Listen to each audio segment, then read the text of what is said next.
if everyone laid out their tour schedule and they had to pick one tournament to win, it's going to be Worlds. It would mean way more than I would say right now, but it's one of my lifelong goals. I'm slightly in disbelief. It's the best feeling in the world. It doesn't feel real. I don't know if somebody can wake me up from this dream. I've never showed that much emotion on the course in 12 years, I don't think. Finally got a great one. It was a big moment for my life, just, my disc golf career. I thought of Valerie topping in her putt, Paige Pierce, Katrina Allen, Sarah Hokum. It's great being back. Smugglers Notch Resort is second to none. This is maybe the #1 disc golf complex in the world. 5 rounds is a lot of holes. You have to always be on your toes and can't take any shot for granted. There will be no more easy wins with the stacked fields we have now. I have to beat the course and not let anybody else sneak into my mind. Someone at my level, I feel like I can take control. This is me. This is Wysocki. I feel like I'm a better golfer than just a 2-time world champion. I'm actually living my dream right now. I feel at ease. I like these moments and these situations. It's the one that everyone wants. So I just want to show that I want it more.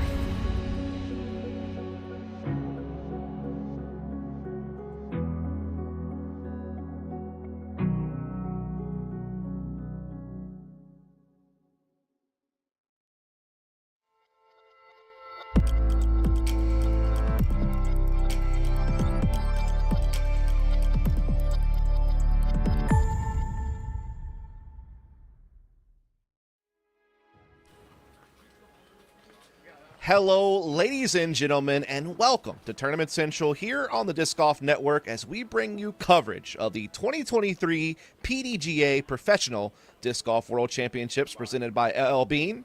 Today, we return to Smugglers Notch in Jeffersonville, Vermont, the site of the 2018 Worlds and home of the annual Green Mountain Championship. Today will actually be the 40th annual Worlds for FPO, with the first competition taking place in 1983 in Huntsville, Alabama. And my name is Dustin Murray, and joining me is Brian Earhart, and we'll be kind of covering all the FPO action throughout the week together. And first things first, Brian, I have to ask about the conditions today. I have heard that this is, I guess, the worst forecast of the week to kind of kick off the tournament. Yeah, I guess for the entire week, this is going to be the worst we get in regards to rain. In regards to wind, it's going to vary from almost completely calm up to maybe 5-10 miles an hour. Nothing crazy there. But today, very calm, drizzling slightly. There is thunder and lightning in the forecast, but it seems to kind of be pushing off. But today is going to be the day that a lot of players can separate themselves very quickly out of the gate. Yeah, of course, our A pools will be playing out at Brewster Ridge to kick off their tournament. B pool over at Fox Run. Of course, each player will be eventually playing 2 rounds of Brewster and 3 rounds of Fox Run in some order by the end of it. And I think we have to kick off our FPO conversation with Kristen Tatar. She is the clear #1 player in the world, and she is fresh off a win at the 2023 European Disc Golf Championship, despite a bit of a tumultuous final round. On the tour this year, she has 9 wins out of the 14 events that she has played. 7 of those wins are elite or better. And she's also won both majors this year that she has played thus far at the Champions Cup and the European Open, and has just been a phenomenal, consistent talent. And we did get to hear from her yesterday at the press conference. It's always wonderful to be back here. I mean, I think Vermont is one of my favorite places in the States to visit.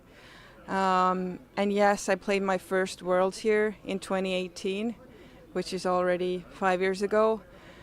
So this place definitely holds a special spot in my memory, and I'm just so happy to be here. What kind of pressures do you feel on yourself as the highest rated and maybe what most would consider the favorite to win this?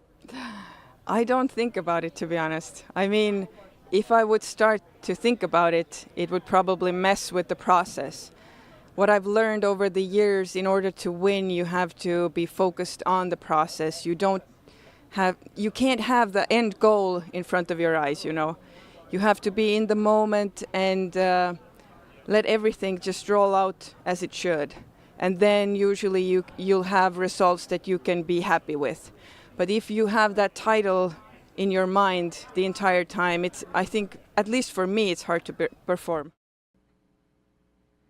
And of course, Tatar actually did speak about the European Disc Golf Championship she just won, about how she did kind of let those things get in her mind during the final round. It was the one trophy she had not put in her cabinet yet after, of course, winning Worlds last year, being kind of that crowning achievement that all players look for. You know, Brian, it seems like from that press conference that she was trying to get that headspace focused back and, you know, tried to just focus on the process rather than the end result. What are you thinking about Tatar as we come into the first day of Worlds? Well, the first thing that comes to mind is the answer she gave me at the press conference when I asked her, how different is it going for your second world title as it, compared to your first world title? And she said for the first world title, there was this raw hunger to prove something to herself and everybody else watching her. And when she did that, now her second world title, she says she feels much more calm. It's not about proving yourself. The hunger is not the same, but she said it's still very much there because she's Kristen Tatar and she's a fierce competitor. But I think it's playing to her advantage the fact that she's able to even admit that and know that it's okay to be calm. It's okay to not always have to play well with that chip on your shoulder. So with all the other elements going on, I think it's going to play to her advantage. She did mention that she was feeling a little bit sore. Terry Miller asked her about how her arm was feeling on a scale of 1 to 10, and she said 5. So with that said, she's going to have to find some resourcefulness within her and continue that strong resolve that won her the European Championships when everything seemed to be going wrong that final day. Yeah, I mean, Tatar has just been an incredibly consistent performer. She mentioned that her first World Championships was 2018 right there in Jeffersonville, Vermont. She took 8th at that event. That is so far her worst placement in her career from that point forward. I think she had a couple of 6th place finishes, including at Jonesboro this year, but of course she is typically winning or on the podium. Obviously she had the podium streak from 2022 across 15 tournaments. She had the 5 wins. This year she already has 7 wins, including 2 majors. She is basically number 1 in every metric, and in the ones that she's not number 1, she's at least in the top 5. So, I mean, we just haven't seen someone like this, I think, in a while that has been this consistent, this dominant. Right now, UDisc has her at a 79% win probability for Worlds to go ahead and get the repeat and become a 2-time. Do you feel that's a fair number? Do you think it should be higher? Kind of what are you thinking about Tatar's chances out there this week? I think it's a very fair number because, again, like I just said, she just told Terry Miller that her arm is a 5 out of 10 right now. So yes, maybe if she was completely healthy and recovered and feeling really fresh, let's give her an even higher number. But with that said, I think she still deserves a 70+% win percentage because of the fact that she's so consistent even when things are not going well for her. I mean, look at her at the World Championships last year. She's used to playing with injury. So this is nothing new to her. The one thing I will say, I talked to Owen Scoggins earlier on the week. She actually came over to one of the condos that a friend of mine was staying at, and I talked some disc golf with Owen, and she was saying, Kristen's just really smart. It's beyond just being a good thrower. She's very, very smart in the way she plays this game, and that's why it's so difficult to beat her no matter what. If something's not working one day, she'll find something else that is working. Yeah, I think that is one of the real hallmarks of Kristen Tatar's game is how well-rounded she is. It's very hard to find a hole in her game, whereas maybe some of the up-and-coming prospects might have like 1 or 2 things that they're still really trying to polish and hone in to be able to have that same type of complete game that Tatar has, and that has certainly propelled her into being one of the most consistent performers in disc golf history. Now, of course, Kristen Tatar is not the only returning world champion at this event. We have several other players out in the field today who have taken a world championship or 2 at some point in their careers. Obviously, Katrina Allen taking her second out in Ogden, Utah out in 2021.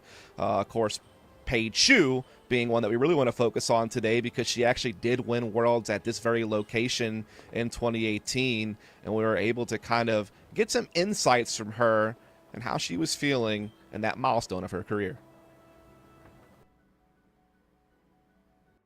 My name is Paige Shue, PDGA number 33833, professional disc golfer, and 2018 world champion. We're here to relive one of the best moments of my life, the World Championships in 2018 out at Smugglers Notch. We're back this year in 2023, so what a better time than now to look back and really reflect on the successes I had and what it means to me now 5 years later. Just go for it. Go for it.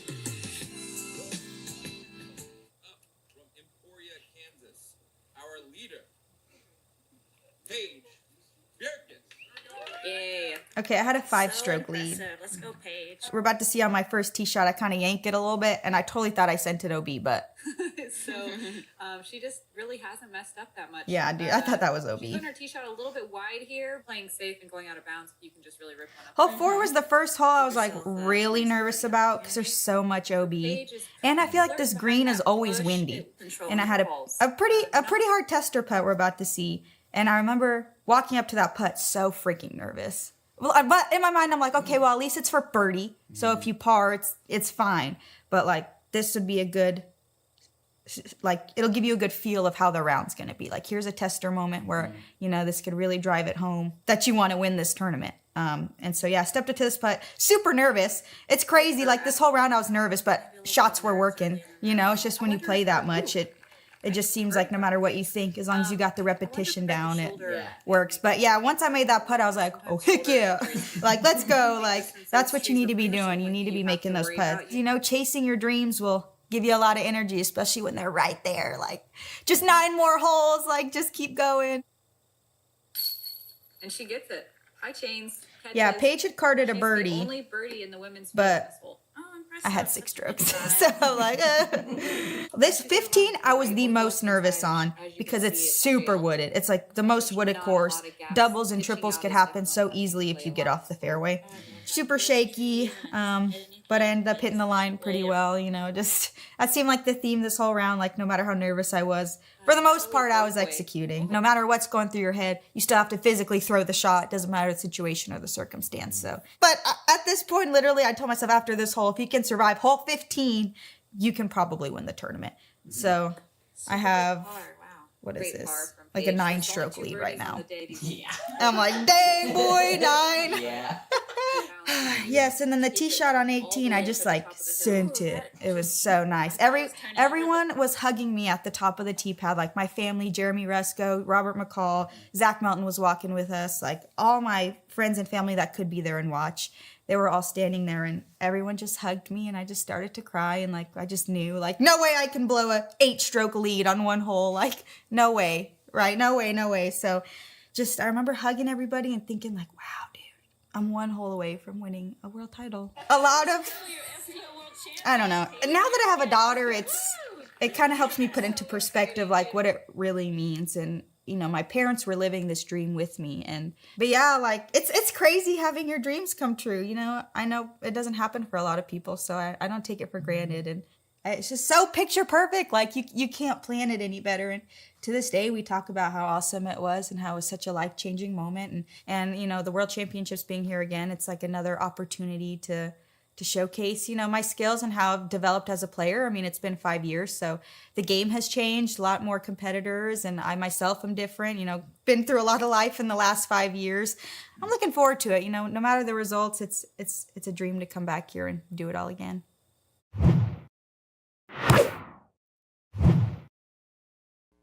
Now it's great listening to Paige Shue relive her world title from the 2018 championships here in Jeffersonville, Vermont at Smugglers Notch. Of course, she took quite a bit of a time off from fully touring, but this year did make a return. She is currently ranked 30th in the world, just outside the window for the Tour Championship. A good performance here, of course, on familiar ground could really give her a boost as she's trying to make that comeback. She's had a few top 15 finishes this year and a few top 20s as well, so definitely has at times been able to still put up some great results, but I think it's going to be something that's going to take a huge push for her to challenge for a world title this year. Kind of tell me some of your thoughts about just Paige Shue as a player, maybe some thoughts from that title she got in 2018 and what her chances are looking like, coming into this week. Well, we just talked about Kristen Tatar going for her first world title last year, really wanting to prove something to herself, and Paige Shue did the exact same thing in 2018. I mean, people were not expecting her to be the world champion, but she came out and showcased her skill set on the highest level, which is phenomenal gap hitting, amazing shots with slow dish. She's one of the best putter throwers in the FPO division still. But the one thing I have to say is now that she's taken some time off, she's come back, she still has to prove herself. And I think she still probably feels like an underdog coming into this tournament, which can be a good thing. But what I noticed there when she was watching her round is that, look at those scores. She was +5, +7 going into that final day. We're not going to see those scores. We're going to see under par coming into this final day. And not to say anything about the people playing at the time, it's just the division has evolved so much because everyone's been pushing each other, and players like Paige Pierce, Katrina Allen, Kristen Tatar, all these great champions that have raised the bar year after year have forced everybody else to get more aggressive. Paige mentioned that in the presser, that she doesn't get to just throw putter off the tee every single time now. She has to step her game up, and it sounds like she's excited to do that. Yeah, I definitely tuned into that press conference, and as you said, she mentioned that she was going to be disking up this time around. She was going to be looking for more birdies. She felt that some of the tees were a little bit shorter, a little bit more attackable holes out there on the course, and she knows that birdies is what's going to take the win this time. Pars are okay, but, birdies are what's going to be required to be a true challenger, and we got to hear a little bit more insight around that topic and some more from her at the press conference, while getting to hear from Katrina Allen yesterday. So let's take a look at that. I take a few more risks now. Time has changed, and I think, what it took for me to win here in 2018 was playing safe, keeping it in bounds. But now that there's shorter tee pads here and a couple changes, I think birdies are going to be good. And I think this whole year I've kind of made that adjustment where, pars are good, but I want to get those birdies that, weren't so important in the years past. Does Katrina Allen visualize hoisting that 3-time trophy? Do you picture 3X next to your name? Yeah, I mean, of course, I would be silly not to think, that I'm capable, and I'll just have to do my best to be in the moment this weekend. Yeah, and of course there is Katrina Allen, a 2-time world champion, winning her last Worlds in 2021 in Utah. She's currently ranked 5th in the DGPT standings and 9th in the world on the UDIS World Rankings. She has a couple of wins this season from the Las Vegas Challenge to kick off the year, and then, of course, had her win at the Preserve. She's had a few additional podium finishes along the way, but I will admit, Brian, she has had some struggles in her last few tournaments when you look at Ledgestone, Idlewild, and D-Glow. I think one of the big things that seems to be coming from that she has vocalized has just been a lack of comfort in her stroke. Trying to find, some fixes to her form that make her feel more comfortable out on the course. But another thing that she mentioned in the press conference was that, a confident Katrina Allen can beat anyone. So I think for her, it's about trying to wrestle with, that confidence versus maybe the struggle she might be having with her form. I mean, what are you thinking about Allen as we start these World Championships? Yeah, well, we've talked to her quite a bit, and she's been very candid. Like you said, she's opened up about these struggles, and it's frustrating. You try to make a change, something's not working, and then that change doesn't feel comfortable because how often do you have a month to let something set in? Once you get into tournament mode, you have to just trust whatever you have on that day, and if the form change is not complete and feeling like muscle memory, so to speak, it's very difficult to focus on shaping shots. You don't even know how your body's going to function. So I completely understand the struggles that she's had, but we have to remember this is a multiple-time major champion, and just like Kristen Tatar, if something's not working for Kat this week, she's going to dig deep and find something that is. She's going to find the silver lining. Almost never do all aspects of your game come together at a tournament. So if her putt stays solid, she keeps confident there. The short game is always good. Forehand's good. The backhand drives don't necessarily have to be anything spectacular. If she finds a couple of discs in her bag that are flying the right way for her, she's probably just going to have to lean into those. She can absolutely still win a world title. It's just going to take some digging. Yeah, at least she will be on comfortable ground. I mean, she has always had a good history with Smugglers Notch. She got the win in 2016, several other finishes in or near the top 5 on that property. So I think it's a great course for her to try to, revitalize herself and push for a world championship. Another player we need to talk about that's a former world champion is the legend that is Juliana Korver, as a lot of people wonder if this could be potentially her last world championship, at least, not an age-protected division. Of course, she's a 5-time world champion, winning 4 in a row, 1999 to 2001, won her 5th in 2003. And on tour this year, she has put herself in the top 25 in the world rankings. She has, a lot of good results. She took, including 3rd at Portland Open, some other top 20s to go along the way, and obviously winning Masters Worlds and Masters US Championship this year as well. But she's also become a player not only returning to the tour and getting some results, but she has now become one of the leading broadcasters in our space, and she's fantastic at that as well. So kind of tell me your thoughts on Juliana Korver as both a player and a commentator going forward, probably. Oh man, well, first off, it's a pleasure to work with her. Anytime me and her get in the booth together, she's always prepared. She knows the game so well, and she does her preparation. And you know what? That's how she is as a player too. I mean, even when she got into freestyle all those years back, taking a break from disc golf, she was training for freestyle like it was an Olympic sport. And that's what she does for anything that she sets her mind to. And she's over 50 years old, and she is in phenomenal shape, still playing at a high level. The thing for her that's actually going to be a great advantage is the fact that the wind is going to be down all week, because she does kind of have that pitch putt style, and the fact that the wind is going to be down, it's going to allow her to make putts from longer distances without having to overthink where her approach shots go on the green. I can't wait to see her tear up Brewster Ridge. She is just one of the most fun throwers to watch throw the backhand shot. I mean, her angle control with the wing and the nose is just so beautiful, and just the gracefulness in which she brings to the course, it's so unique, and I love that she's still here. But you know what? If she chooses to lean more into the broadcasting side, not going to be too upset about that either. She is a talent no matter what she does. Oh, she is fantastic on the mic as well as on the course. Again, took third at Portland earlier this year, and in her last 6 events, she's got a couple of top 15 finishes, including at D-Glow and the Preserve, so she could very well be competitive at this Worlds, and who knows, maybe we have the dark horse run for our first ever 6-time world champion in the FPO division, so we'll just have to see how it plays out. But outside of that, we will get to hear from our D-Glow champion, Owen Scoggins, after a short break.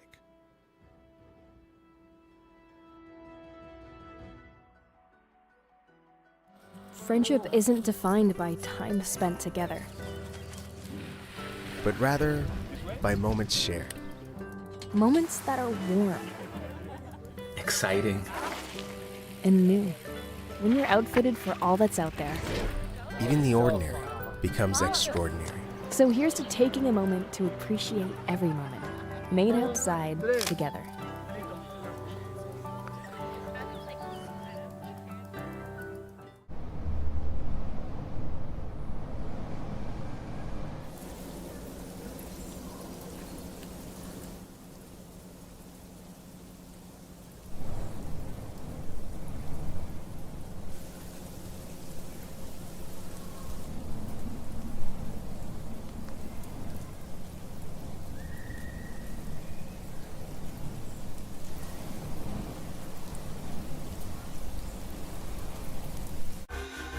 At Discraft, we don't wait to see what the future holds. We build it.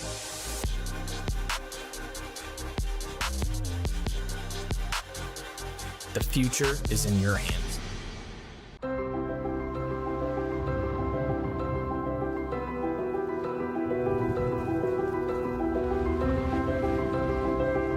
We're ready when you are. Come discover Vermont.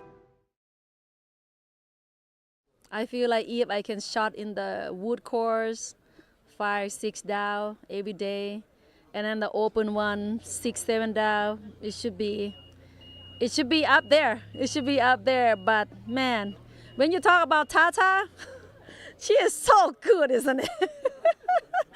You feel like you play so good, and you look at score, Tata beat everybody. I'm like, oh man. But anyway, I feel like whatever who win this weekend, I'll be very, very happy.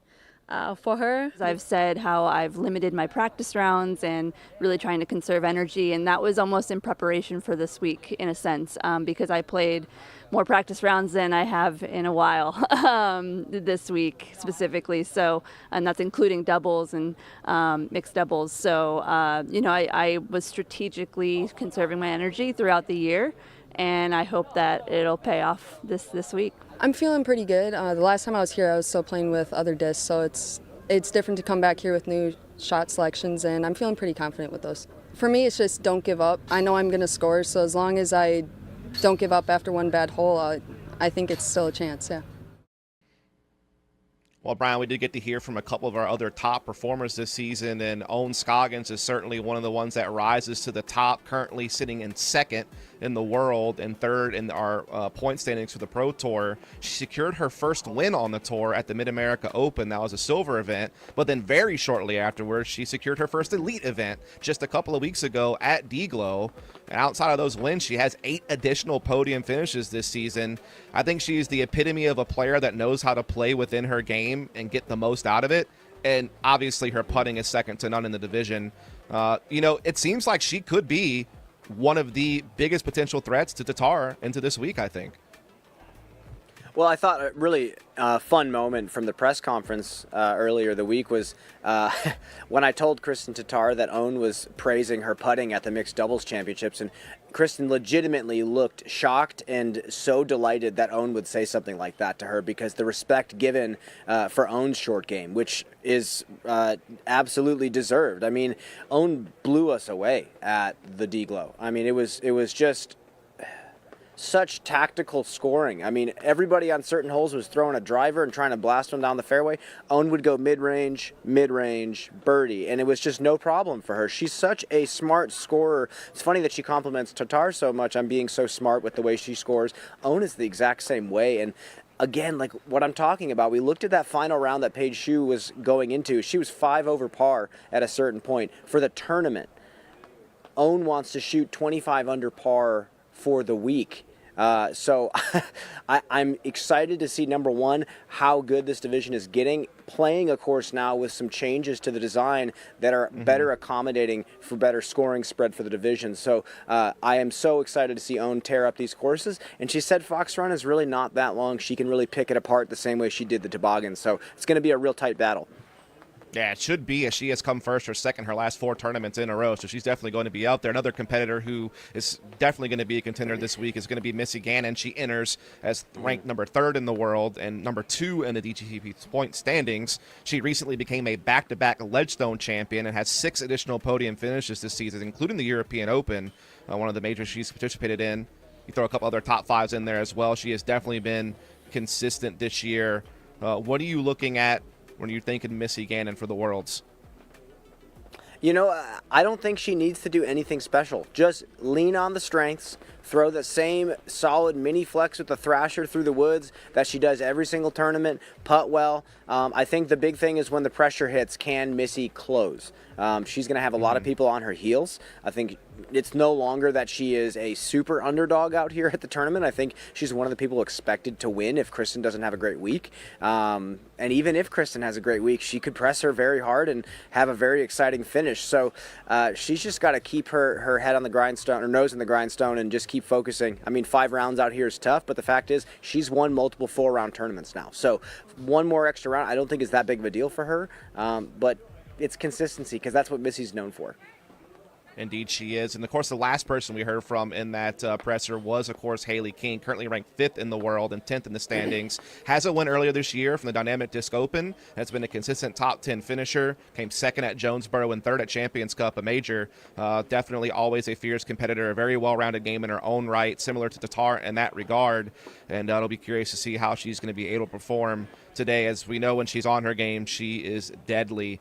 But that is going to kind of start wrapping things up for us here on the pregame segment for Tournament Central. We will bid Brian adieu, and we'll hear from him at the end of the day as we take a look at some of our early performers out there on the course. You see Alexis Mandujano 3 down through 7.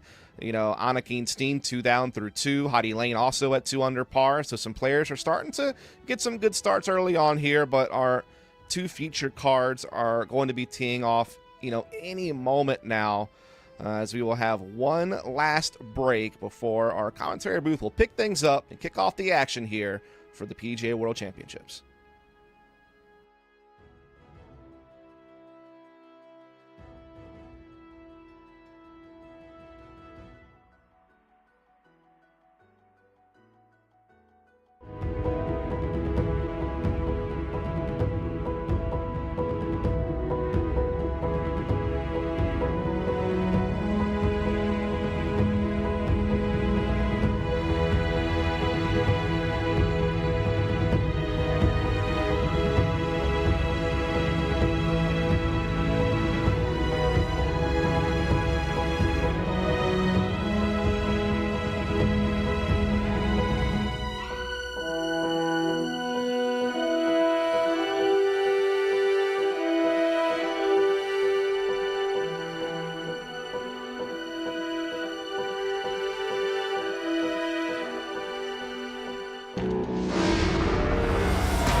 To us, it's the greatest game in the world.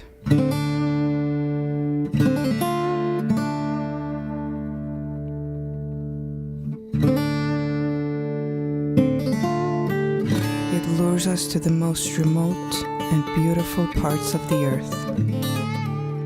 And that same earth beneath our feet, the forest that surrounds us, the wind at our backs, it unites all that participate.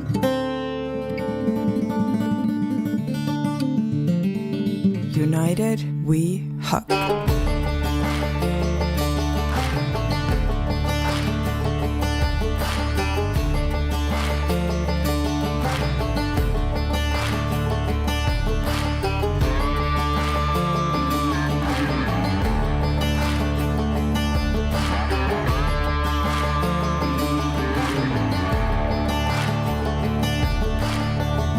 Total world champion play right there from Kat. Yeah, just amazing shot. What a story. What an event. That is why you dream, folks. That is why dreams do come true right there.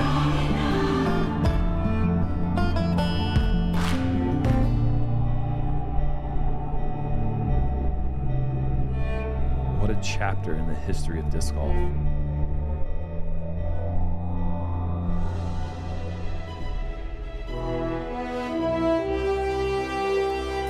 The wait is over. The 2023 PDGA Professional Disc Golf World Championships have arrived. We are in Jeffersonville, Vermont, at the beautiful Smugglers Notch Resort. Brewster Ridge and Fox Run awaiting the players, and our FPO division is already on the course. As we take a look at the Canna current conditions, overcast, rain on and off this morning, cooler temperatures today, and no wind to speak of. As we welcome you inside of our broadcast booth here in Jeffersonville, Charlie Eisenhood alongside world putting champion for 2018, Zoe Andyke. Zoe, Kristin Tattar is the heavy favorite this week. She has won both of the majors so far this year, 3 in a row dating back to last season at Worlds. And once again, looking like the dominant player that she's been over the last 2 years. What has made Kristin so special? Well, Charlie, it is consistency. It is the fact that she limits, limits the mistakes. And every time there is just a little bit of a hiccup, she comes right back to make an incredible shot. And that's just been a remarkable run for Kristin at the majors so far this season. Of course, dominating on the Disc Golf Pro Tour as well. But when you look at the majors, she has just blown everybody away at the Champions Cup and at the European Open. But it's really been an all-season thing. Back at Waco, she runs down Ella Hansen. That's right. It started off very early on the Elite Series Disc Golf Pro Tour, but so many trophies have been hoisted up by Kristin this year. Such consistent play, highly rated rounds, records broken. This woman really has the sharpest set of skills on the 2023 season. Winning at the Portland Open after beating Owen Scoggins by 14 strokes at the Champions Cup. She takes down the Des Moines Challenge. Then back over in Europe, winning at PCS Open, and then, of course, taking down the European Open as well, where she won by 16 strokes over Heidi Leine. Just an unbelievable season from Kristin Tattar, and she's got a chance to get into some rare air. She's got 3 straight major wins. There are only 2 women in FPO who have won 4 in a row. Juliana Korver, Elaine King. That's right. And what a way to just solidify your name in history. She's already done that in so many ways, but continuing to set records. It is just incredible. The other players with 3, Paige Pierce and Val Jenkins, not in the field this week. Jenkins just had a baby. Congratulations to her and Nate Doss. And Pierce, of course, out with the ankle injury. Kristin Tattar, though, there is a little bit of a question mark. At the end of the European Championships, saw her with some tape on her elbow. maybe dealing with a bit of an injury. Here's what she had to say in the press conference yesterday. Right now I'm feeling good. I don't have a new injury. It's just old things that are popping up from time to time just because of some fatigue and just European Championship. It had a lot of factors that were combined together which made the end, like the final round, very hard for me. But there's no new injury, so there's nothing new that I'm dealing with. It's old stuff that's going on, but I mean, right now I'm feeling good. Yeah, we saw tape on your arm as part of that injury. On a scale of 1 to 10, 10 being feeling perfect, where would you put yourself on that scale in terms of your injury? About middle, just middle. above middle. Okay. Yeah. So Kristen, in that final round, after shooting a 10.54 rated round during round 2, had a huge lead going into this round, Zoe, but she was way off the mark. And not only were there mistakes, but there was a lot of bad breaks. I mean, we just saw one of them. We all know what it's like to take a tree hit in a different direction than we were hoping, like towards the fairway. Kristen got so many unlucky and bad breaks and had a few mistakes strung together. She still comes out with the title. A very difficult round and an emotional day.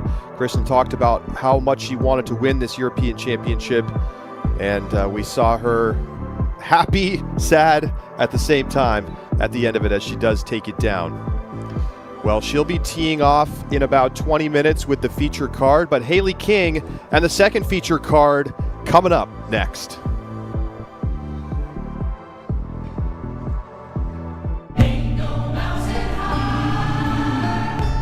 Disc golf is for everyone. Though the world is welcome, only one can hoist the trophy. Only one can claim the title. And only one can scale the world.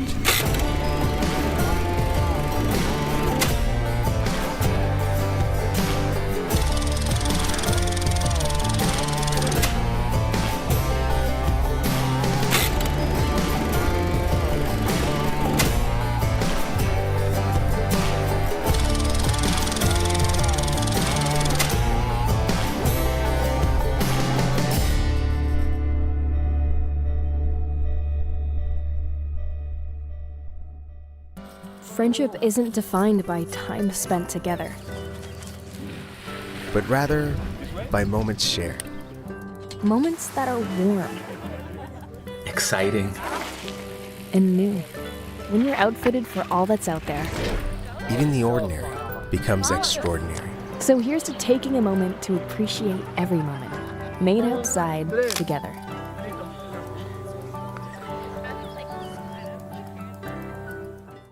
If everyone laid out their tour schedule and they had to pick one tournament to win, it's going to be Worlds. I'm slightly in disbelief. It's the best feeling in the world. It doesn't feel real. I don't know if somebody can wake me up from this dream. I've never showed that much emotion on the course in 12 years, I don't think. It's a big moment for my life and just, my disc golf career. I thought of Valerie topping in her putt, Paige Pierce, Katrina Allen, Sarah Hokum.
Kristen Tatar looking confident early.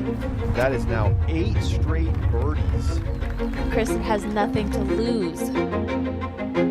Tatar from the circle's edge for birdie. The punctuation mark on a dominant week in Emporia.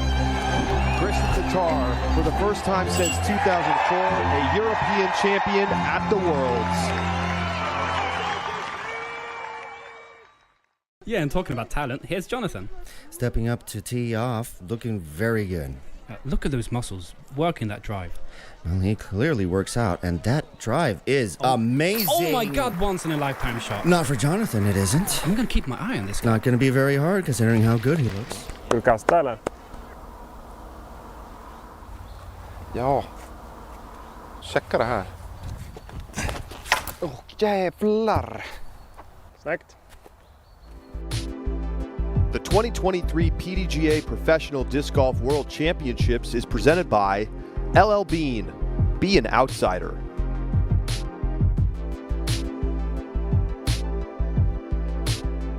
Fiddlehead is the official craft beer of the 2023 PDGA Professional Disc Golf World Championships and presenting partner of Fiddlehead's Fall Fest.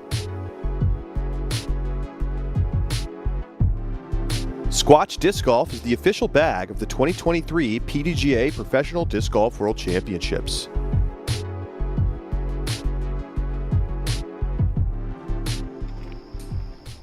Good morning and welcome to the 2023 PDGA Professional World Disc Golf Championships here at Smugglers Notch, presented by our benevolent sponsors and friends at L.L.Bean.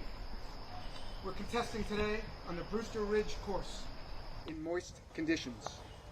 This is our 940 card, the Chase card. Starting us off today, from Sioux Falls, South Dakota. She is a 2-time world champion of disc golf. She's representing DGA. Let's give a warm Vermont welcome to Katrina Allen.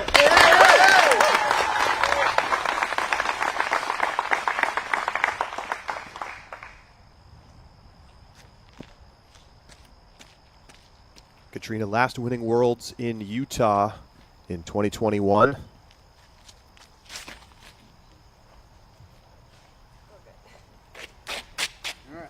And an early and low release for Katrina, but she does have an open view of the basket. Champion disc. Let's make her feel welcome. Hannah Bloomross.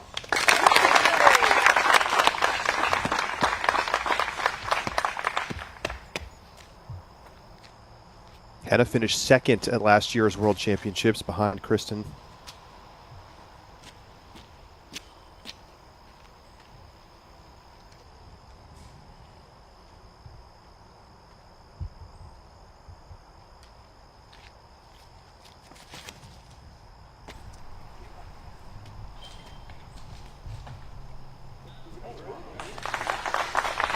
And slightly turned over, but makes it all the way through that one guardian tree. She's got a putt. From Charlotte, North Carolina. She's representing Innova Champion Disc. Let's hear it for Haley King.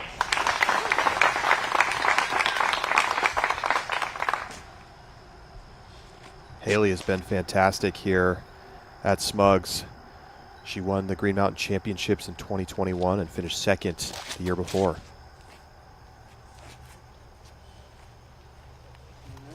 And just a slight late release on her forehand, but she looks to be in front of the tree line. Grapevine, Texas.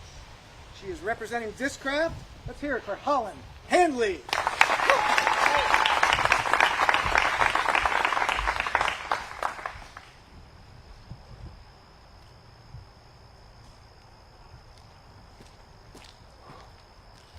Holland was in third place last year at Worlds, her second time playing the event.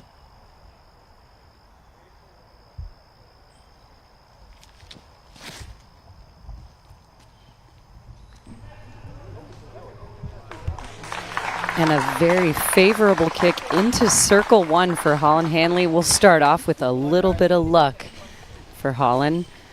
Hopefully that is just enough to kind of cut through some of those early nerves. Charlie, I got to point out that this is the World Championships, a transformative time in all of these players' lives. One player's life will change undoubtedly by the end of this event, and we all woke up this morning tied for first place. So the nerves are real. Let's take a look at the U-Disc course close-up. Well, here at Brewster Ridge, it's ranked number 4 in the world. Designer Jeff Spring has got to be proud of that 4.9 rating on U-Disc, and it was built all the way back in 2012.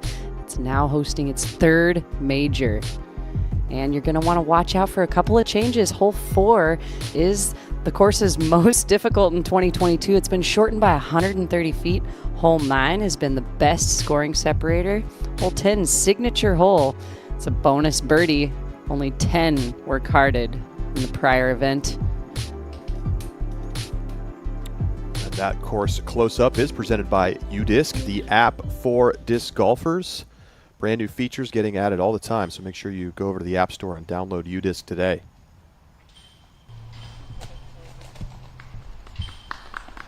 Perfect upshot just outside the bullseye for Katrina Allen.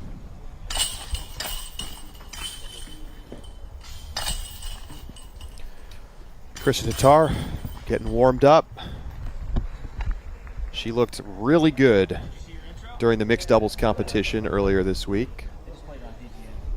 Knocking down putts from everywhere. I was just going to say, we heard in the press conference, Owen Scoggins blown away by Kristen's putting. What a compliment.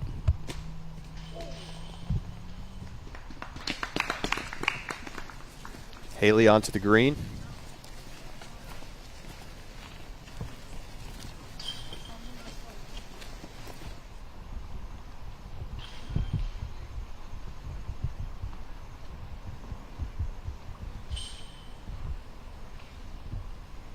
Early tester for him.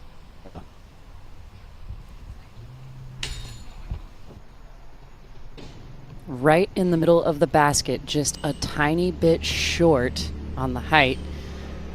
Good pace.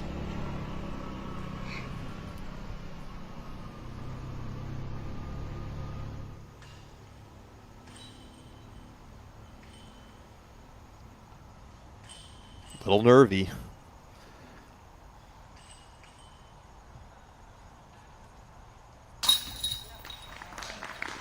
Solid putt from Holland, and she's on the board with a birdie.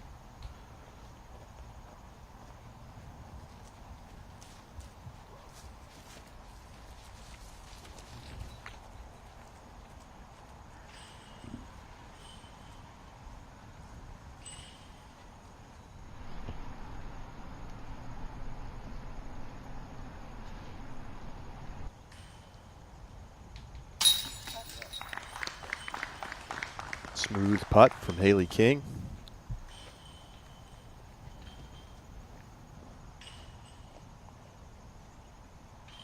A lot of changes on this Brewster Ridge course. We'll start to see them coming up here in the front 9. Tee pads getting shortened up a bit across the course. How do you feel like that's making the course different this year?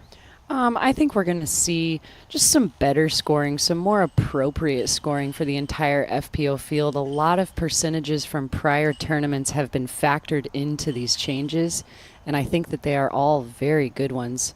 I've had a chance to play Brewster a full round myself this week and catch up with a few of our players. I think the general consensus for Brewster is a great bit of changes. Katrina in for the par.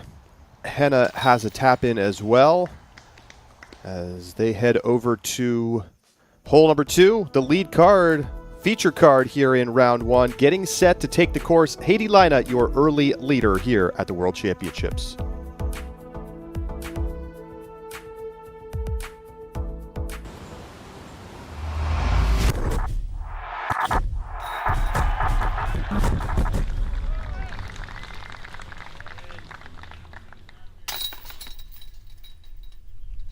I want to be known for I guess, like the titles I win, and I want to be known for winning a lot of tournaments.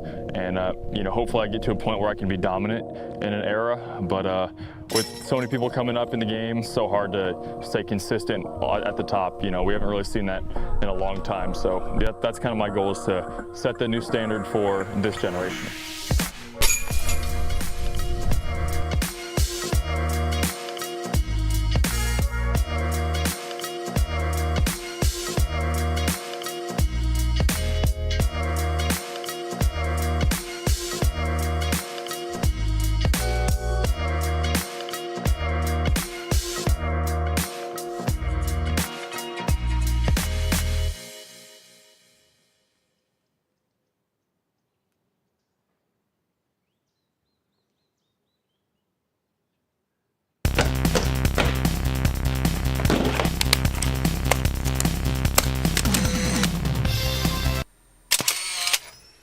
Quit being stuck in the past.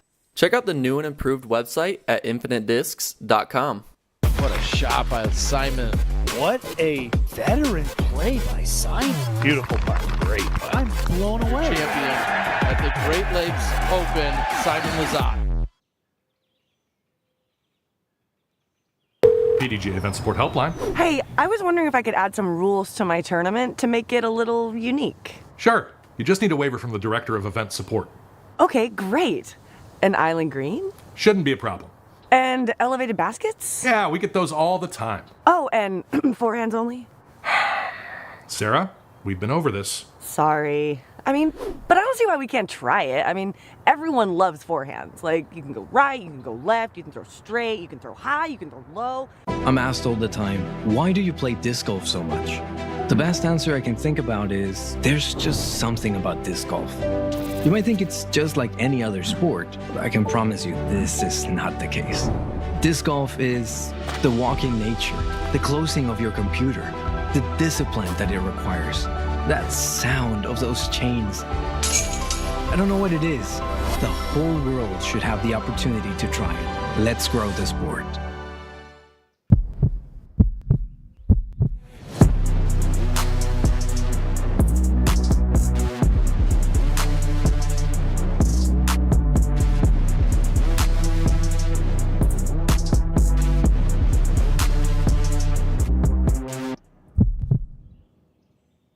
Nice Valley, Montana, with my family. When we were bored, my parents would just be like, go outside. That's where memories are made. It's such a part of childhood that I feel like is being lost today, and I have desperately tried to instill that into my kids.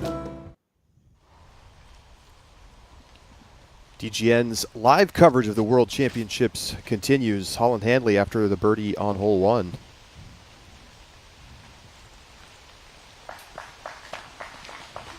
And that's going to be a little tricky of an approach. She is in the heart of the trees that separate the two fairways.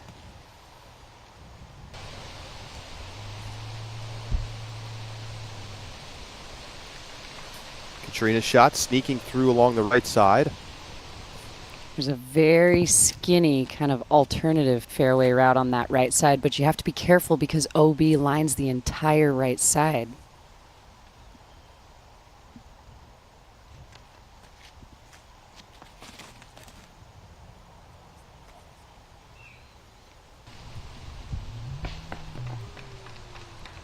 Excellent shot. Yes, that was beautiful.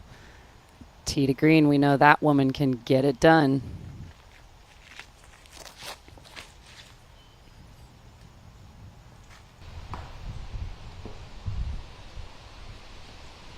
Haley just clipping the tree on the right side. It's time to look at Andyke's analysis, brought to you by Black Ink Discs. All day long on this Brewster Ridge course, you must get off of the tee clean. That's the first task on every hole. And once you have, capitalize on opportunities. If you are there to get yourself a putt, you must make it. Limit the bogey strokes. This course is tricky and there are a lot of trees, so you've got to be ready and the scramble game must be on if you are off the fairway. And those Andyke's analysis brought to you by blackinkdiscs.com, the premium disc golf store.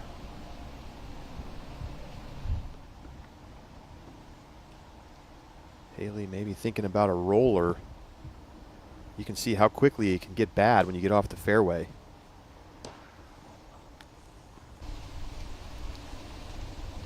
And not quite able to get back onto the fairway. Although that's the skinniest you can make the disc, is putting it down onto a roller edge.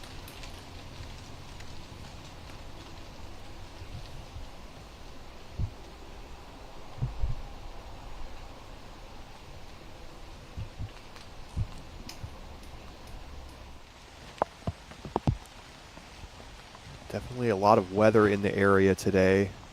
Should be beautiful the rest of the weekend, but it's a chance for some thunderstorms this afternoon.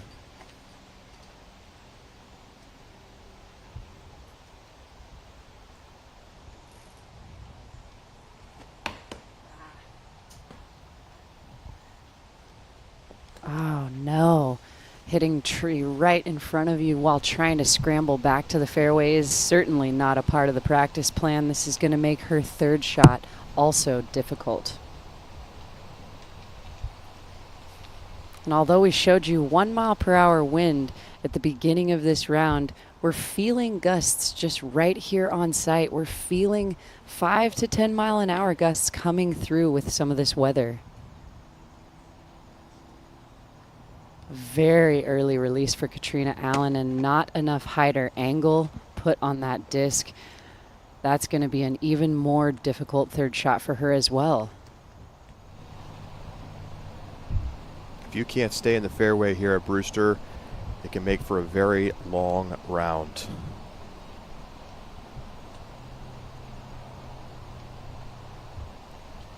Holland has a lot of trees to contend with back to the fairway. This camera angle actually just shows you how difficult just a pitch to the fairway really looks. Back on track, but in circle 2 with an uphill bid. You're gonna edit me out falling on my butt, right?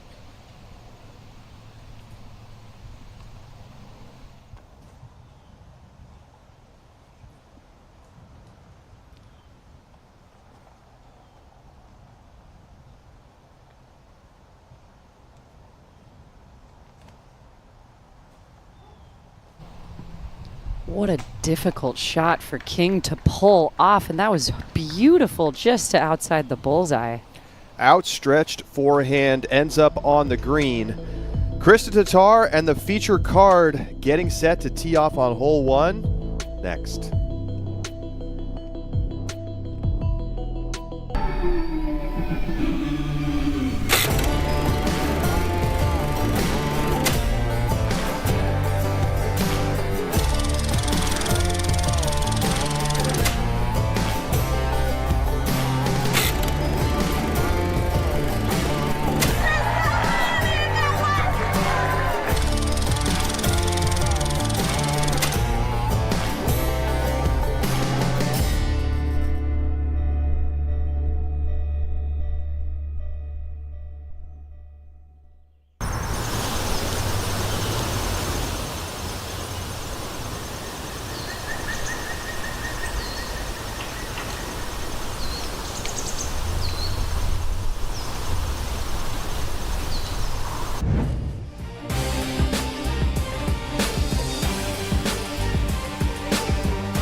Got it.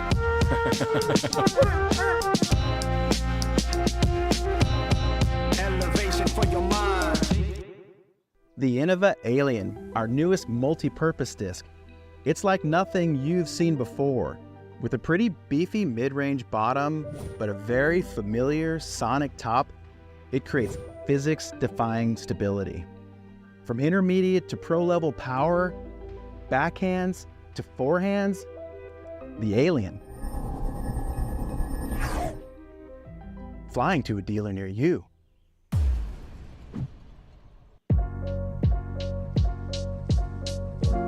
Your rating is one of the most valuable things you get with a membership. This gives you accurate numbers to track how well you've been doing and your overall improvement in the game. You also get a member number when you register with the PDGA. Your PDGA number is a stamp for when you got involved in the sport. It's a badge of pride for players and a part of your disc golf identity.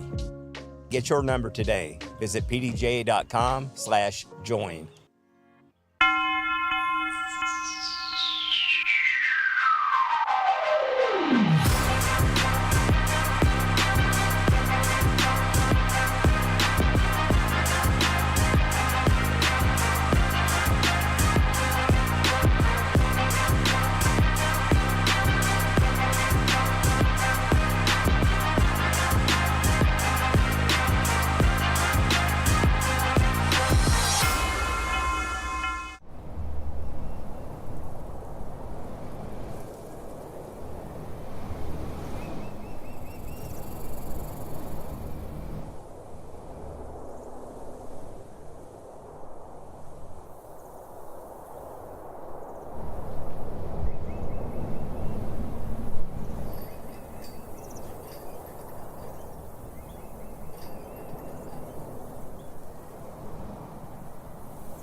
Back on hole 2, Henna Blomroos knocking down the birdie.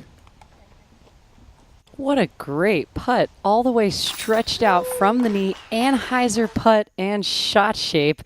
That was a fantastic way to start her Worlds. All right, good morning and welcome to the 2023 PDGA Professional World Disc Golf Championships here at Smugglers Notch, presented by our sponsors at L.L.Bean. We're contesting today on the Brewster Ridge course in mildly damp conditions. This is our lead card, our 10 o'clock start. First in the box today, joining us from Charlotte, North Carolina. She's representing Discraft. Let's give it up for Paige Shue.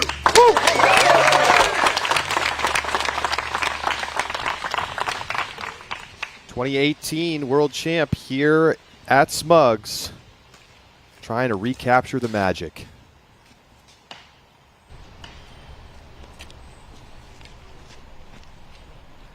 Not the ideal start. Yeah, capturing a couple of early tree kicks. Hopefully she'll be able to get up and down. Let's give her a big hand. Oh, Scoggins.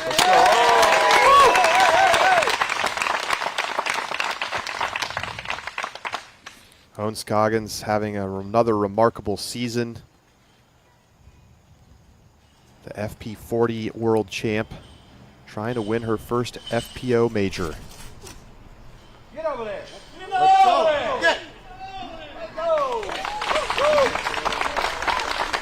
Wow, and a fantastic start for Owen, using all of the fairway width and up into circle 1. She is the current and defending world champion of disc golf. She's representing Latitude 64. Let's give a big applause for Kristen Tatar.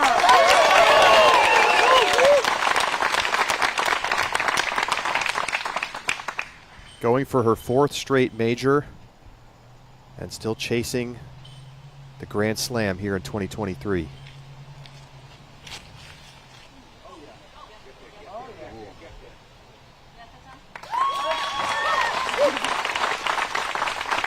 And you hear it from the crowd and her card mates.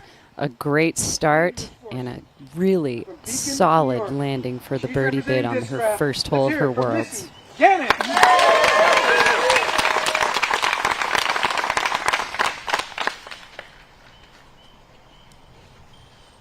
Missy has been limiting her practice rounds earlier this season in preparation for this moment.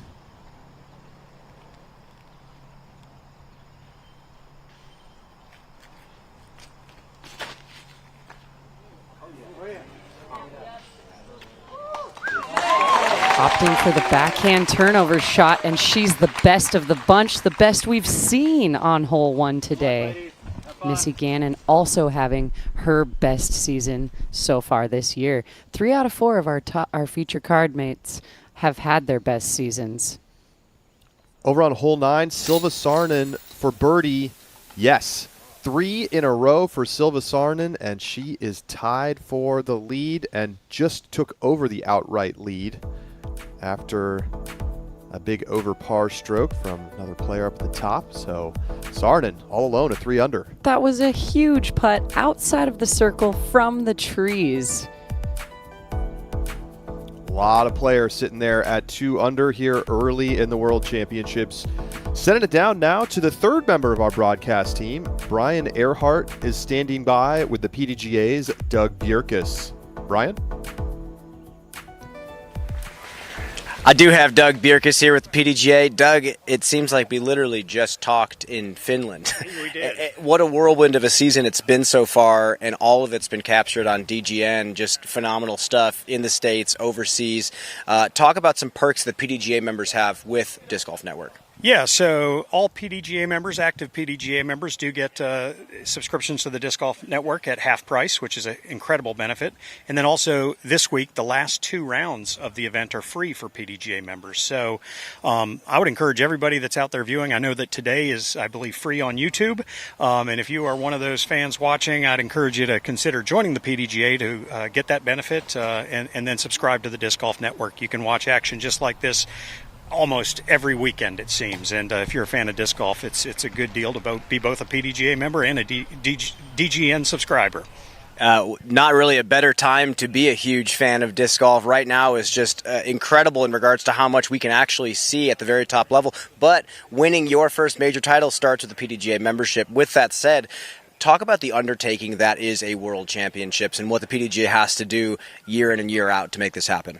Yeah, it is the crown jewel of our 11 majors. Now, all of our majors are spectacular and awesome, but this is the high point, and we've got an incredible staff here. The local organizing committee, Jeff Spring, and everyone here at Smugglers Notch is just fantastic. And you see it. It takes hundreds of people to make this work, and it's exciting to be on the ground to see that all happen. Well, we have a beautiful history, and it started grassroots, and it still really is on the ground floor, even with the big major championships. Doug, thank you. We'll see you out there. You're welcome. Thanks. Back to you in the booth. Thank you, Brian. Hone Scoggins doing what she does. Edge of circle birdie. Just inches outside of where Kristen's disc is, also for the birdie bid.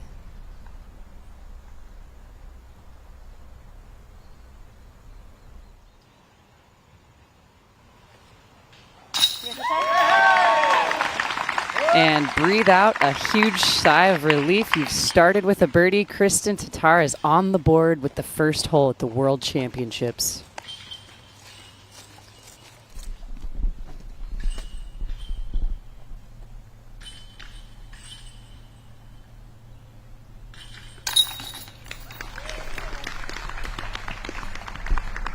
Paige Shue in for bogey. And Gannon gets the birdie after the gorgeous turnover backhand drive. Take one more look, Kristen Tatar. That is a confident putting stroke from your defending world champion. Silva Sarnen out in front. We'll be back.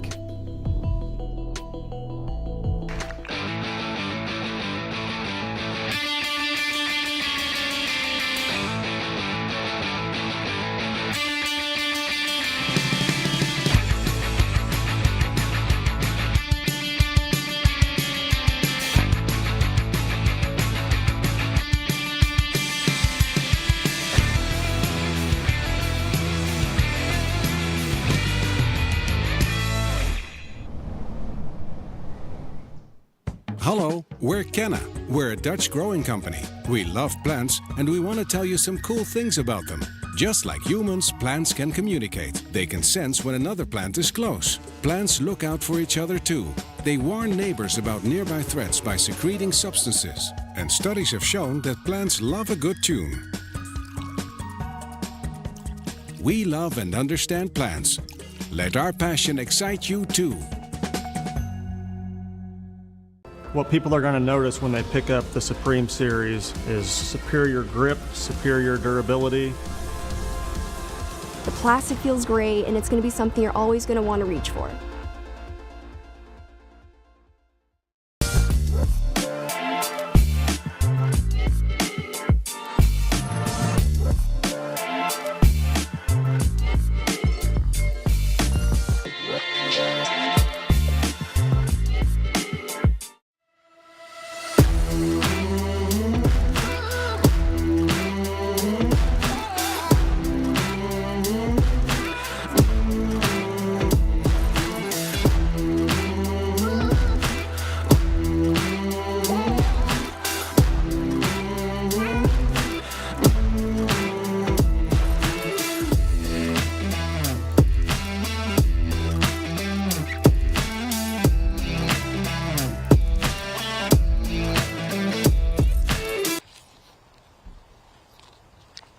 DGN coverage continues. Owen Scoggins knocking down the big putt on hole 1, teeing off on 2.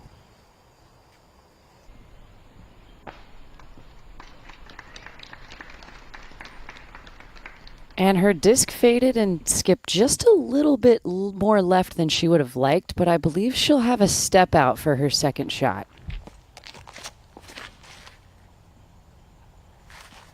Haley King. Hole 3, gorgeous drive. And that's exactly what you want, all the way up that big right side fairway into the circle.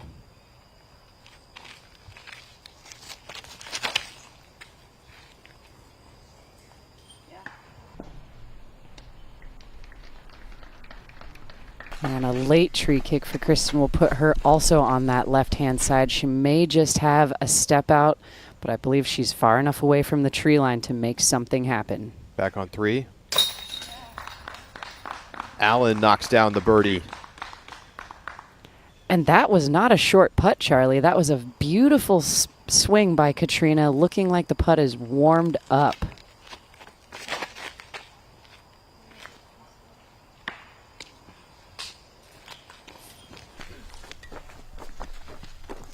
Gannon with that late tree hit, happy to see the green flag waved by the spotter.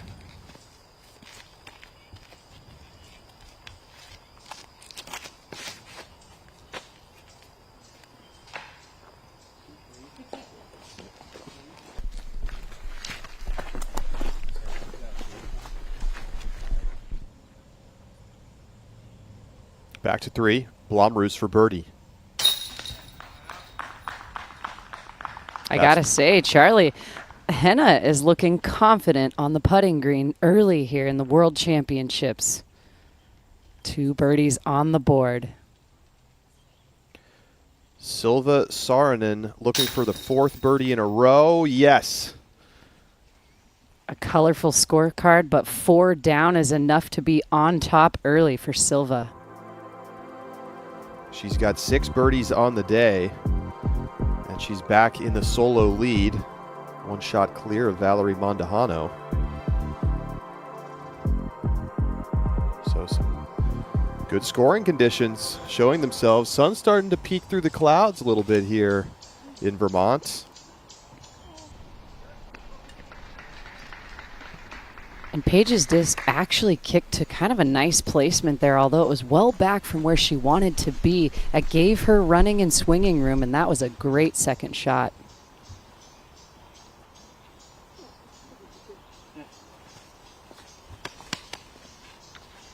Clean line, but uncomfortable stance for Gannon.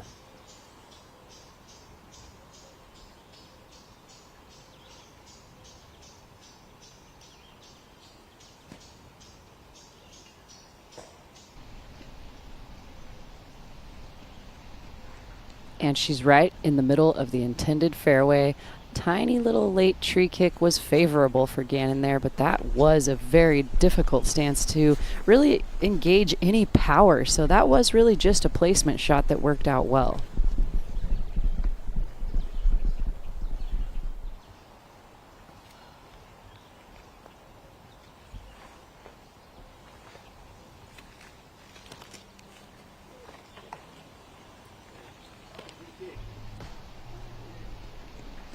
And although Owen had all that room to work with, she did get an early tree kick. It fought through. She's outside of the circle and still smiling, so she's got a potential opportunity to card a birdie again from circle 2.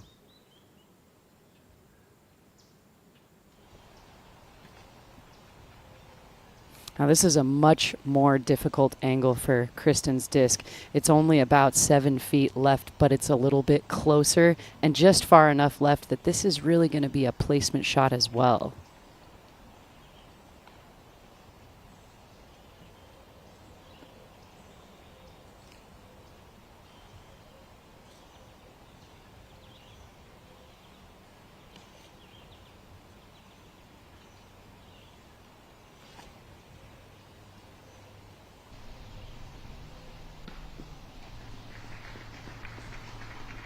Appropriate height and really good angle put on the disc. She does take a late tree kick, but she's in great shape to get up and down for her par and maybe even a distance putt for the birdie. To the 4th. Hannah Blomroos.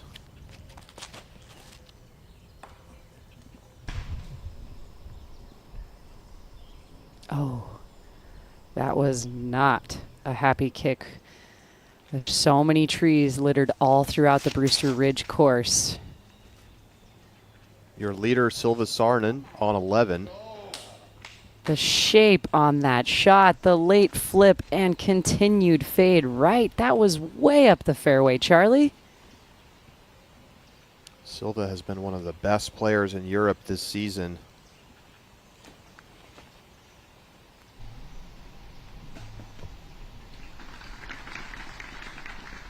Very nice upshot for Missy Gannon now.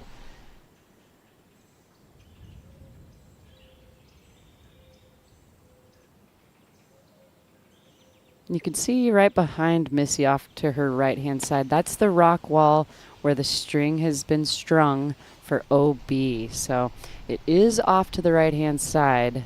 Throughout this course, we'll see a few OB strings.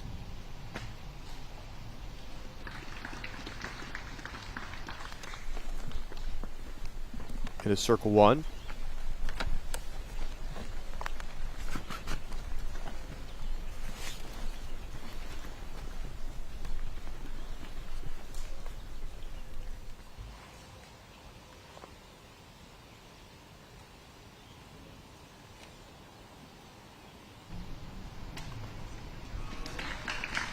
Forehand approaches one of Tatar's greatest strengths. Tap in par coming up.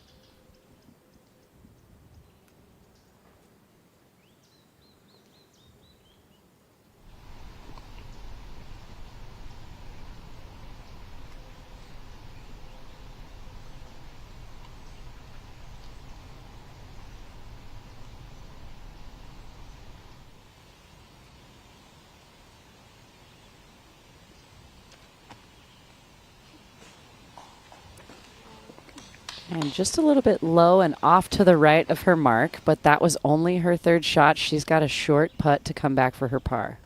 Back to the 4th. Hannah in trouble left side.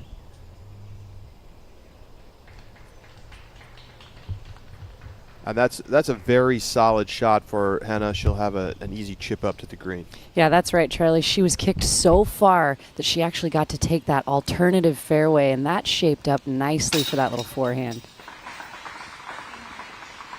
Shoe in for par.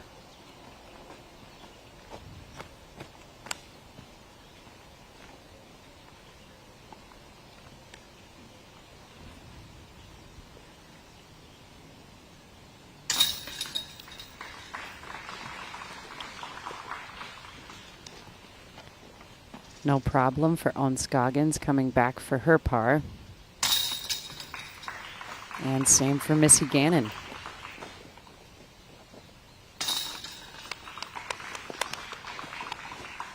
So tap-ins all around.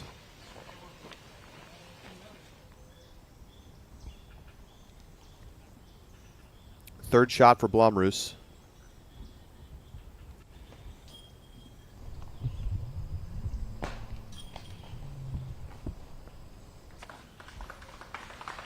I would have liked to see that one just a little bit closer, but Henna has scrambled her way up for a par attempt.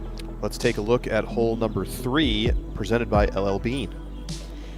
And just taking a look at this, this is the old tee pad that we are used to playing. The men have a new one. It's a completely uphill shot. There is no out of bounds, just a couple of guardian trees on the left-hand side, and right here, we are flying to the landing zone. Each one of these women can get into circle 2 and certainly have distance to get into circle 1, but you've got to have the right stability of disc to fly up the hill. This basket is on a mound, so rollaways are real. Head to llbean.com to get outdoor apparel and footwear, plus sporting and camping gear. Tag LL.Bean on socials with hashtag #BeAnOutsider to show your support. Oh, and that one came out of Owen's hands extremely early. You know she was trying to work the force over angle. She caught that tree and kicked pretty far left.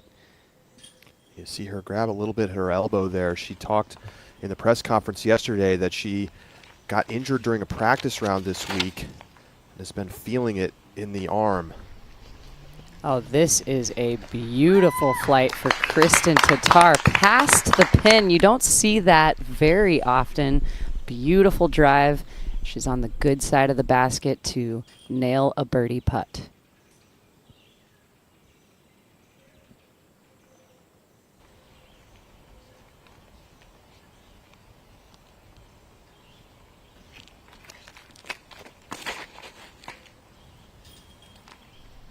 This one also looking fantastic for Missy Gannon. Up in circle 1. Again, I like the sides that both Kristen and Missy are on for their birdie attempt.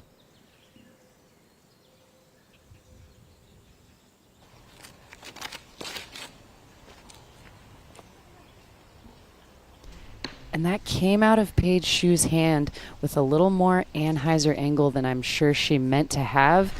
It goes off and hits the right side trees. I don't think she went too far in there, though. Scramble is within her wheelhouse for a par.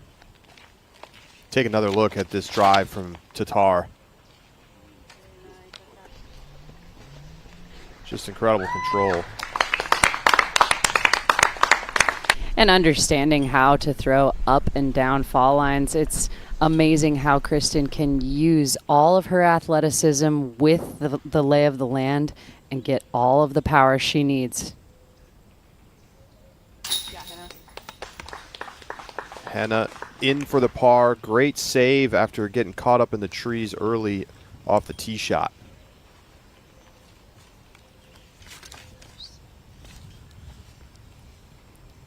Okay, so Owen was kicked pretty far left, but look at this opening. Really, with a solid shot here, should be a stress-free par.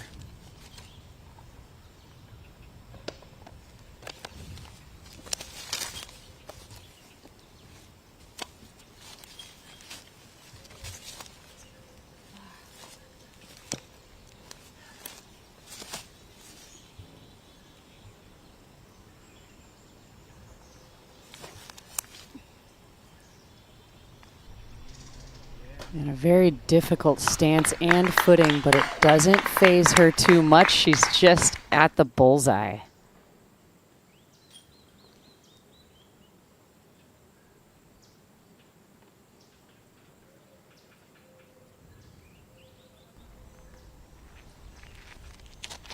To the fourth, King.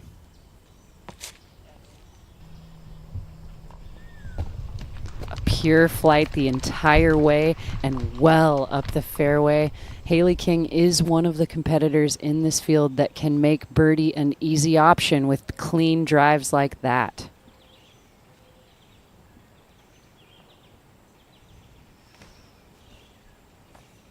Second shot on the 11th for Saarinen. And that was the basket. Yeah, that was tracking basket and even grabbed some chains. Silva Saarinen looking sharp here in round one.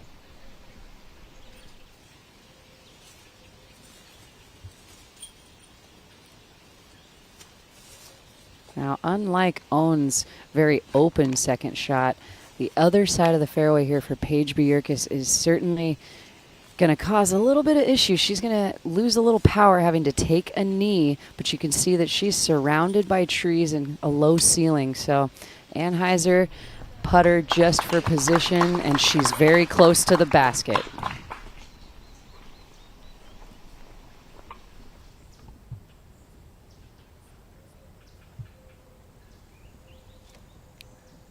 Second shot on the 4th. And that's easy because of how good that drive was. I can't really remember seeing an FPO drive get that far right in the middle of the fairway. Beautiful for Haley King.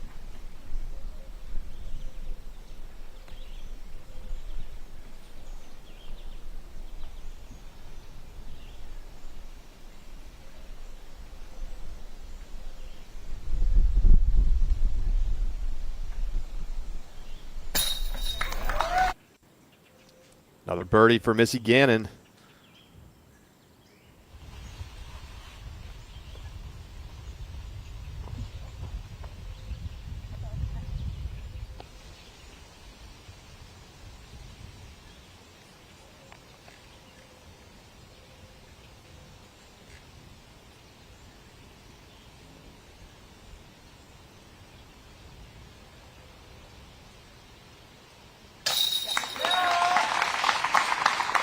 Birdie also for Kristen, matching Missy's. I think she was about a foot closer than Missy's, but the opposite side of the green, both able to card birdies.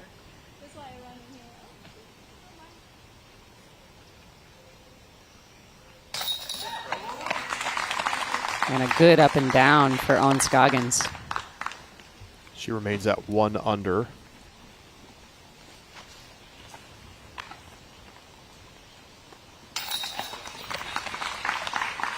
Paige Shue in for par. That was also a very good scramble on her second shot. Back to 11. Saarinen looking for a 5th straight birdie. In the heart, Charlie. She came to play in round 1 today. She's now at 5 down.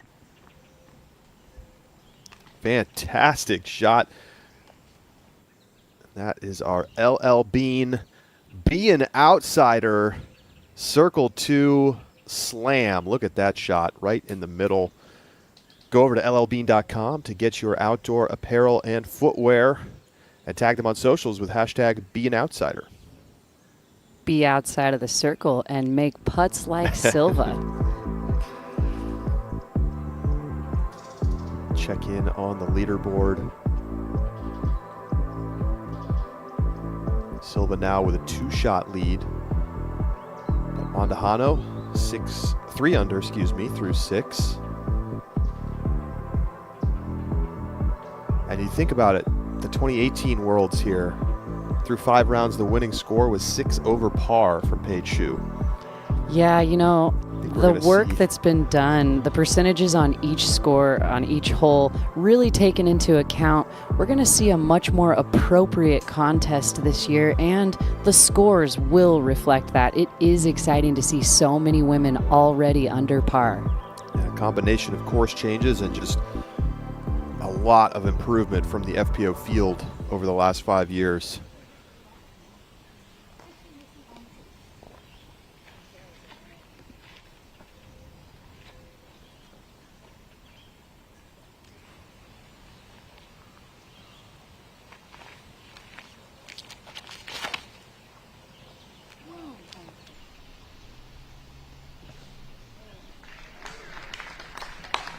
And that shot had very nice shape, but it leaked about 1.5 feet, a little farther right than what she would have wanted. That's probably just going to be a step out approach.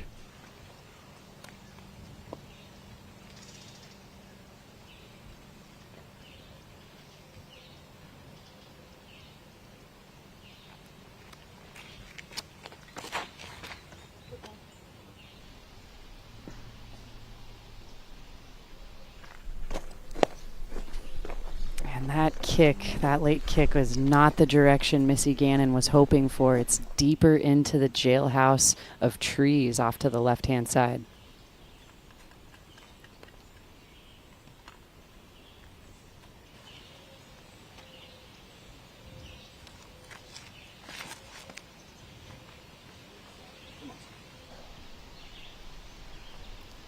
Oh, and a gnarly tree hit for Own there. I believe she would have gotten some ground action to get closer to the right side fairway, but it looks like it just pretty much dead stopped her right there.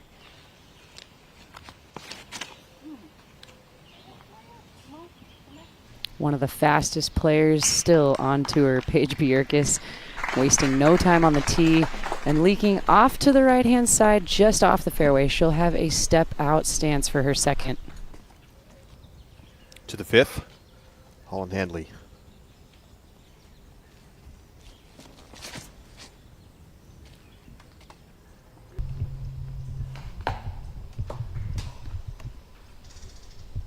Oh, yeah. Talk about get some good ground play. And she got that alternative little right side fairway. It's a tricky hole, but that's the good miss. And it got her all the way up to the pin. Saarinen on the 12th.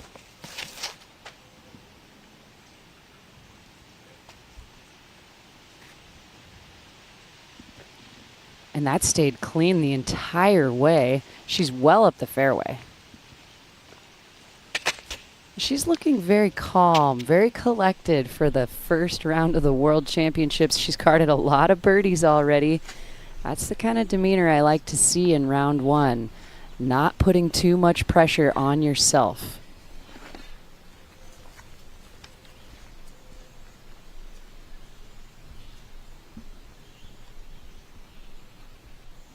So Own has to make a decision whether she's going to go inside or outside of that tree. Outside would be a very wide angle, and I'm a little worried that it would have to work too far left and then right. I think she's going inside here. Yep. And before that rock wall is circle 2.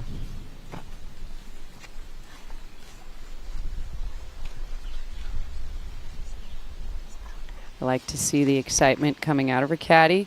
We'd heard a few players talk about their caddies yesterday and how the number one thing players really like is that positive motivational boost.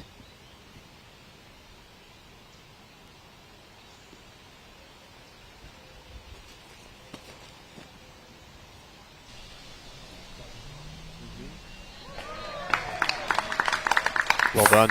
Yeah, full body commitment up that little bit of an incline, and she throws herself all the way into it and gets all the distance she needs. She now has a birdie look. Not bad for Missy standards.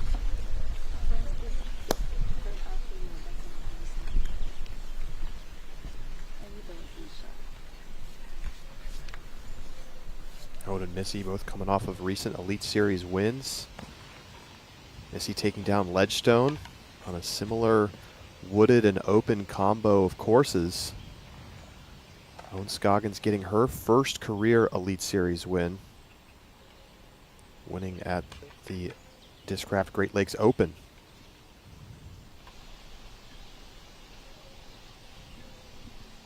It's worth noting Kristen Tatar was not in the field at either of those events.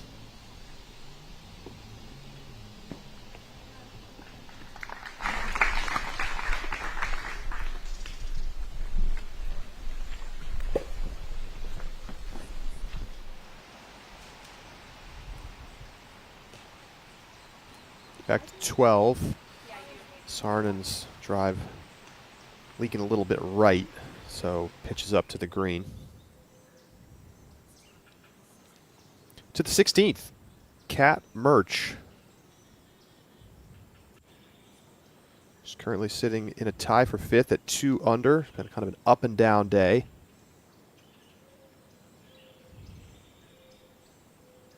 How about that drive? Fantastic into the circle. So she would take a birdie after taking the double bogey on hole 15.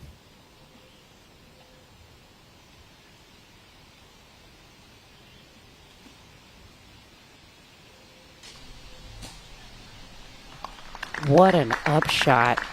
That was a pretty high level of difficulty, and she is inside the circle for that birdie look.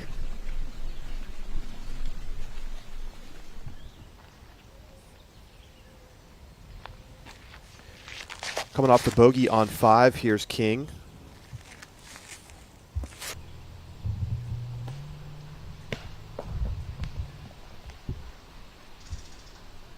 And that is a great spot to be. That will give her an opportunity for a birdie.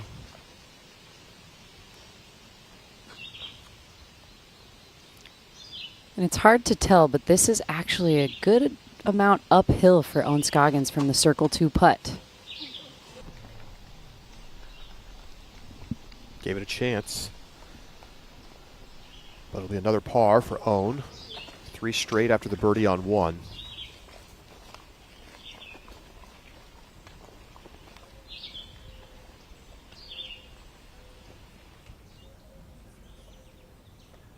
Birdie putt for King.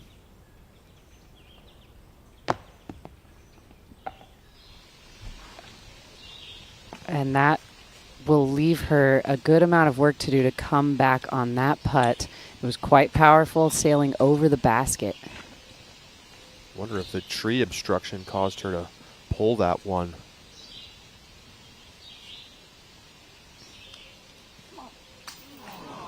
Oh, and that is such a hard thing to do. It's kind of a standstill throw with the putter, intending to land in the basket. Anheuser shape around the trees. She did catch one single thread of chain. She'll have a short comebacker.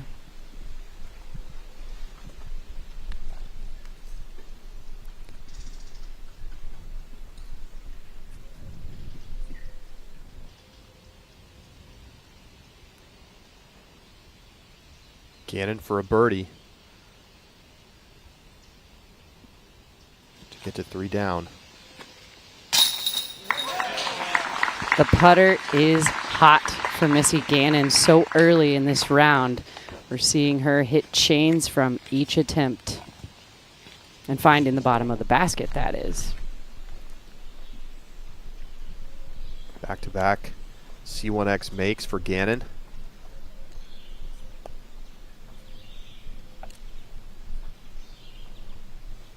Tatar to match.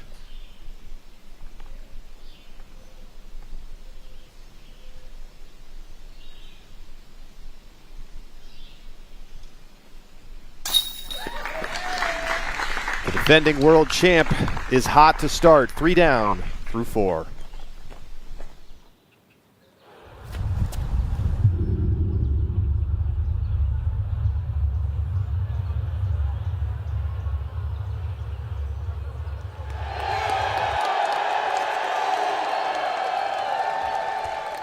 When Prodigy asked me if I wanted to do a collab series, the answer was of course yes. I knew I wanted it to be a mid-range with a lot of glide and overstability. This mid-range is unlike any other Prodigy mid. I'm super excited, cannot wait for it to be out and available for the public to try as well. Welcome to the PDGA Masters Disc Golf World Championships from beautiful Flagstaff. Somehow I just never satisfied with my work, or practice hard enough. I always have questions with myself, so I'm just gonna throw and hope for the best. Another easy birdie for Owen Scoggins. You're now a 3-time world champion in Flagstaff, Owen Scoggins.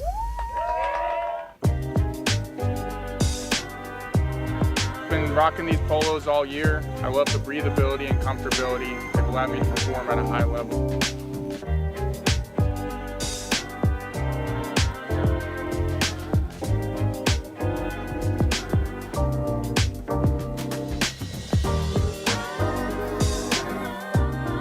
Check them out at flightfactorydisc.com. Good job, buddy. I can't believe it. You're up next.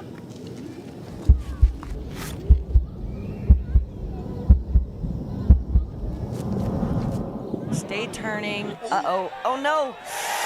Ooh. Wow. Allen inbounds. That's exactly.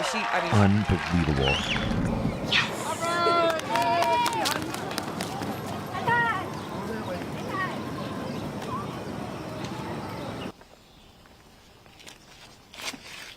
Coming off another birdie, Kristen Tatar teeing off on hole 5. And she's got another birdie putt. Well, any concerns about an injury out the window for now, Zoe? She looks very sharp. I would agree with that. A lot of birdie putts going into the basket and great tee shots coming out of Kristen.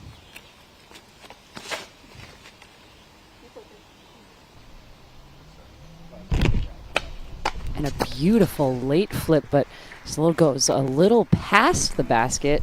She will have a putt for the birdie. It's going to be a tiny bit obstructed.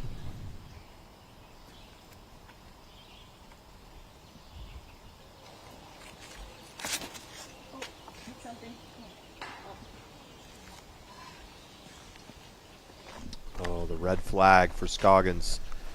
She's been a little off the mark off the tee. Yes, it's a little hard to tell, but up that left-hand side is a rock wall with OB. That's why we have a spotter there.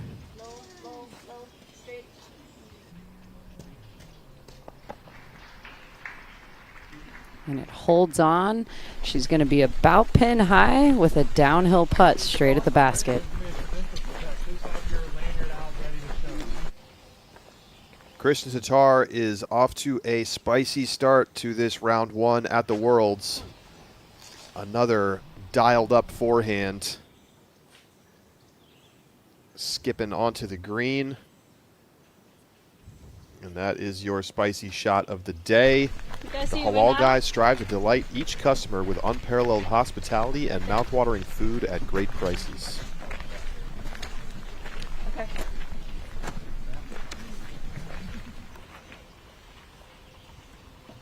So, look good, yeah? You good? Yes.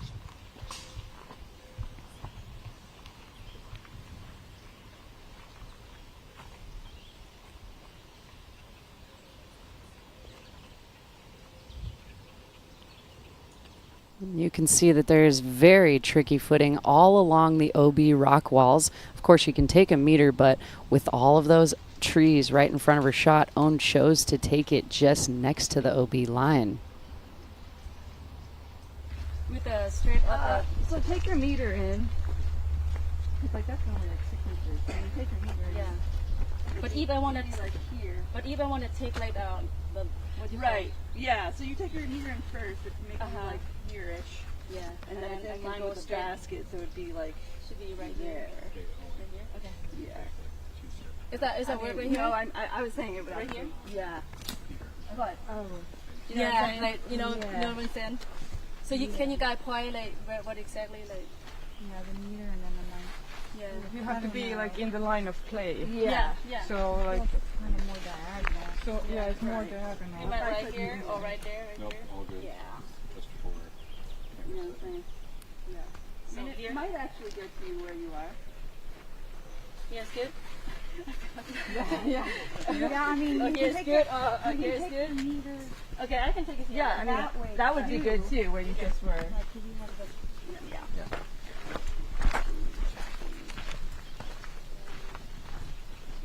So it looked like Own was about to throw, and then Good. she decided she wanted to think about it a little more.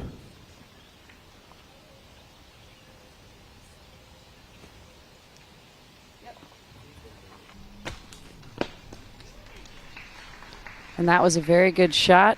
She checked in with her card mates, got a group decision, making sure she's playing this round completely clean. And you can see that the World Championships brings just a little more nerves, a lot more pressure. Second shot on 7 for Henna Blumroos.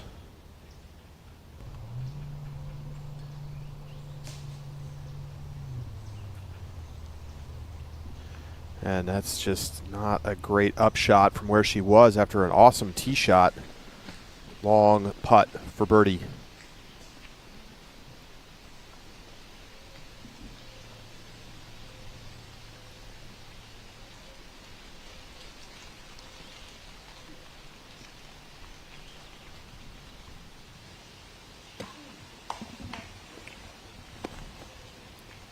Landing softly just below the basket. And the rain is officially back. It has started coming back down out here at Smugglers Notch. Players have all kinds of adversity to deal with during this first round.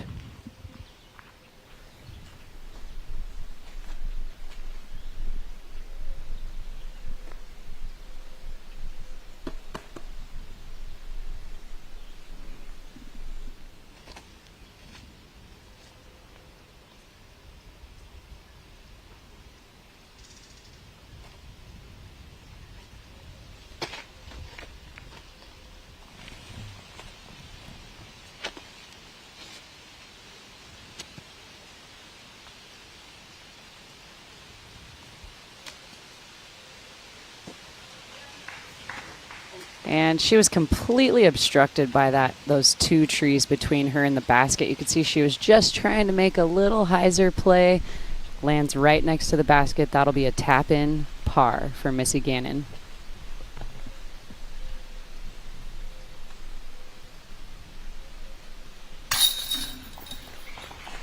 Own battling hard to keep the clean sheet going. She gets her 4th straight par. And I beg your pardon, she went out of bounds, so that's going to be a bogey for Own. So she drops back to even.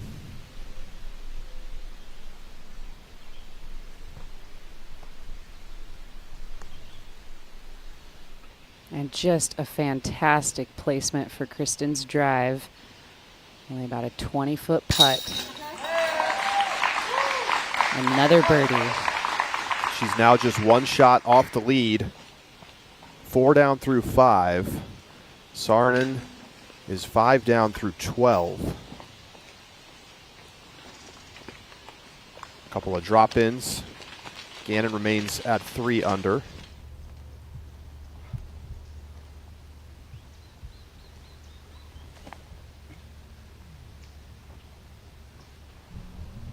Second shot for Holland Handley.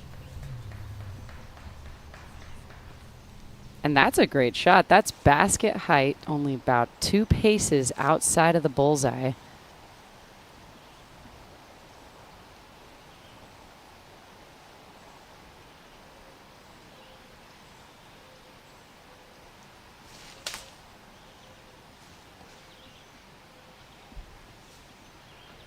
Saarinen just punching back out to the fairway with her second. So trying to get up and down for par. King.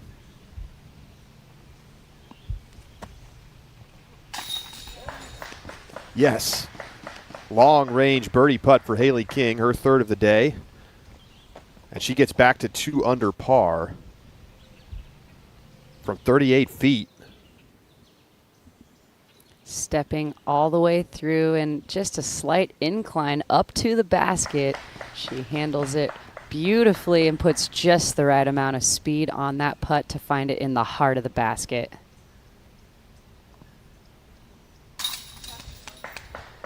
Handley's in for the birdie. 3 in her last 4 holes. She's back to 2 under as well.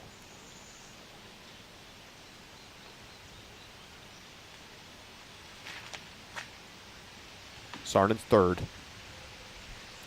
It's hard to see, but the hallway of trees to get to that basket just continues to narrow, so it's a very hard green to approach. To the 18th, Kat Murch. One of our newer holes out here on Brewster Ridge, the finishing hole. Kat's tee shot way up there. She's in circle 1, and that was a fantastic tee shot. Murch is at 3 under. Trying to get to 4 down with the putt from C1 on 18. Strong starts for Kristen Tatar and Missy Gannon, 2 of the favorites coming in this weekend. I was just going to say 2 of our featured card members already finding themselves in the top 5. The field is playing solid, Charlie, with so many players under par, but I like to see what we are seeing out of Missy and Kristen. Saarinen missing her par putt after clipping the tree on the upshot, so she's going to take a bogey for the first time since hole 6. And that means that Kristen Tatar is now your co-leader. And you can see the rain is really coming down now. The conditions becoming more and more wet. More things for the players to think about.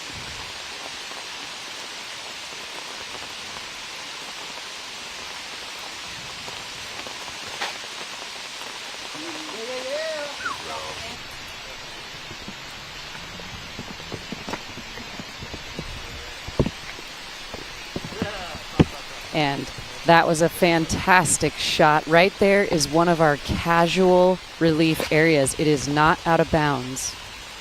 There has been a lot of water here in Vermont over the last few weeks. Flooding. A couple of months ago, that completely inundated downtown Jeffersonville. And a lot of rain over the last couple of weeks means that they've had to do a ton of irrigation work, putting out wood chips and straw out here at Brewster Ridge.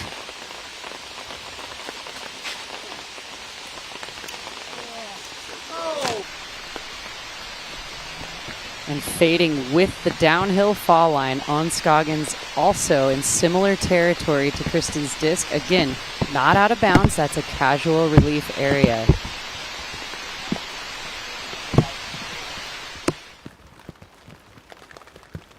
Back over to 18. Kat Murch in for the birdie.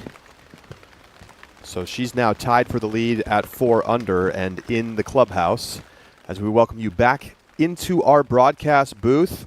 Fox Run just behind us, and Bootleggers Basin is the body of water. And Zoe, the rain's starting to come down, but it hasn't slowed down the players much yet. We've seen hot starts from our top pros.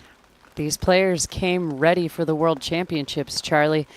There's not a lot of room for mistakes. If you are focused on the podium, focused on a top 5, top 10 finish, you know you've got to be clean off the tee in round 1. You got to make putts, and we're seeing a lot of that throughout the field. Yeah, and Kristen Tatar, of course, out to the fantastic start. But Missy Gannon, others, players, keeping up so far. And, of course, it's a long tournament, 5 rounds, the only 5-rounder of the season. And that definitely makes it so that you really need to pace yourself. You don't want to go out too hard on day one, and like if you're dealing with an injury like Owen is, maybe overthrowing on the elbow. That's right, and we've seen Owen have to scramble already. She did that in fine fashion, tapping in just a single bogey stroke. Talked about the consistency out of Tatar earlier today. It is all about limiting the damage once you've found some trouble.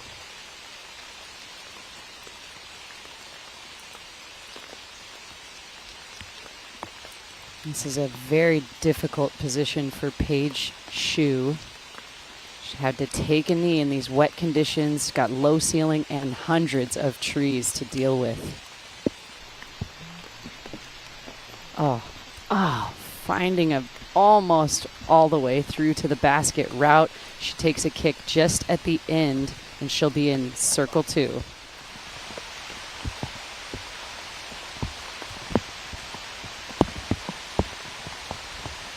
Now, here is our first real look at the par 5, new hole 8. Very uphill. And this fairway weaves from left to right very slowly the whole way up the hill.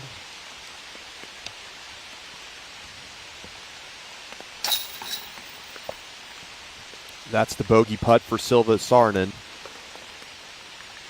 A solid putt for Silva, limiting that damage to just 1 bogey stroke as well.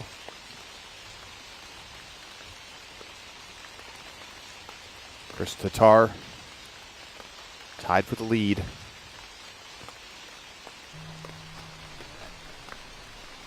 Very smart play. Just putting it right underneath the basket for her par.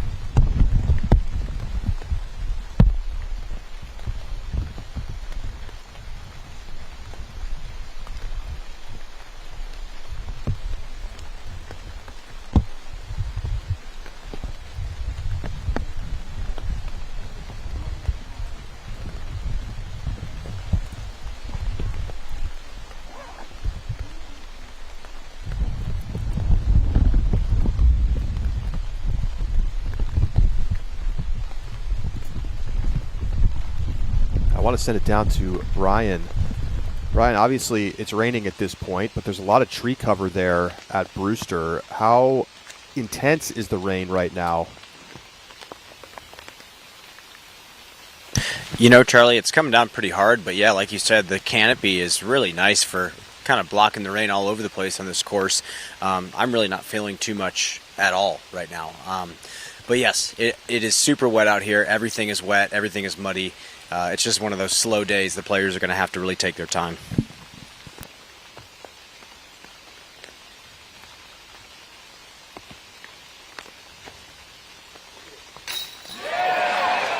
Oh, yes, a very solid and clutch make for Paige Shue. She scrambled to get up into that casual relief area, doesn't take any relief, goes right in and saves her par. From the mud, knocks it down.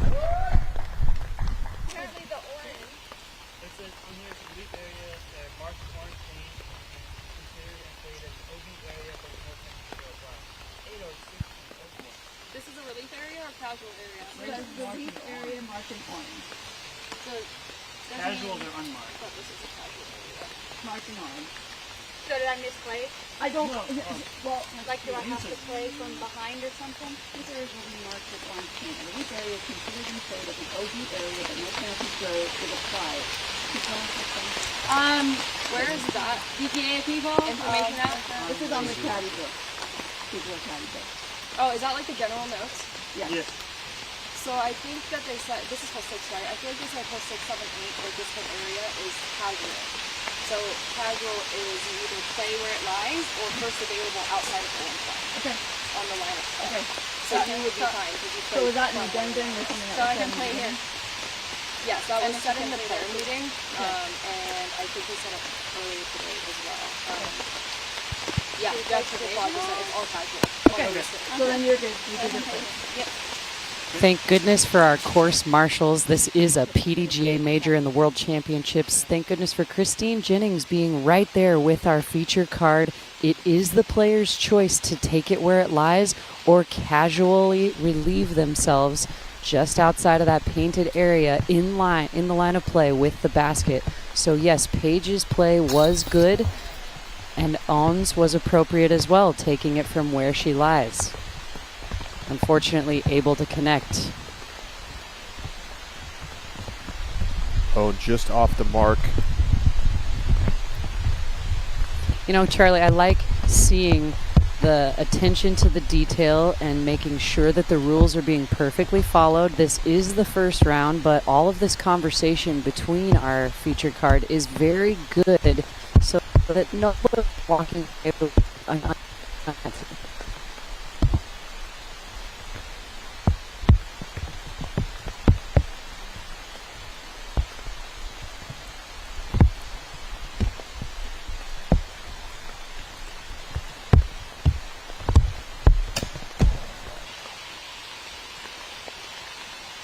off the band from Missy. Confident putter, but a little too confident on that one.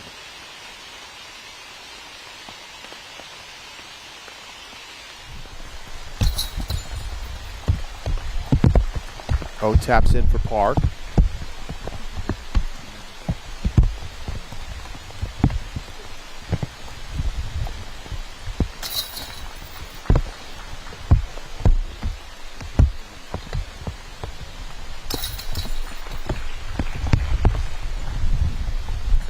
So tap-ins all around.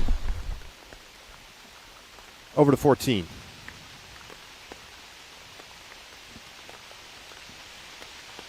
Birdie putt for Silva Saarinen. Oh my goodness. Silva Saarinen from way downtown, 49-footer to bounce back after the bogey on 13. And she is back to your solo leader. She has been red hot, Zoe. Well, I am so impressed by all these early Circle 2 makes. She has not been in the easiest positions, but she's been doing that. Incredible. 4 Circle 2 made putts, all for birdie.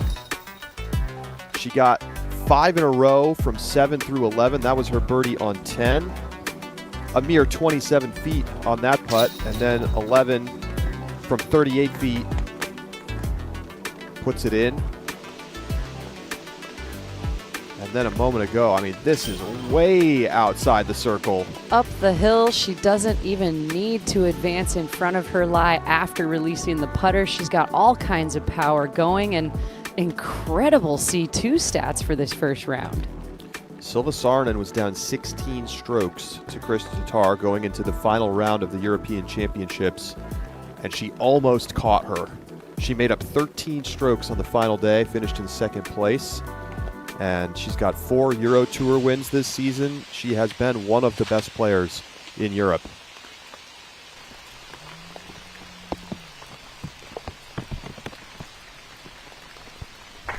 So opting for the straight gap, it comes out just a slight bit early, and she got a good tree kick to stay in that straighter line. She will have a couple of options to now attack the basket.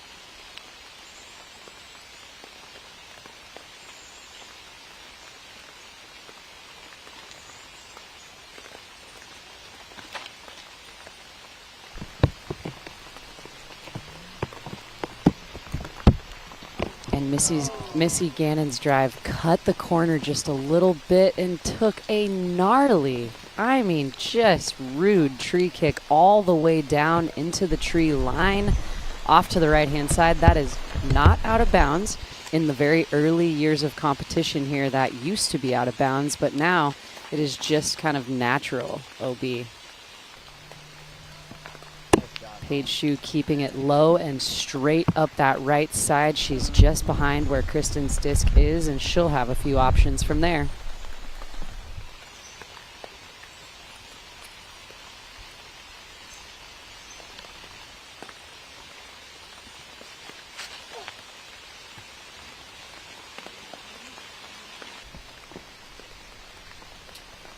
Now Owen cuts the corner very early. That overstable plastic really diving down to the left, but that is kind of an alternative fairway.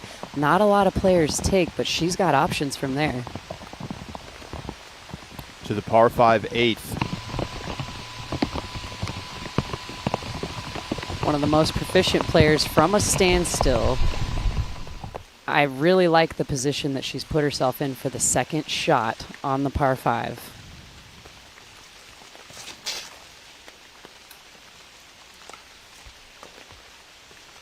Now a new tee pad on 15. You can see that the OB line starts about 60 feet off the tee pad this year.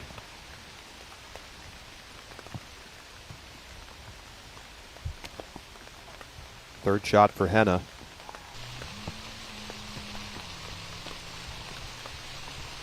Wow, and she's to the edge of the circle.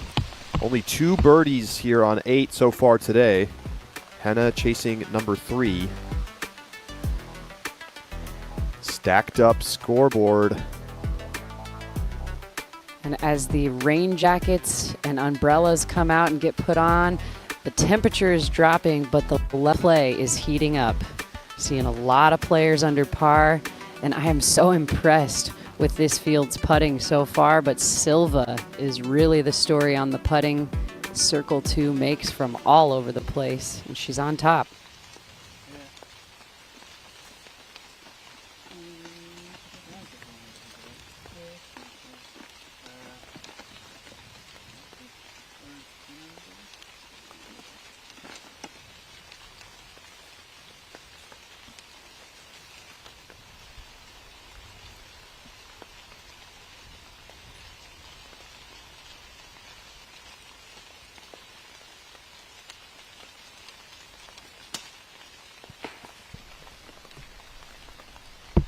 Did not advance far.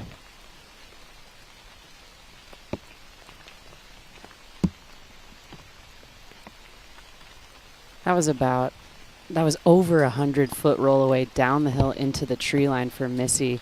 It was a really decent looking tee shot, just barely cutting the corner, but sometimes a bad break can happen. There was no mistake in the throw, just unlucky roll.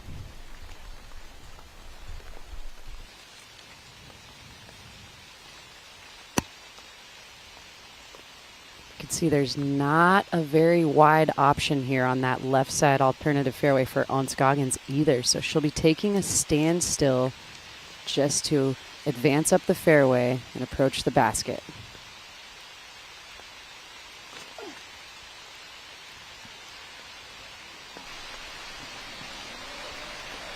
And she stays clean the entire flight. Give her an opportunity, but you can hear some grunts that we don't always hear out of Scoggins, and you can see some pain outwardly being shown, grabbing her right elbow.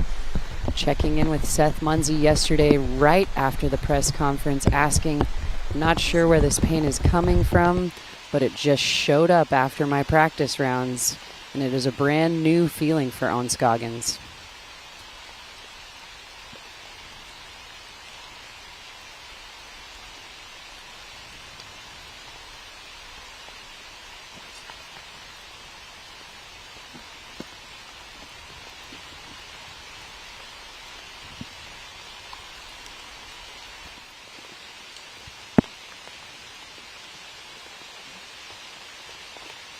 Shu still looking for her first birdie.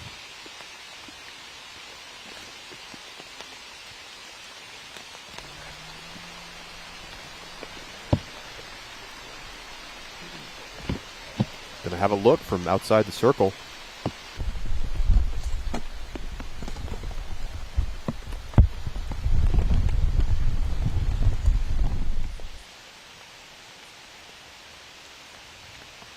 To the 15th, Saarinen's second shot on the par 3. And it is a downhill slope towards the basket and behind the basket, so landing prior to the basket and using the ground play to funnel to it was a great shot for Silva.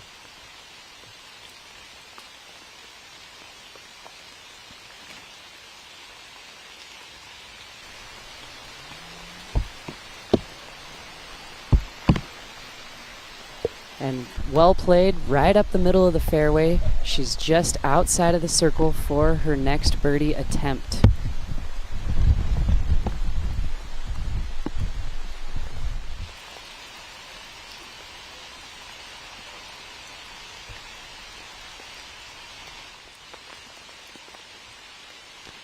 Okay, and so the fairway has opened itself up just a little bit for Missy Gannon here on a very crucial third shot.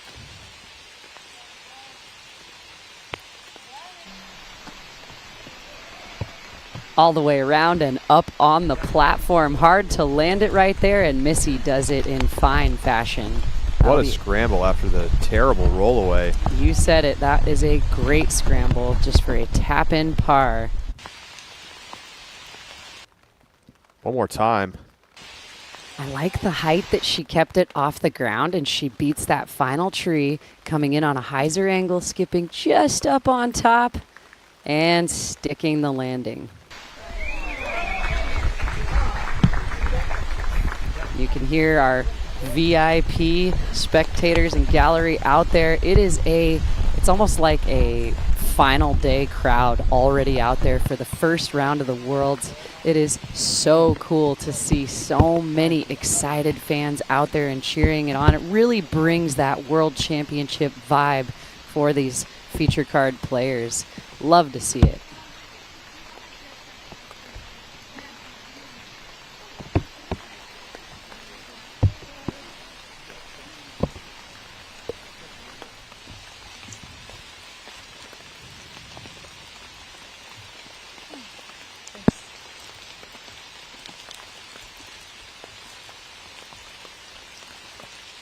So this is a birdie look, but it's a very difficult, narrow window. Oh, man, was that close.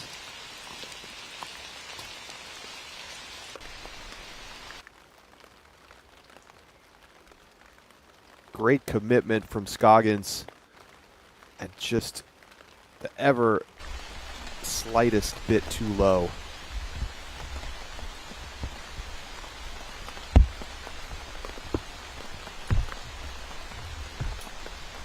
Own at even par, tied for 21st.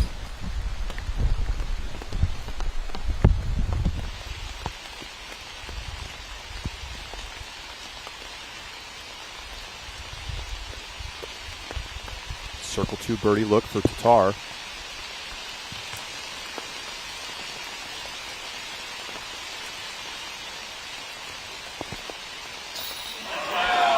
Oh my goodness. Talk about fired up and ready to play. Kristen just makes what looked like a very low percentage Circle 2 putt between the trees. I kind of wondered if she was going to go hyzer hairpin putt around the outside. No, directly at it, and she finds the bottom of the basket. Wow. Kristen has birdied every hole that she's been in at least Circle 2 so far today. That's a fantastic stat. That's what you really want to hear the commentators reading at the World Championships. I mean, you talked about it in your analysis earlier. You got to capitalize on your chances. So far, Tatar on fire.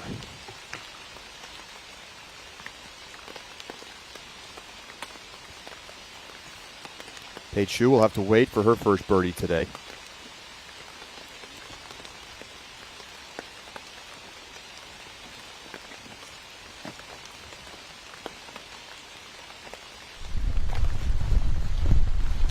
Chris Tatar, she's tied for the lead. Out to a great start at the 2023 World Championships. How about another big putt? Tatar will take on the treacherous hole 8 coming up.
We're ready when you are. Come, discover Vermont. Are you sick and tired of browsing through countless online stores for your disc golf equipment only to come up empty-handed? Look no farther. At Tintin Discs, we have a vast selection with pictures of each disc so you can find the exact one you need. We offer a wide variety of top quality brands at affordable prices, including discs, bags, accessories, and much more.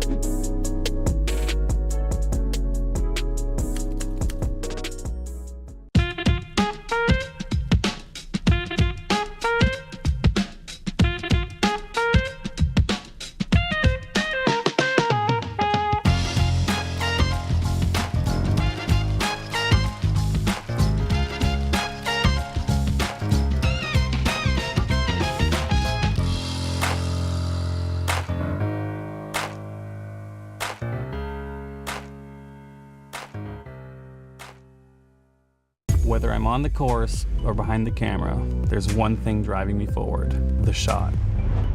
The shot that no one else thinks about or would even dare to try. The shot that people will remember, that tells a story.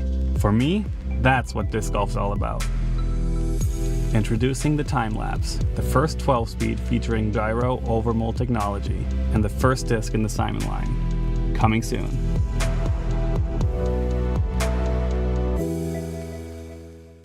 One of my favorite memories growing up was a trip I took with my dad to Hawaii. We just got done with a round of disc golf and decided to listen to the Grateful Dead. Without saying anything, we both knew we needed to dance, and that's exactly what we did.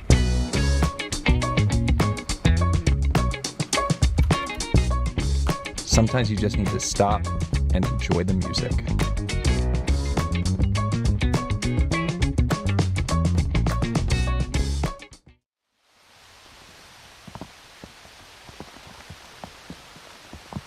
Henna Blomroos putting for the third birdie of the day on hole 8.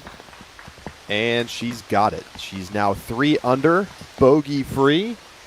And Charlie, I have to take a moment and talk about birdieing this brand new par 5 and what a feat that is. And to be the third one of the day, that's impressive. It's the hardest hole on the course today, averaging about 3/4 of a stroke over par. Solid drive from Tatar.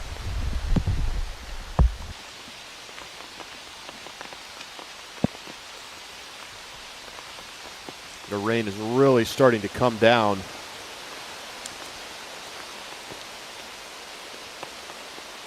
And you called it, Charlie. High volume of water falling out of the sky.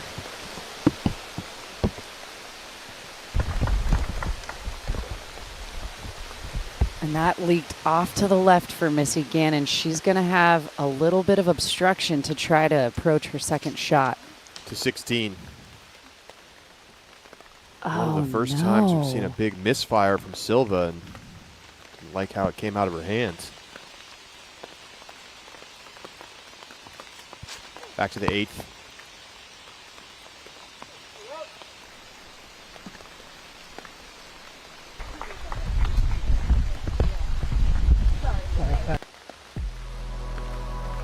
All right, let's take a look at the brand new hole 8. Brian, tell us about this hole, 705 feet uphill.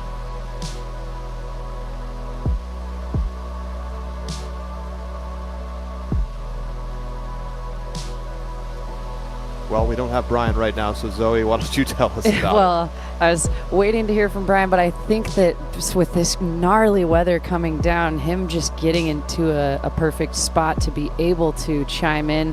What I would like to say about this hole is it was already a difficult par 4 and now is playing as the hardest hole on the course today, par 5, 705 feet.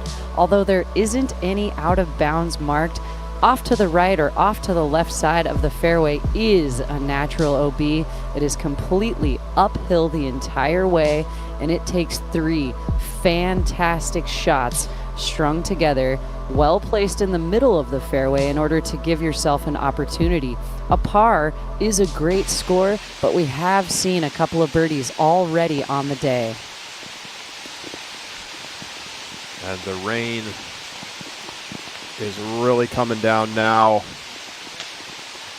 I'm sure Kat Mertz, sitting in the clubhouse at 4 under, is happy to be back inside. Off of the course and in dry conditions, no doubt, for the players that have finished.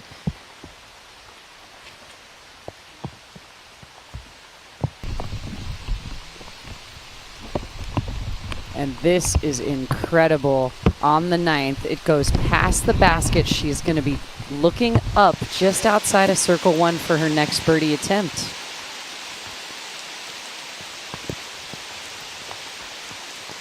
And I mean, it is loud, coming down with real force of nature outside.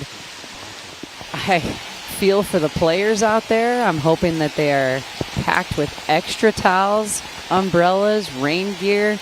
It is seriously wet out there, Charlie. How do you manage your game in conditions like this? Well, the most important thing is to not let all of this extra pressure seep in about how unfair the conditions are. You can't let those kind of thoughts happen. You just have to take your time, dry your disc, and really keep it positive. What can you do? What is your next play? That's all you can focus on. All right, Saarinen, second shot. She kicked early out of bounds.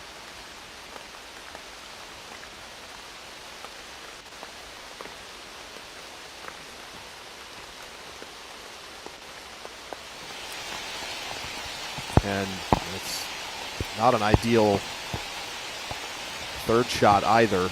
Really the first struggle hole for Silva. Out OB on her first shot and then hits trees quite early for her third throw. She is in the fairway though.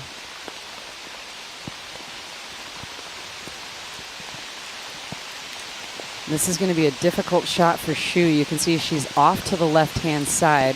That's not going to give her a very attackable position to get distance up the fairway, more so going for placement here on the second shot.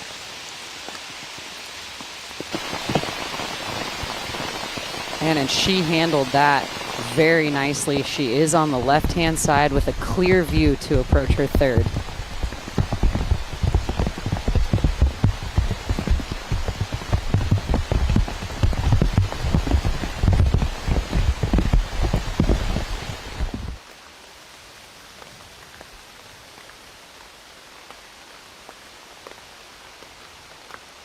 Silva now in the right side woods, chipping up onto the green, and we missed one of her earlier shots. That was her 5th shot on the par 3, so she'll be tapping in for a 6, a triple bogey 6, and that's going to shoot her down the leaderboard. That was a very good play for Kristen, being off the fairway on the left-hand side, using that really go-to chip forehand, putting Anheuser angle on it, shaping it back to the middle of the fairway.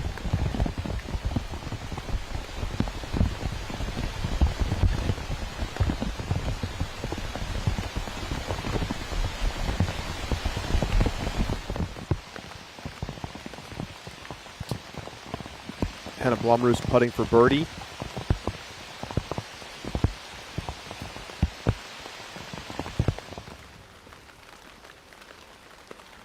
Back over to 16.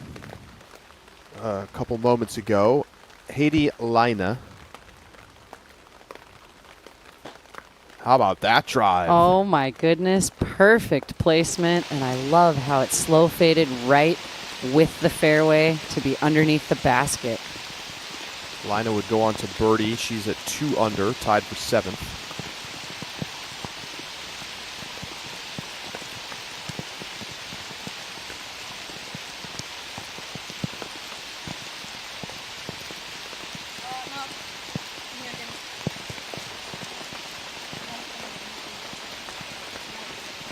Trying to get the disc dry enough to get a good grip. And that's what I was talking about with you just moments ago, Charlie. It's really about taking the extra time to get as good of a grip as you possibly can. I mean, the weather is not stopping for a while. You can kind of just peer up at the sky and see it's very dark right now. All of those glimpses of blue sky and sunshine are completely gone. So it is about being patient and going shot for shot, focusing on what you want. It's going to be sunny and beautiful the rest of the weekend, but not today. A late tree hit, directing her over off the fairway on the left-hand side. It's going to be a third throw obstructed for Onscoggins.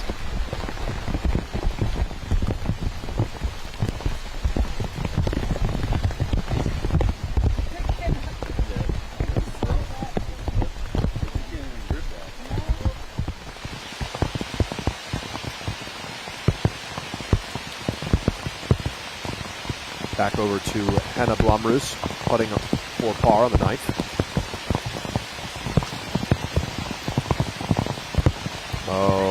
Oh no. You never like to see that. Such a short attempt to save that putt and just coming up short.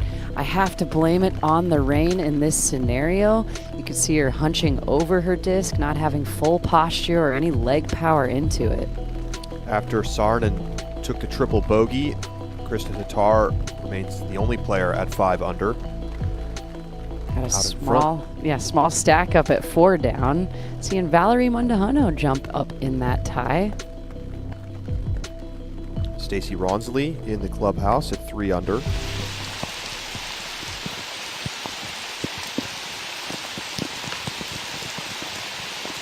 Oh no.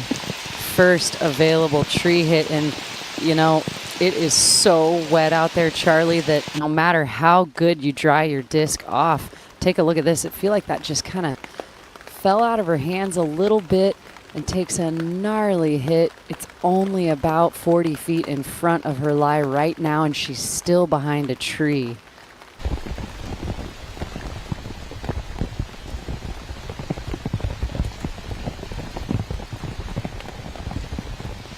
Missy trying to keep those hands dry.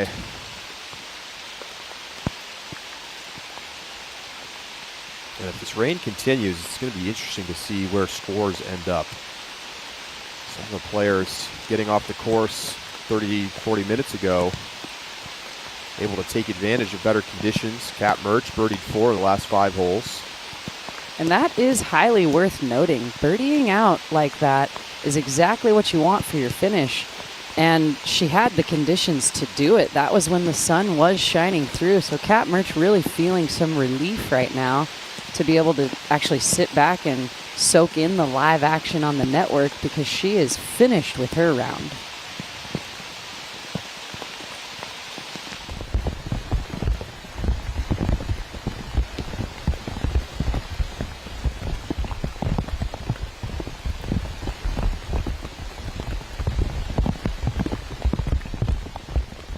Can't say enough about the benefits of having a caddy or a player support person on a day like today. See Kristen there kind of handling the entire situation by herself, whereas over here we've got Tom Seven on the bag for the entire season for Missy Gannon. Very well understood role and so supportive. Again, just bringing enough extra towels, carrying the extra weight, holding the umbrella to prepare the players. All you can do to make the experience more doable.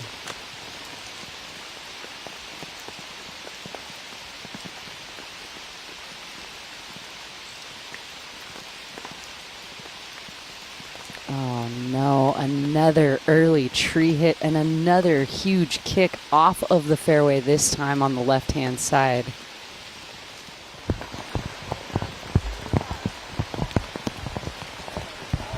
Oh my goodness, Charlie, just looking at that tee pad makes me want to stand still with brand new shoes on. It's waterlogged everything right now. Haley King getting set to tee off.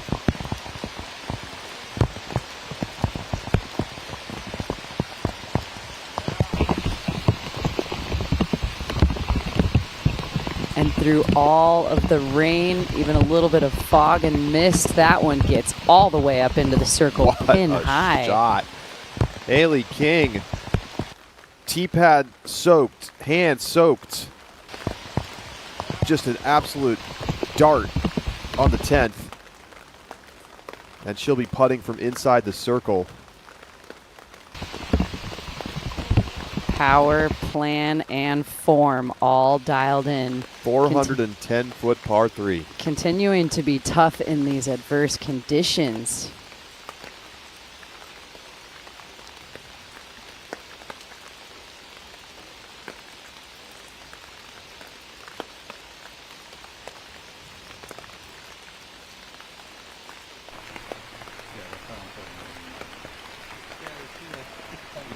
And although she had clear swinging room, there was no room for a run-up for Paige Shue. So she advances up the fairway, but she's still off on the left-hand side.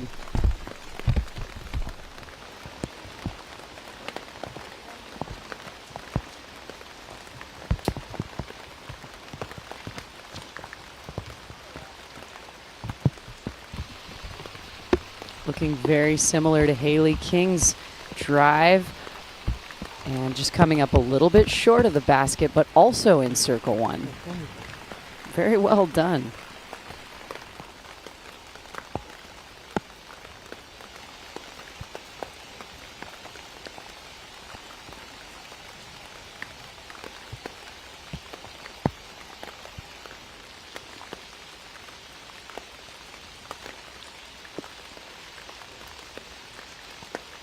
So you can see that this is going to be more for placement, not fairway advancement. Missy is back in the middle of the fairway. That was her 4th throw, though. It would have to be an insane throw-in at this point to limit the damage. And that was actually her 5th shot. Yep, so. excuse me. Yeah, this hole, it's hard enough when it's not pouring rain.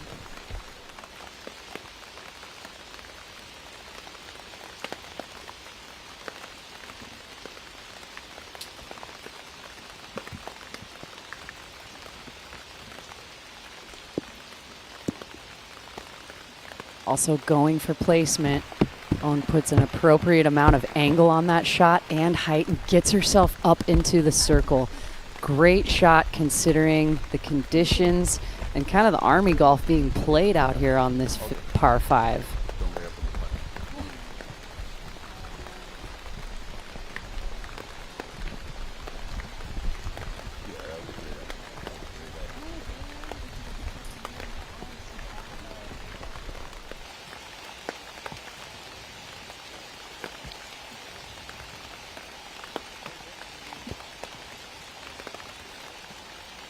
Well, it's just a mental battle as much as anything.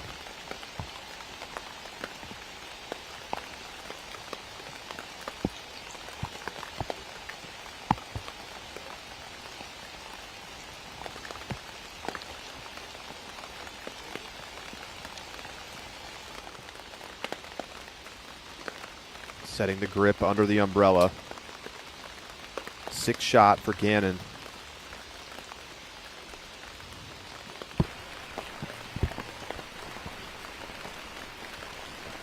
And that was a good shot for Missy. Probably a little bit of relief there, knowing she's just about 2 feet outside of the bullseye.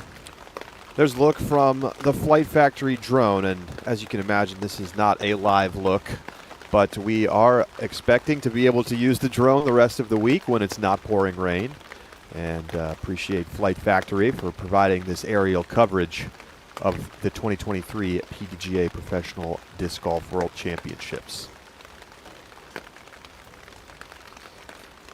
And if you go over to Flight Factory website, you can use code WORLDS2023, flightfactorydiscs.com. You'll get free shipping with that code. Get some of your favorite discs or grab some good gear to support your favorite pros. Again, flightfactorydiscs.com, code WORLDS2023.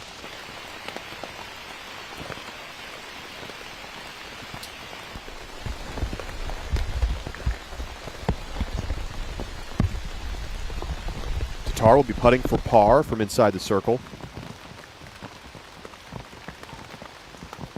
Hannah Blomers for birdie.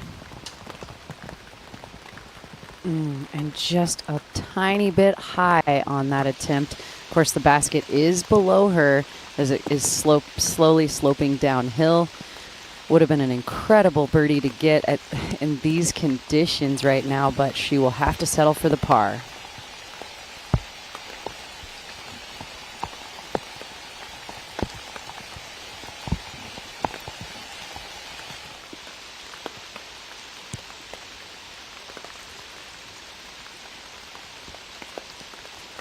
And not messing around with any kind of bold attempts through those trees. Paige Shue is just putting it into the bullseye.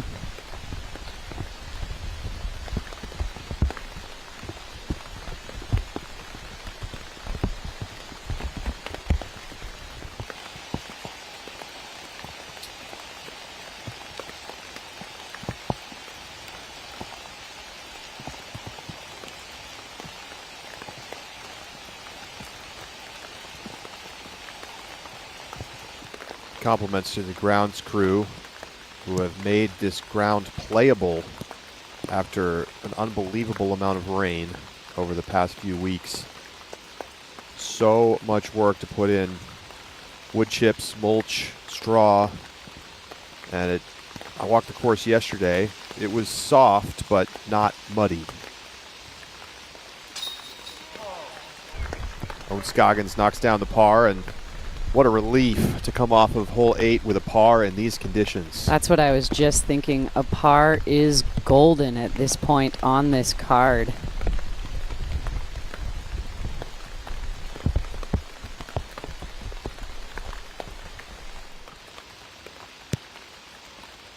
Over half the field taking bogey or worse here on the 8th. Missy Gannon becomes one of the victims. She takes double bogey. Tatar for par.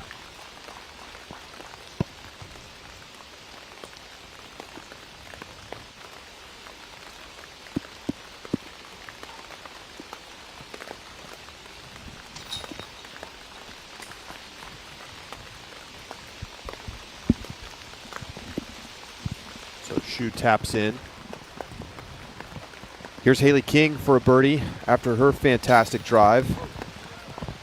And she is back under par. Yeah, making good on the attempt. And a birdie in this weather right now is definitely a way to come up on the field, climb the leaderboard. That was a very clutch drive and a solid putt. Chris Tatar still out in front after taking the par on the 8th.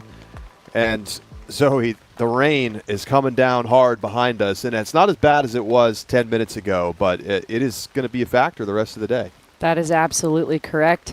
I have to give a huge shout, like you just did, to our groundskeepers. I caught up with Assistant Tournament Director Sean Mercy last night at the Players Ceremony. For 3 straight weeks, our crew has been putting gravel, straw, wood chips all over this course. It takes hundreds of man hours and a lot of just solid work being put into this course to make it so playable in such bad conditions. Well, the course still giving up birdies. I mean, we're seeing players still able to execute some nice shots on the birdie we just saw from Haley King. Fantastic shots on the downhill 410-foot par 3. And Krista Tatar, though, still out in front, and we've seen her do this. She's now had 13 straight major rounds where she has been the leader at the end of the round. Wow. And when you think about that and how she's played at the beginning of both the European Open and the Champions Cup earlier this year, other players have to be thinking, I must stay connected, because you can't end up down by 10 strokes and expect to catch up. Do not open the door, and do not let that crack wide open, because Kristen Tatar isn't going to be letting off the gas anytime soon. Well, there's your can of current conditions. You don't need to see the stats to know how it is out there. Thankfully, it's not windy as well.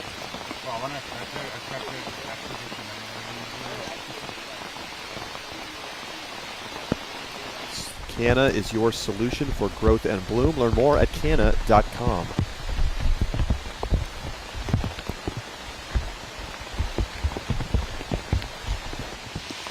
And just when we thought it was kind of starting to lighten up, it is actually coming down just as hard as it was moments ago. The rain continues.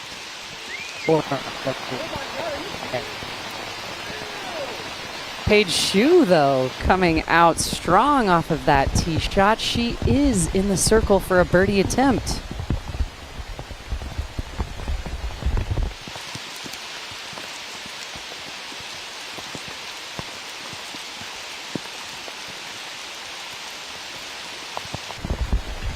And off of the fairway on the left-hand side for Owen Scoggins. And, you know, the temperature is dropping, Charlie, and I'm seeing Owen grab that elbow. I'm thinking cold weather, colder muscles, pain is happening. We're seeing it outwardly displayed by Owen.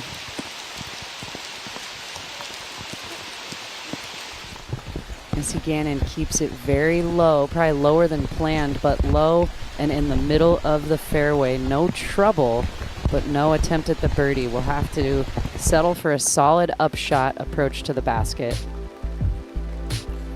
Valerie Mondahano just got a birdie on the 11th, and she's now tied at the top with Tatar at 5 down. Still no bogeys. I was just going to say that same thing. A clean scorecard in these kinds of conditions with all those birdies.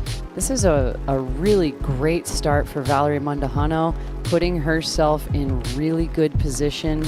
She can maintain, follow the practice plan. She's going to find herself joining Kristen up on that top card. Allie Smith, 4 under through 15. Great round for Smith. Lisa Fakis coming in on 18. And a potential chase card spot tomorrow.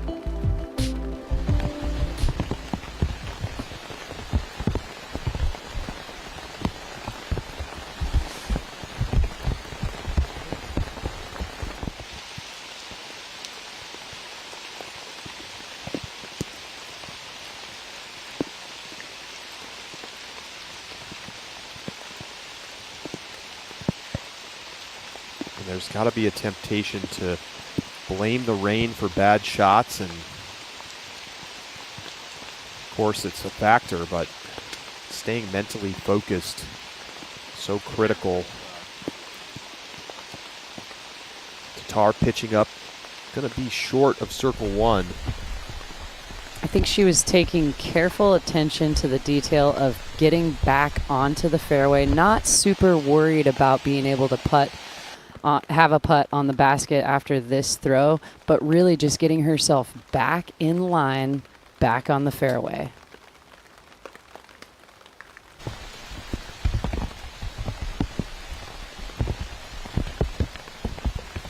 And at this point, no matter what type of whale sack or chalk or powder you're using and however many towels you have, it's almost impossible to get a dry grip.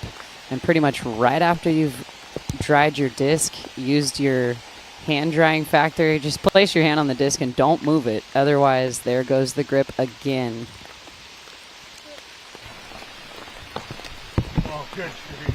And Scoggins taking a late tree hit that helped her stay into the circle, and now she'll have that much left for a par.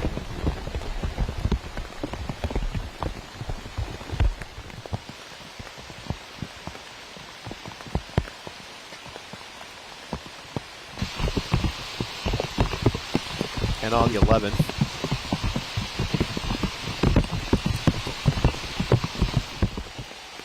Gets it way down there.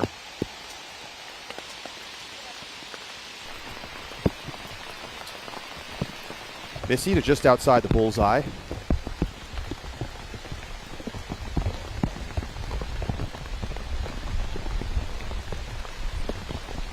And that was exactly what Missy was going for, being about a little over halfway up the fairway. Just placing it right next to the basket is all you need for the tap-in par.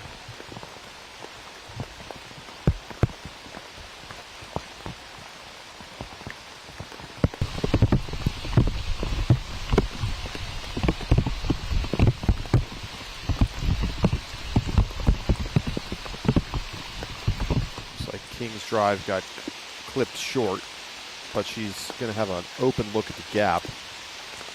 Tatar.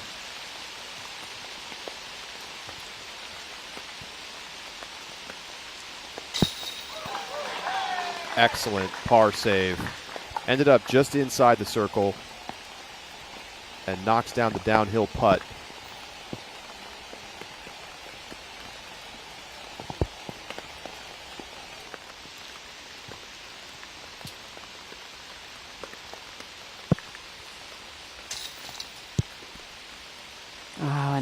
Is just off of her mark with the putting today. She's had a couple misses low and left. So just chaining out left again there. Leaves her putter in the bullseye, but that will be a bogey.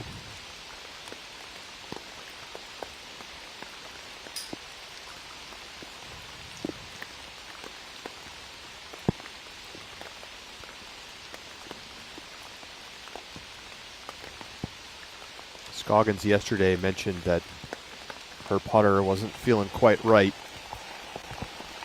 from circle's edge. Seen a couple misses today. She's been consistently the best putter on tour for multiple seasons.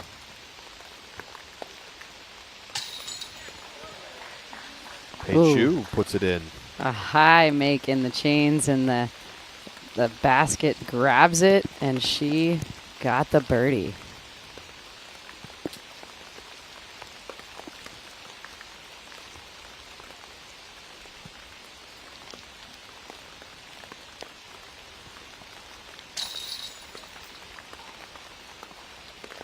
Missy taps in for the par.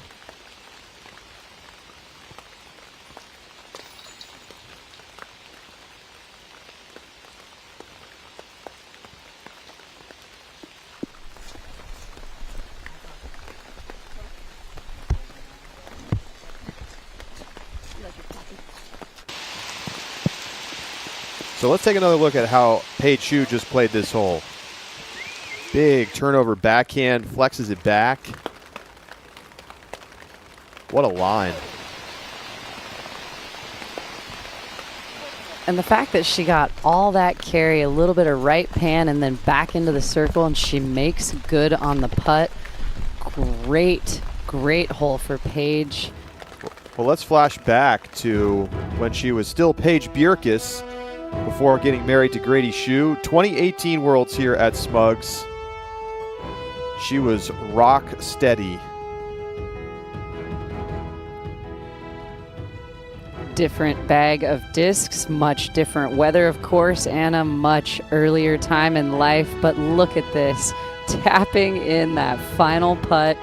Biggest smile, double fist pump, and I'm going to call that a very athletic jump to her first world title. So she picks up her first birdie on the 9th. Tatar and Valerie Mondahano tied at the top.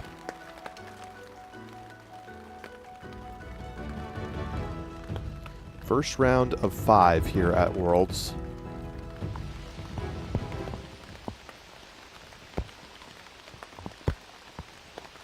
Second shot for Haley King. She goes just a little bit deep of the basket, but nonetheless, she's in circle 1. To the 12th, Sai Ananda putting for birdie. The only basket on the entire property that's just a little bit lower to the ground than the standard basket height, so a shortened basket, and she makes good on the birdie.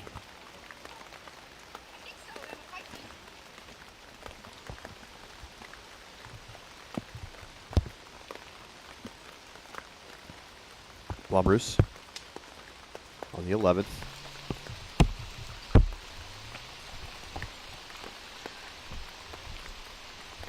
Up to pin high.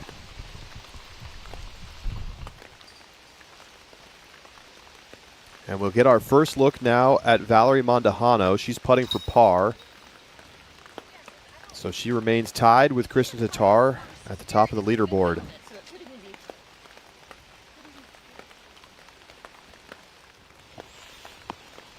Mondahano still bogey-free today.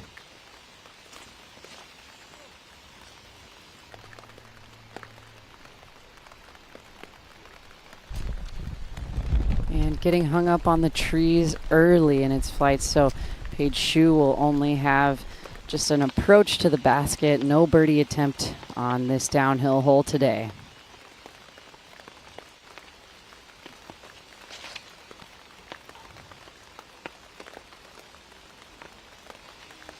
Beautiful shape on this tee shot for Kristen. And it gets cut down just a tiny bit early in its flight in the circle by one of the guardian trees near the basket. Another look at the drive from Tatar. Late turn. Drifting it onto the green. She's going to be at circle's edge with another look at birdie.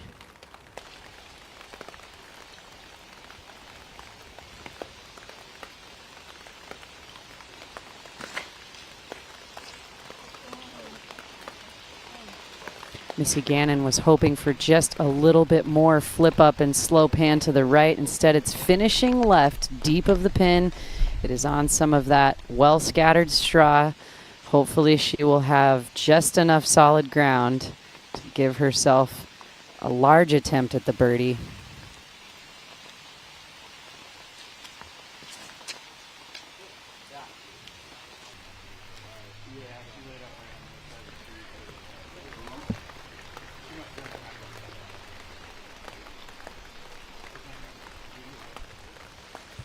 And that made it all the way down into circle 2. Back to 11, King.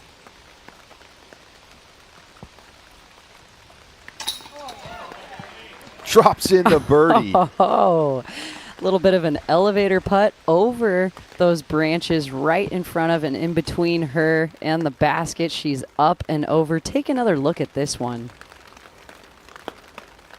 Up and over, and just a slow finish to the putt right in the middle of the basket.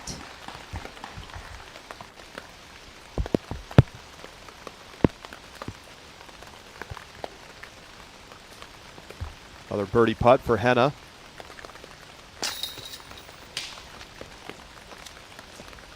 Little bit left, and it splashes out off the chains. So we go to 16. Here's Allie Smith's second shot. Smith currently sitting in a tie for second.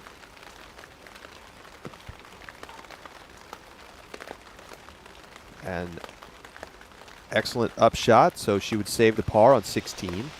She has no bogeys today, 4 birdies. Here's Valerie Mondahano, who actually bogeyed on hole 12. It was not a par putt that we just saw. So she dropped 1 back of Tatar.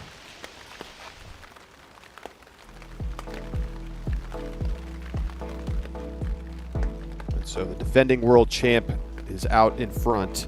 Allie Smith, Valerie Mondahano tied there with Kat Murch. Murch wrapped up her round about 45 minutes ago at this point. Lucky Lorenzen coming in at 2 down.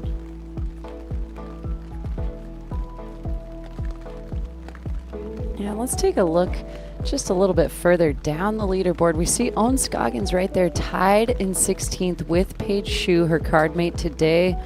Holland Hanley, Alex Benson, and Jennifer Allen all stacked up at the even score.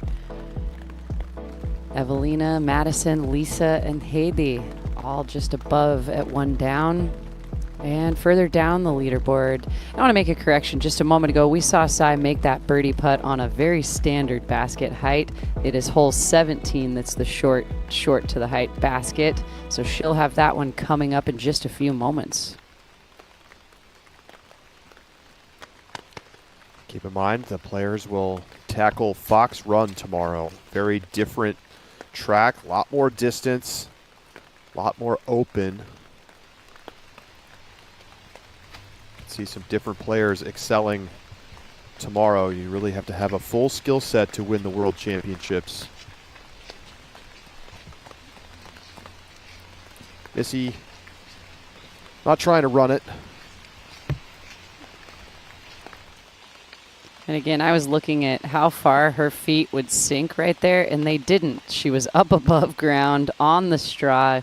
Huge shouts out to our groundskeepers and volunteers out here at Smugglers Notch all week long and really all throughout this year preparing for this World Championships.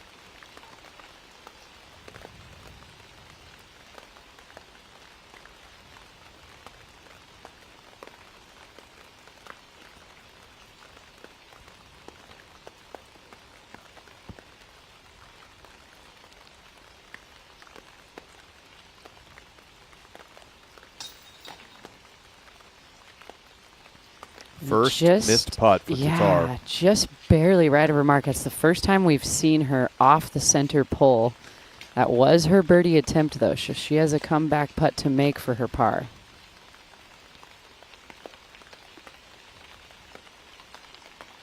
Scoggins pitching up to here.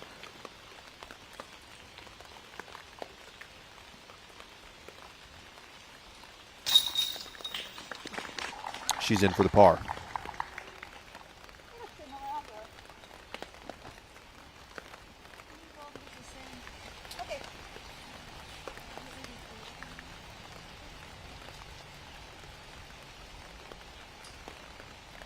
Still dealing with that elbow and arm.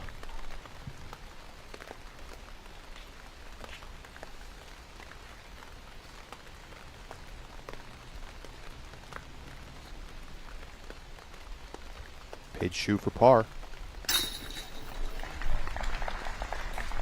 Drops it in. Paige Shue playing a lot like she played 5 years ago at the World Championships. She's sitting at even par, very steady.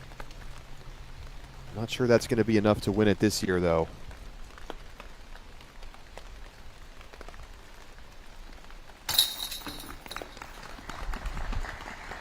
Solid make for Kristen's par.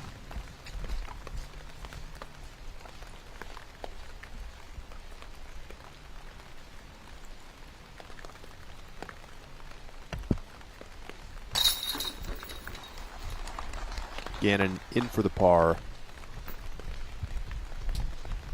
Missy got off to such a great start. 3 under through the first 4 holes, but she has not birdied since, and she took a double bogey on hole 8.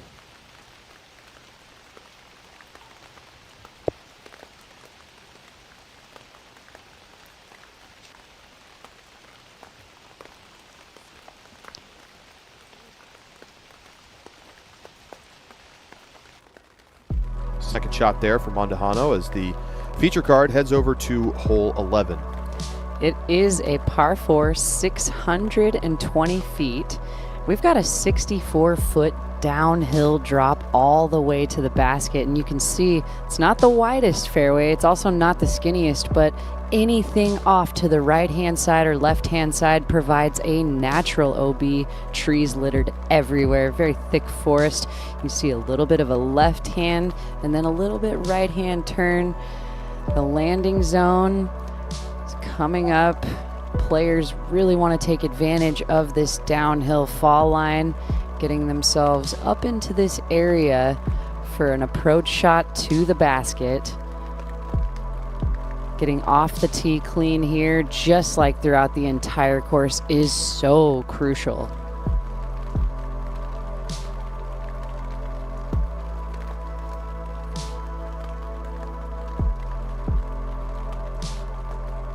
Another beautiful green here at Brewster. Time to take a look at our keys for closing, presented by Black Ink Discs. Well, there is some OB strung late, so staying in bounds is very, very critical. You also need to score late. There are a lot of opportunities in holes 14 through 18 to get yourself a birdie look. Got to score if you've got the opportunity and keep the momentum going into Fox Run for second round of the World Championships. I know Kat Murch, we've mentioned her a few times. It's been off the course for a while. She put up a good score, and she's going to take some really high momentum into the Fox Run second round. Zoe's keys for closing are brought to you by blackinkdiscs.com, the premium disc golf store. Whoa, what was way off the mark on the left-hand side takes a tree kick and goes across the fairway into the right-hand side. She's going to have some trees between her and the basket for her second shot.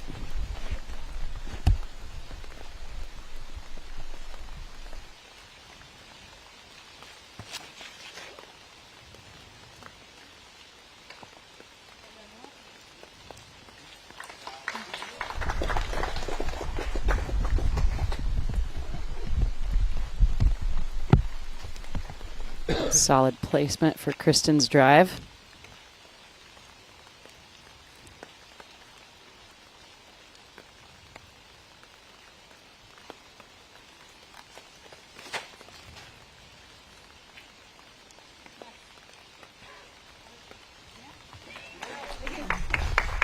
And Missy's disc absolutely following the path of the fairway. That was a great tee shot.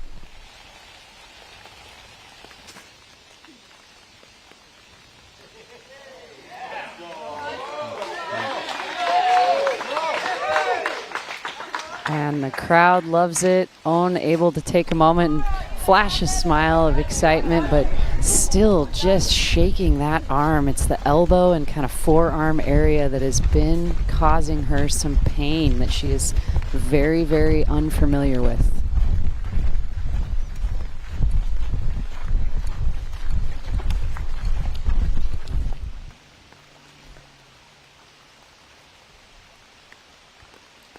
So after a tee shot that was clipped down only about 200 feet off the tee box, her second shot only got her to there, pitching up again, and now she's in the woods off to the left. This is providing a very strugglesome hole for Val Mondahano. The rain has started to ease up. Sun even starting to peek through a little bit. Leaderboard not changing too much.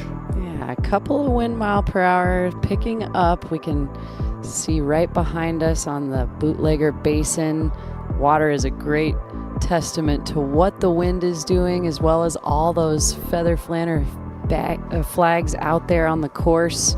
So although the rain factor is easing up, a little bit of wind picking up as well. Well, if any players hit an ace this week, they are going to win themselves a Furman dual fuel inverter portable generator, a cutting-edge portable power generator. The powerhouse of innovation will be your secret weapon on and off the course. Unleash the true power of convenience and versatility with a high-impact generator that will accompany you on your journey with Furman Power Equipment. Man, to card an ace at the World Championships is already something that is just such a short list of players throughout the history of disc golf, but then to be rewarded with such a cool generator from Furman, I'll tell you, got to be thinking ace on a few of these shorter holes.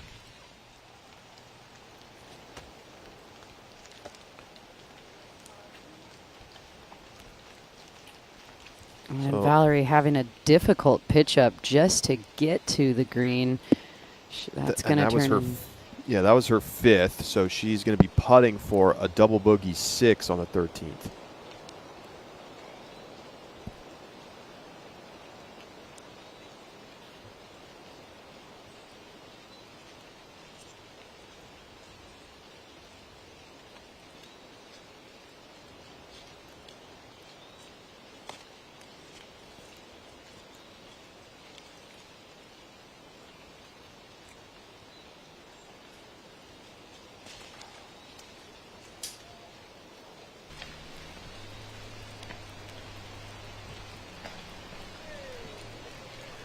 All right, so center cut landing. She's deep in circle 2, but that was a very good approach to the basket for Paige Shue.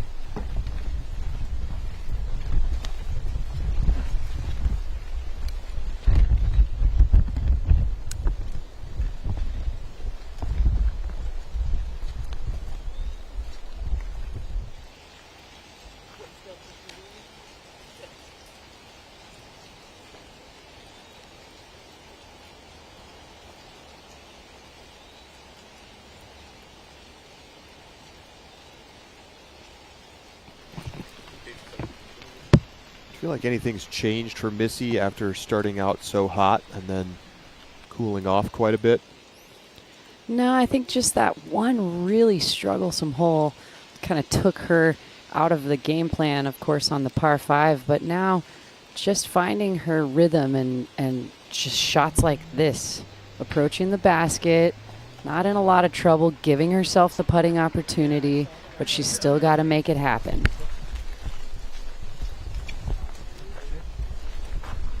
She hasn't had a look at birdie since hole 6.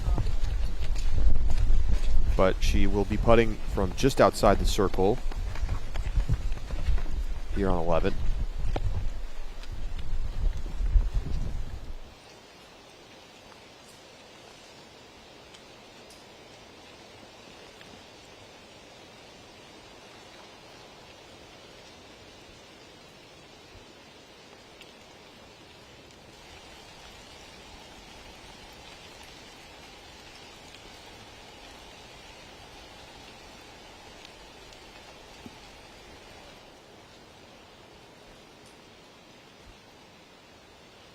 Kristen's second throw on hole 11, just approaching the green.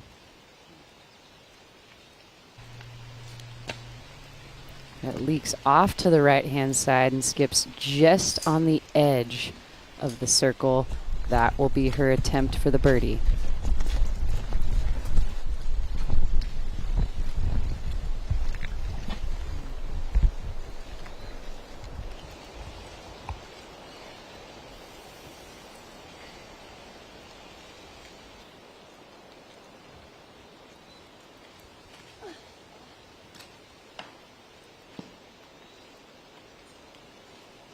And the struggles continue for Scoggins. You can hear it, you can visually see it. The pain is really bothering her. Brian, we're seeing, obviously, Owen dealing with the elbow and the forearm. Do you feel like it's affecting her shots?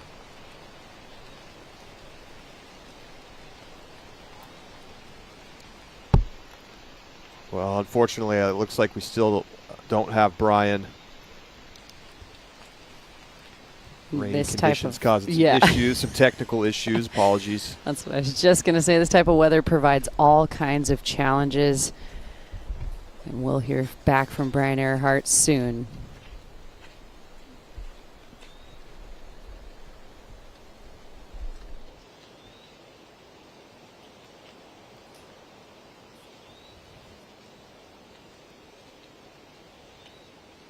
This is no easy approach for Scoggins, but she's able to find a small window, and that's going to set her down just outside of circle 1.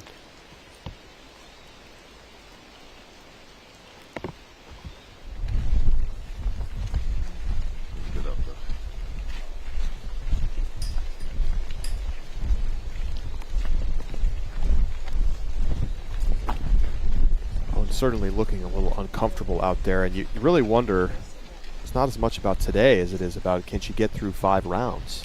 Yeah, that's the thing about the World Championships contest. It's 5 full rounds, and to see her struggling like this, a player cannot trust the release point, and we've seen it hole after hole, shot after shot for On. She's really thinking that she's got that shot dialed, and then all of a sudden hits first available, so no trust in the shot is really going to provide the challenge. Good approach there for Paige Shue. She's in the bullseye.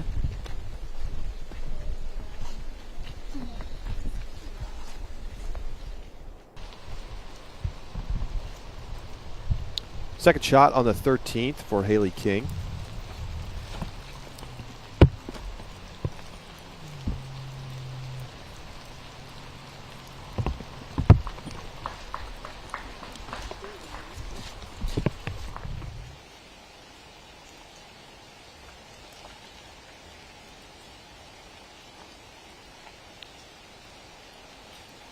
Haley King ending up off the fairway.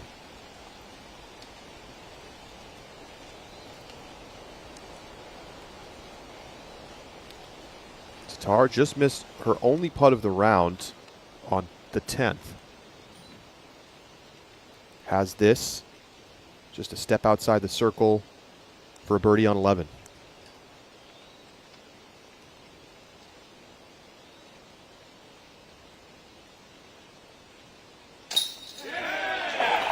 Incredible focus and execution from Kristen Tatar. Really dialing it in and adding yet another birdie to the scorecard. I mean, this is some of the best putting we've seen from Tatar all season. Locked in.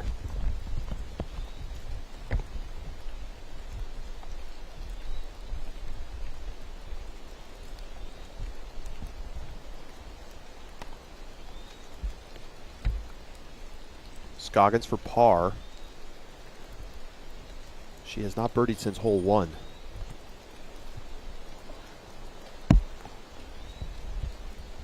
And she's clearly uncomfortable throwing the putt right now.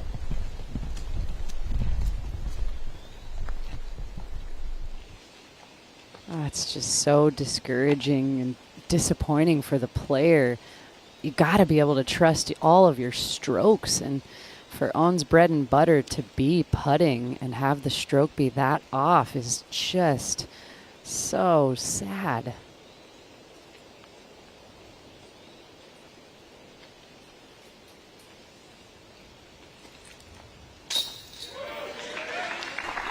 A big birdie putt there for Missy Gannon. She gets back to 2 under, 4 shots back of Kristen Tatar. Friendship isn't defined by time spent together, but rather by moments shared. Moments that are warm, exciting, and new. When you're outfitted for all that's out there, even the ordinary becomes extraordinary. So here's to taking a moment to appreciate every moment, made outside together.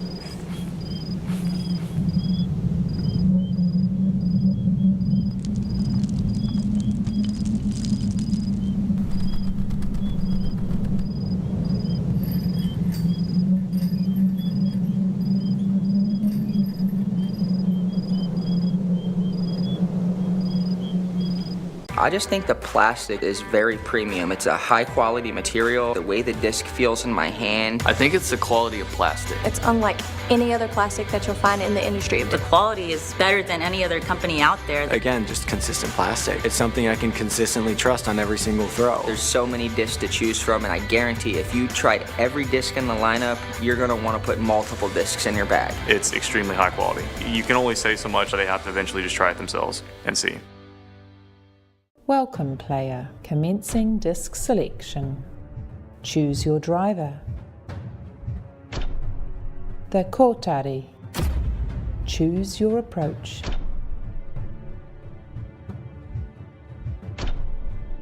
The Kia. Choose your putter.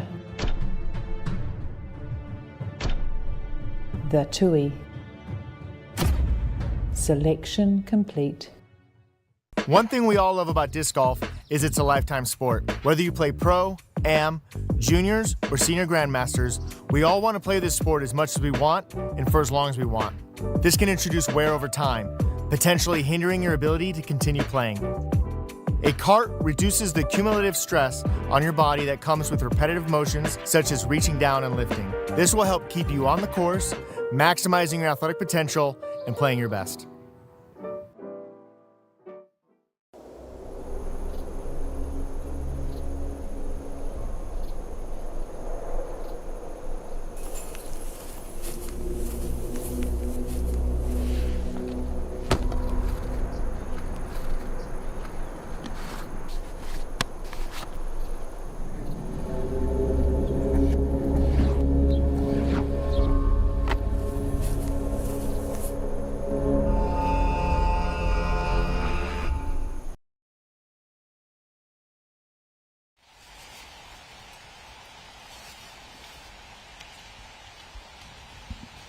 Your leader, Kristen Tatar,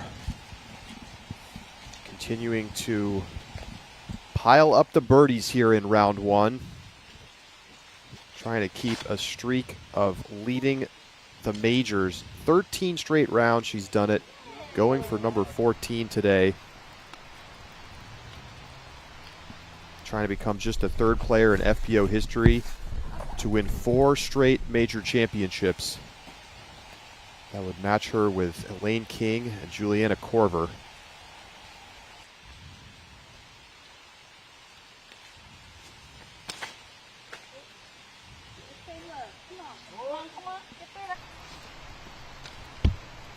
And Missy gets the right side window. She's funneled up into circle 2.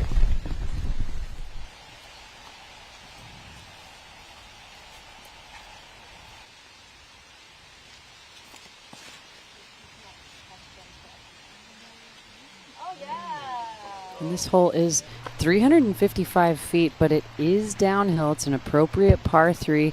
It's about 70 feet shorter than the MPO pad, but it plays 38 feet of a drop downhill. And there is OB deep of the basket just into circle 2 at 42 feet.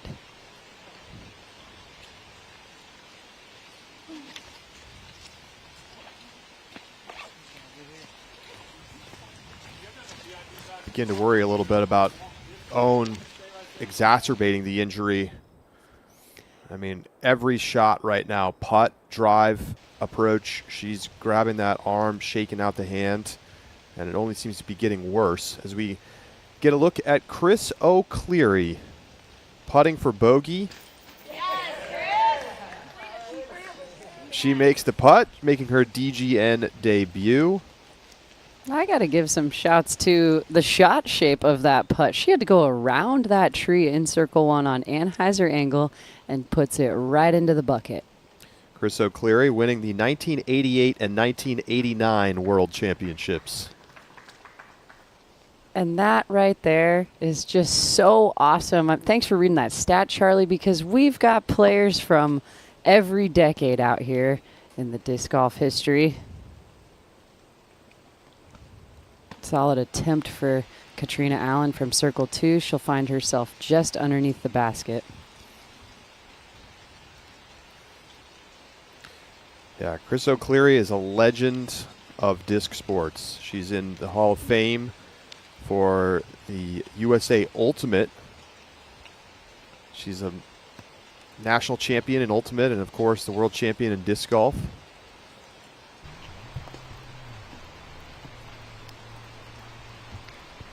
Owen's approach leaves her short out into circle 2 for her par attempt.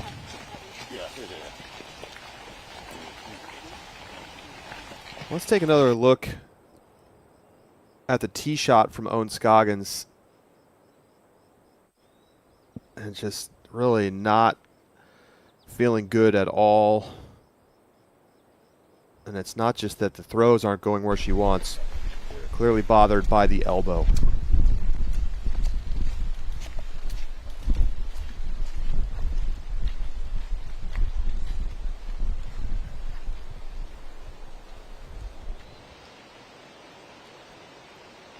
And it's so disappointing because she's been playing her best disc golf.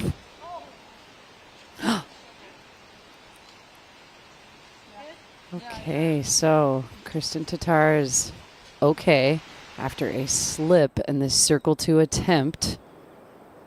You see that right foot just slides out from under her on the jump putt. A very athletic kind of save of the body there. She did get confirmation, or gave her card confirmation that she is okay.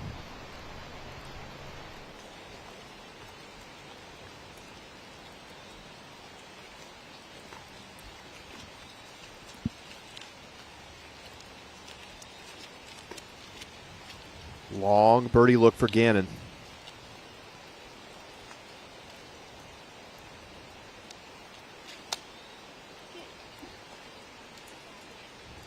Great line, just not quite enough power behind it.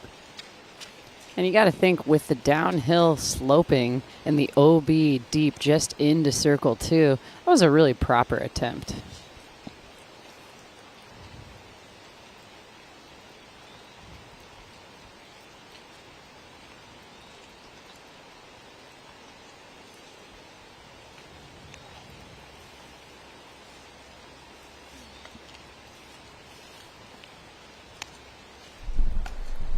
Shu will be left with a par putt.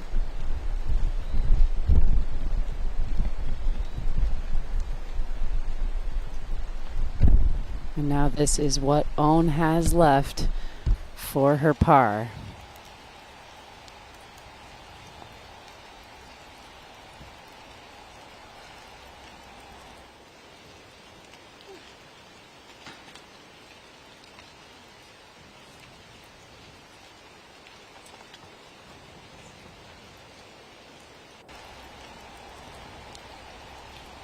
Listen here. She's been grunting after almost every shot and long distance putt.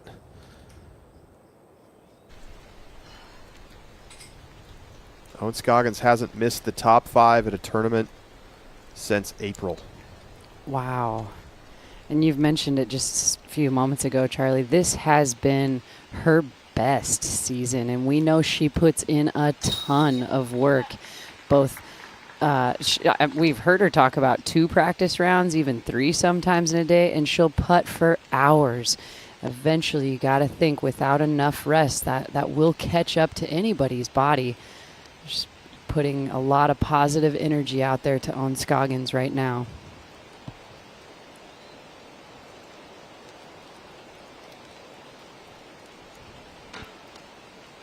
And just short on the attempt for Paige Shue.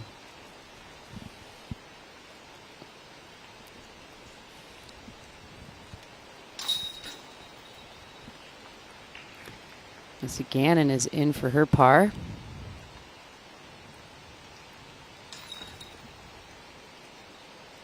And Shu takes the bogey.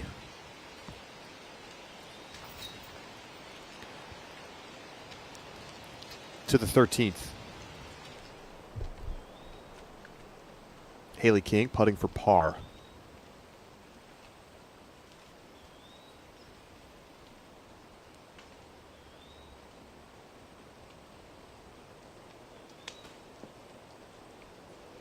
Air ball from King. So she will bogey and drop to 1 under, tied for 9th. Valerie Mondahano putting for par.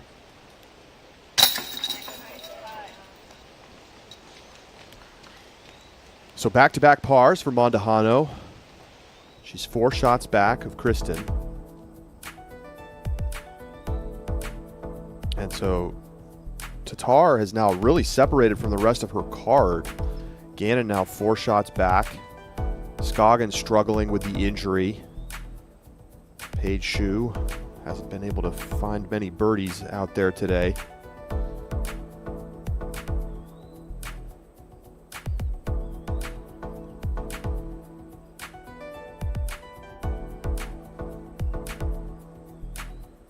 Valerie Mondahano was up there tied with Tatar, but gave a few strokes back on a couple holes. Taking a double bogey.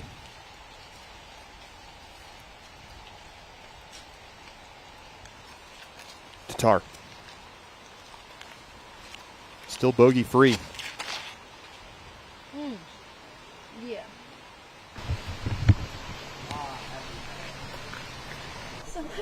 When you hit the tree. Oh, okay.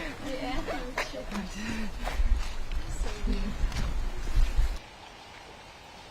It's awesome to hear Owen still rooting for her card mates.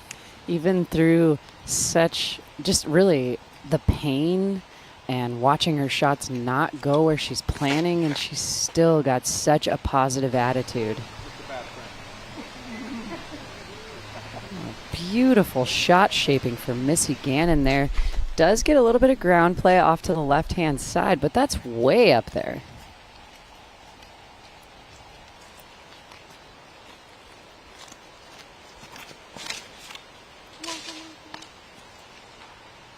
Oh, yeah.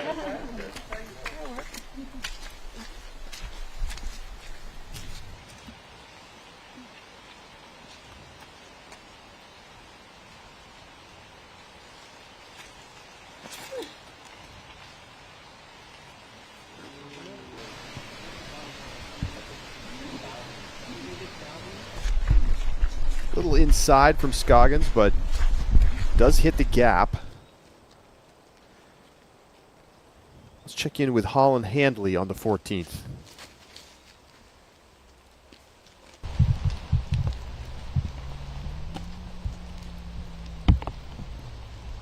A well-placed drive. That's going to give her a good attempt for the birdie. To the 16th, Valerie Mondahano teeing off.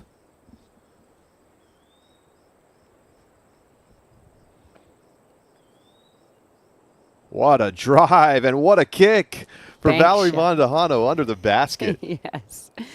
And she did follow the fairway the entire time and got a really great kick towards the basket at the very end. Katrina Allen on the 14th. Currently in 30th place. But a nice drive and a birdie look coming up. She's just got 1 birdie today, back on hole 3. And after getting a kick back into the fairway, Paige Shue catches a late tree there, drops her down, but she is on the left-hand side of fairway.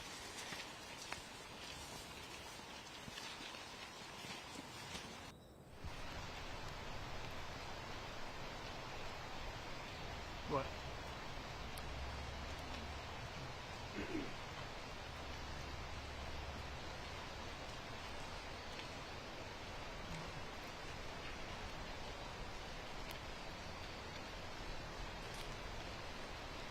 One thing players need to be considering over the last 5 World Championships, the eventual winner has been within 3 strokes of the lead after round 1, excluding 2019 when Paige Pierce was down by 8 and came back to win. That's the largest comeback in the 5-round World's history. Short though that history is.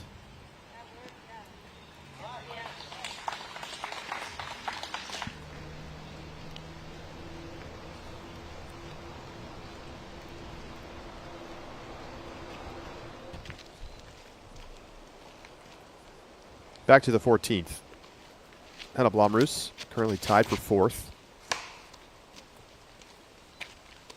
Oh, no. Catching a very early tree off the tee pad and kicking her backwards.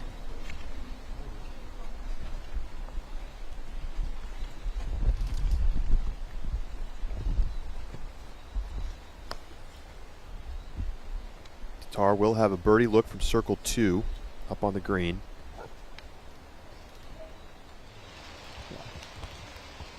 Two shots ahead of Cap Murch.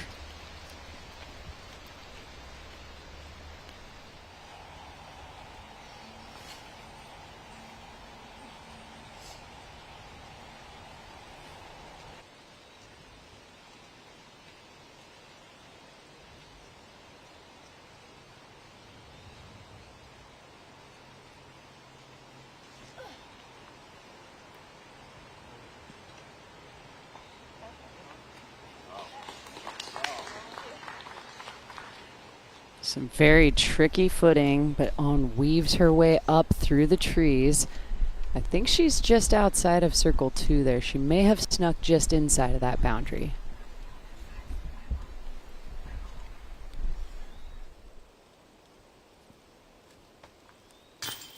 Back to 14. Katrina Allen in for her second birdie of the day. And it's been a bit of a struggle for Katrina these last few weeks. Taking the triple bogey on 11, really the one that hurts. But 3 big numbers.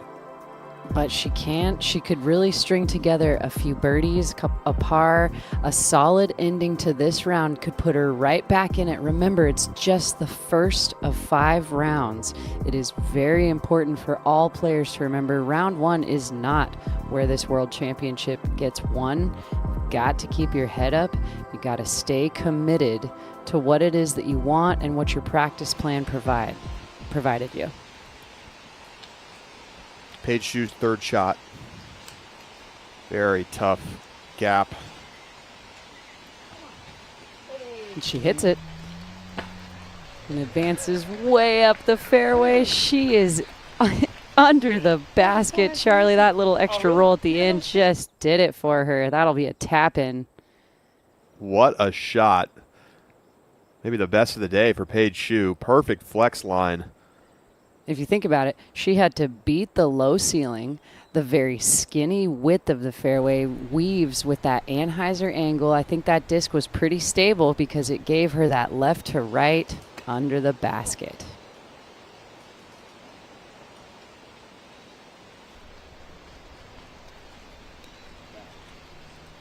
All right, that was a pretty favorable roll after a late tree kick for Missy. She is in circle 2, and she's got that open hallway. It's just slightly uphill to the basket.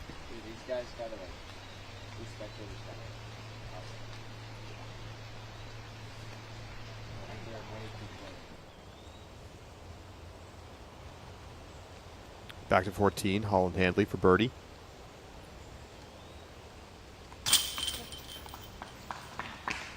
That was a solid make.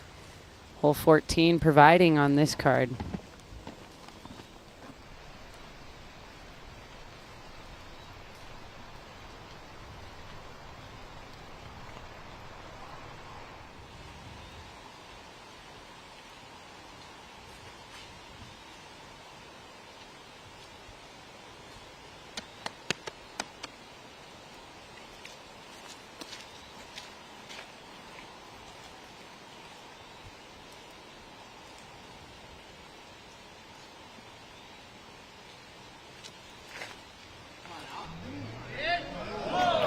Go in. I mean, that's what it looked like it was going to do. Just barely fades at the end of its flight.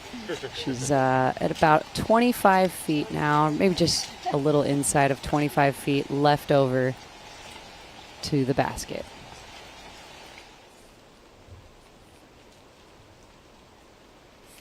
And second shot for Blomroos on the 14th.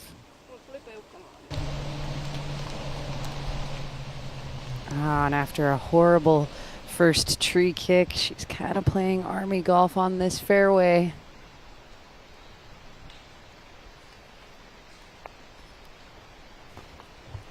Owen lays it up to just outside of the bullseye, trying to limit the damage on this hole.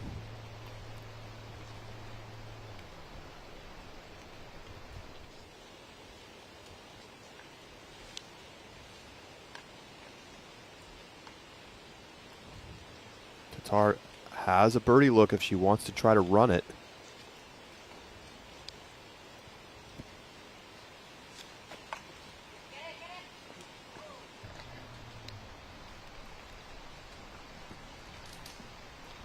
Was definitely going for it. Yeah, that Just was missed the line. An appropriate attempt, and she takes a little bit of a kick. She's well inside the circle, though, for the par.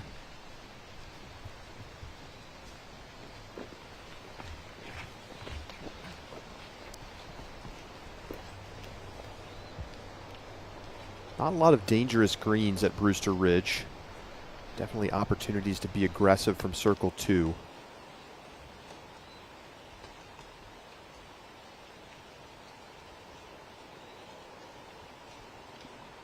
Par putt for Missy.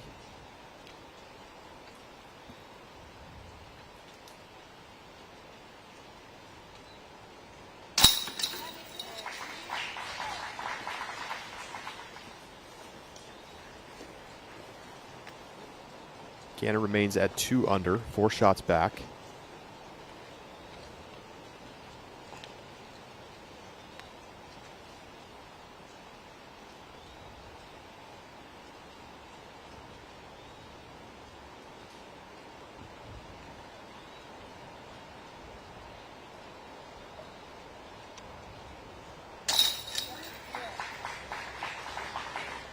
Tar keeps the clean sheet going.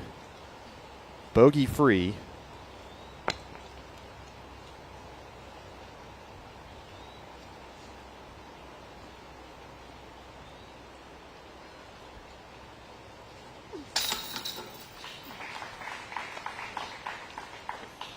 Although Owen's finding the bottom of the basket on that stroke, we're still hearing that kind of painful grunt after the release.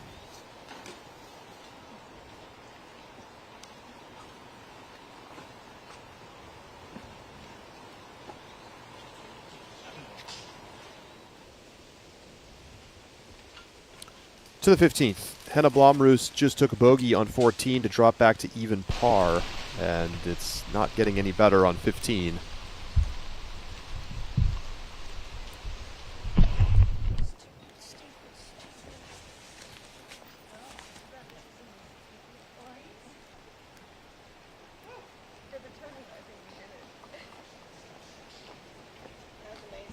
Thank you. It is. Handley on 15.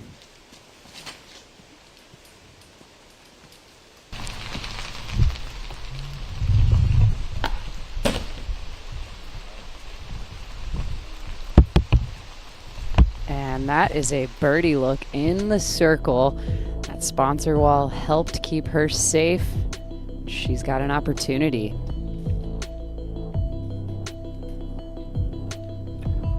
Holland can jump inside the top 10 with a birdie.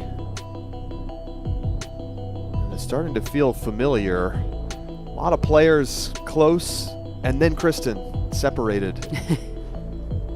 Only 2 strokes clear of Kat Mertz right now. Still a good number of holes to play.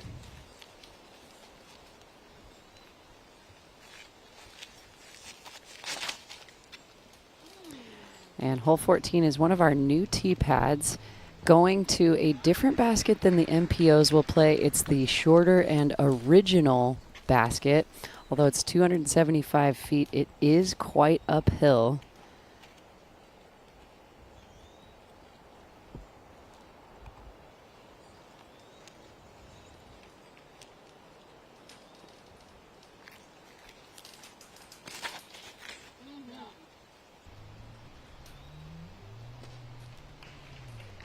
You can hear that her card mates like it, and Missy will as well. She's in circle 1 with a birdie look.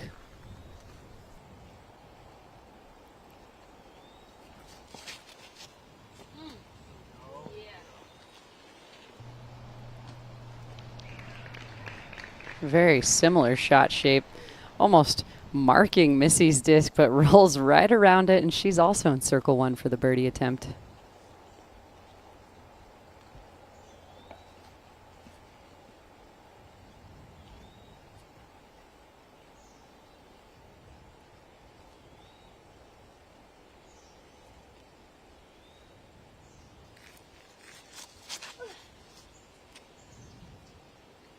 Oh, and this comes out very early for Own. Never had a chance to make its first turn inside of the fairway.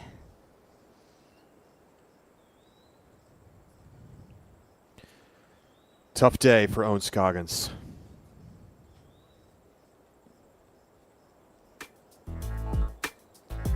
Well, let's take a look at some of the highlights from Owen Scoggins. Back at Deglow, hitting some huge putts and just absolutely dialed in on the drives all weekend long. Yeah, Owen Scoggins has continued to get stronger and stronger throughout the season, and then just last event getting that Elite Series title checked off of her list. Of course, coming into this event feeling fine, but just discovering some brand new, never felt before pain in that forearm elbow area. This is going to be a very difficult sidearm approach, as she's got to go to the left after flying through the fairway. So she has lots of Anheuser angle on this, just going for placement, and that looks like it's outside of the circle.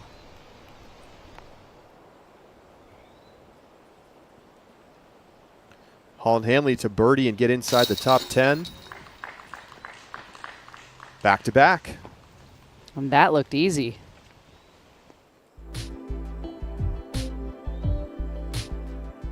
There she is, tied for 8th with Madison Walker and Lisa Fakis.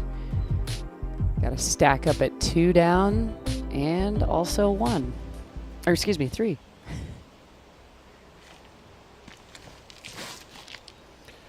Hanley teeing off on 16, going for 3 in a row. A very birdieable hole for our entire field, and she also gets a nice kick closer to the basket. She's not too far outside of the bullseye. All right, Holland, podium finisher last year at Worlds, starting to heat up in the back 9. Scoggins for a long-range par.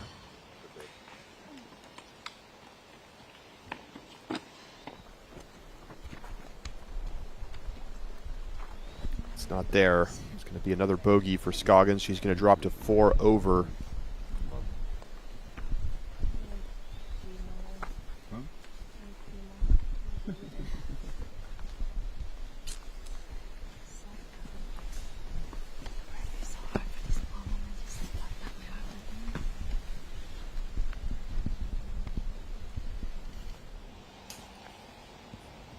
Second ranked player in the world by UDisc.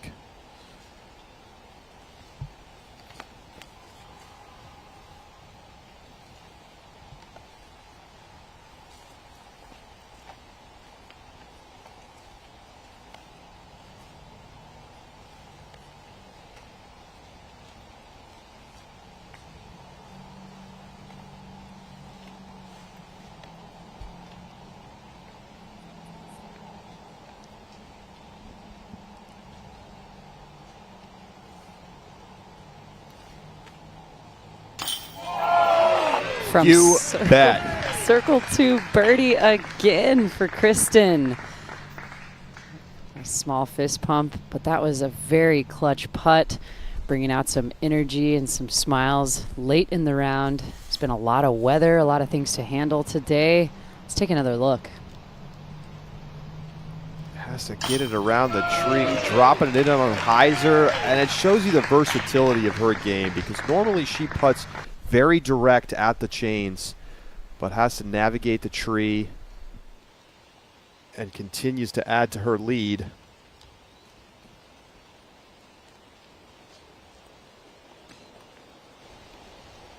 Paige Shue can't knock down her birdie putt.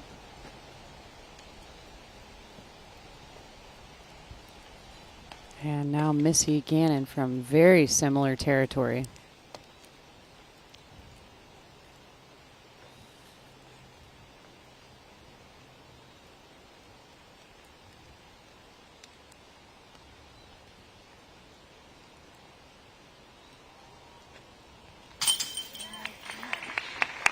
No problem for Missy. Staying connected to Tatar. 4 shots back.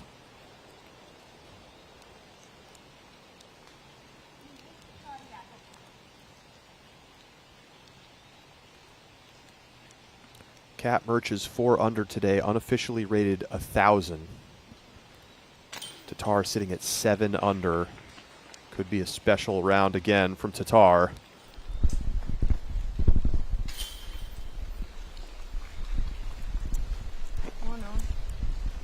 Well, let's take a look at some highlights from Tatar as she gives Owen Scoggins a hug.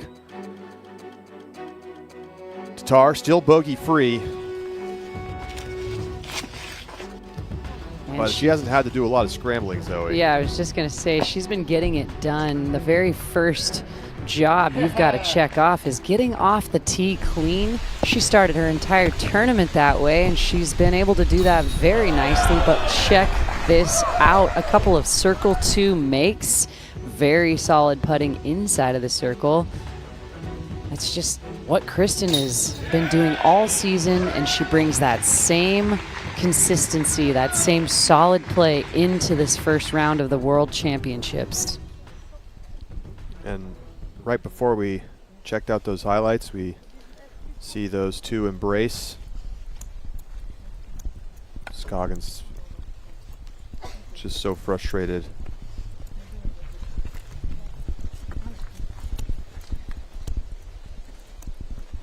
The camaraderie on this feature card is incredible. Although everybody is striving for this same goal to finish on top of the podium, you can see that our current world champion in Kristen, second-rated player in Missy, or right next to Owen and Missy, are right there to console her and keep her spirits as high as possible.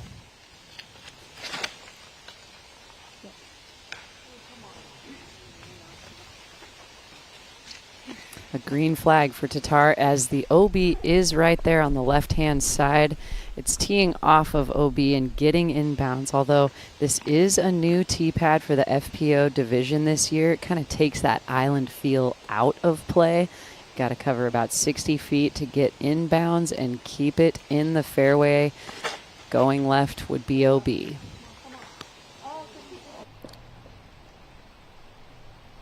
And that tree potentially saved Missy's disc from going out of bounds. She is a little off the fairway, but she will not suffer the OB penalty stroke.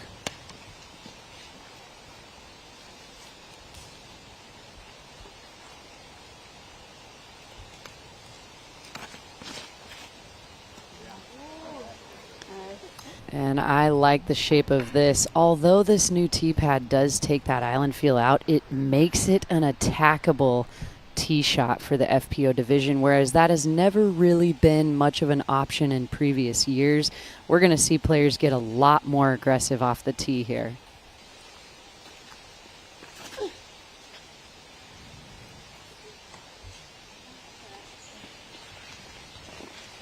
Getting most of the distance for Owen Scoggins' tee shot. She does take a tree kick late to the left, but she is in bounds.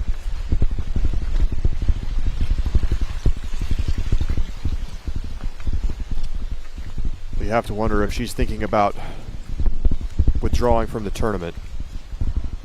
And it's not something that Owen does. No, we know that Owen is one of the most solid, most fierce competitors out there. The commitment and the hours and hours of practice that she is putting in, sometimes doubling or tripling what her competitors in the field are doing. You gotta know that she's gonna try to keep it in and not withdraw from this tournament. To the 17th, Valerie Mondahano.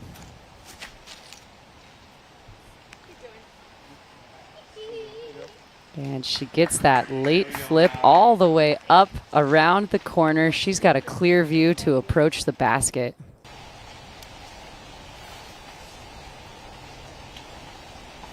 A little tricky of a line here to the basket for Kristen Tatar, but this shot is one of her bread and butter approach shots.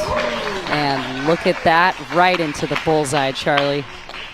It's just a ridiculous level of skill from Tatar. It's incredible to call this bread and butter. I mean, look at, she's completely obstructed by trees, has to get it way up in the air, let it fade back, and onto the basket. Not to mention, she's got to put just the right amount of touch on that shot. You can't go too far, and she lands just before the basket and funnels right to it.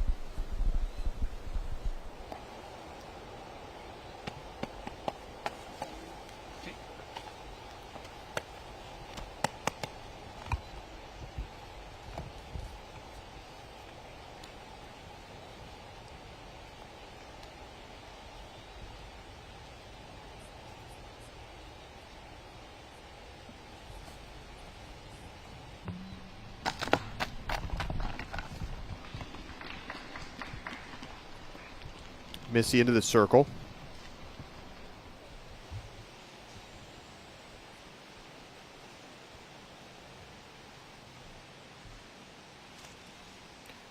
Great drive on 17 from Mondahano.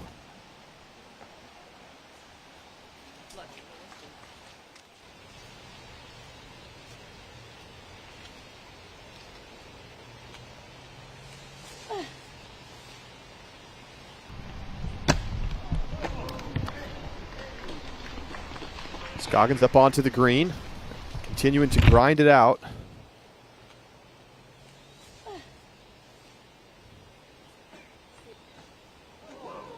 And she's really staying committed, still staying positive too. Heart of a champion. And again, I said it just moments ago, a really fierce competitor.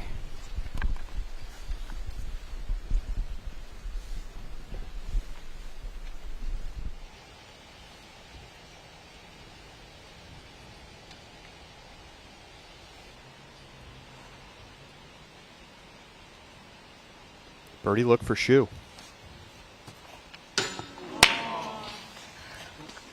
So close for Paige Shu. Just about an inch low.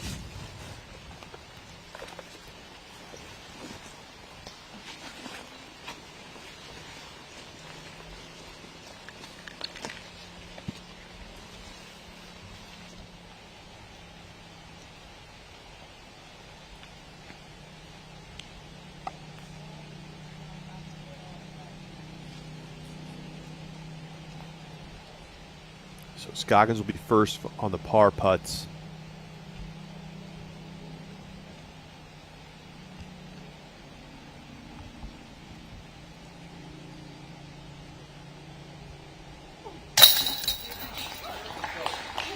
Solid putt for On Scoggins.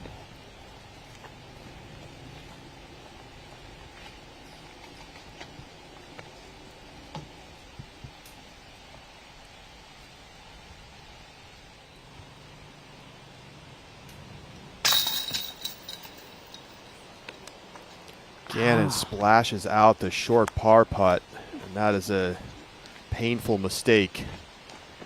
Already trailing Kristen. Tatar taps in for the par after the great scramble approach shot. Bogey for Gannon. She drops back to 2 under. She's now 5 shots back of Kristen. To the 17th. Holland Handley's got 3 straight birdies.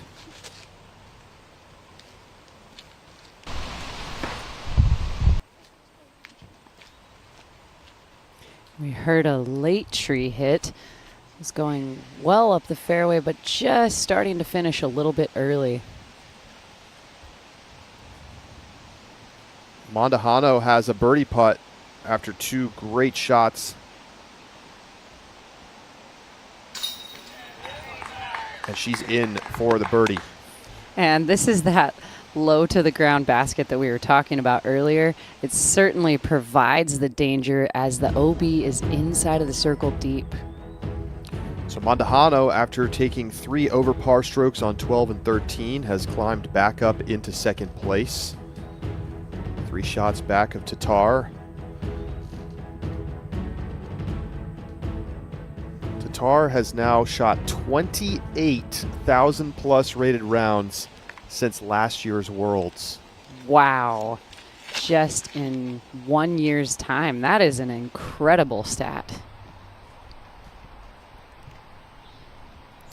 And just a little bit of a misfire off the tee shot, but the trees redirect her right back to the center of the fairway.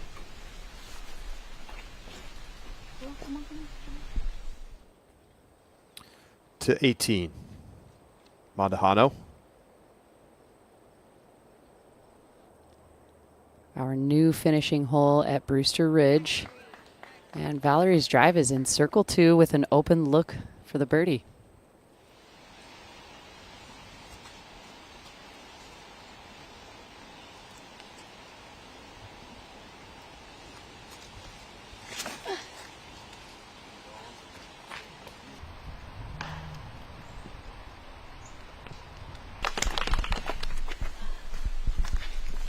And to put it in perspective for Owen Scoggins, she's currently sitting in 30th.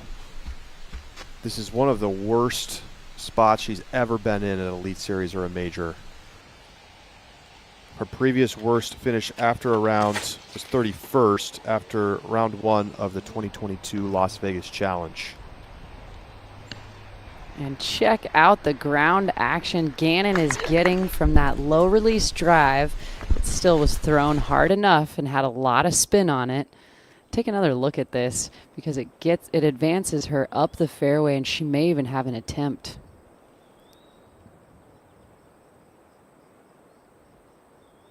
Pretty amazing skip there to get onto the green. First one's right behind the tree. Okay. Let's go back to 18. Valerie Mandujano has a look at birdie.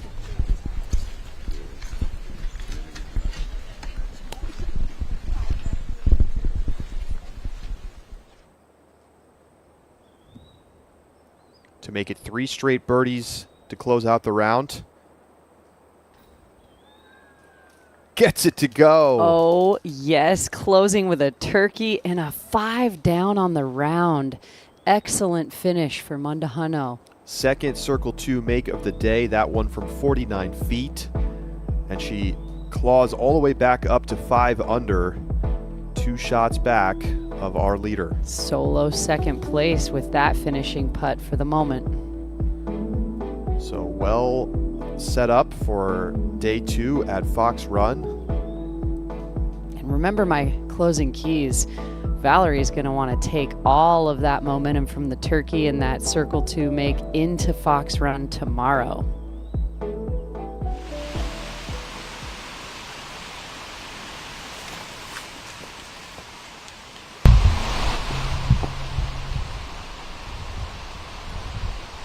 Hanley's second shot gets knocked down. She should have a clear look at the basket from there, but likely a bogey coming. And this is a very difficult lie.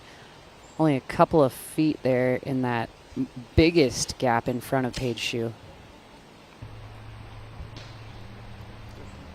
She hits the gap and she advances up the fairway, but she's out in circle 2, still with quite a few trees to contend with.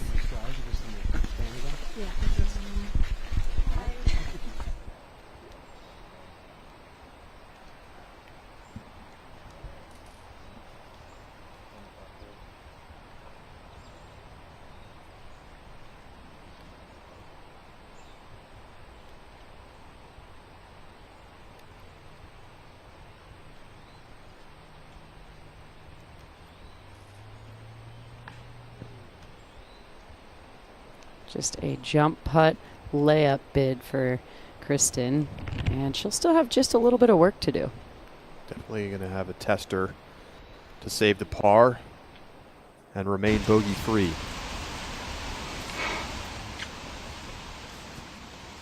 Third shot for Handley on 17. This is a par 4. And a very guarded green. Again, there's OB deep, but very, very thick forest all around the basket.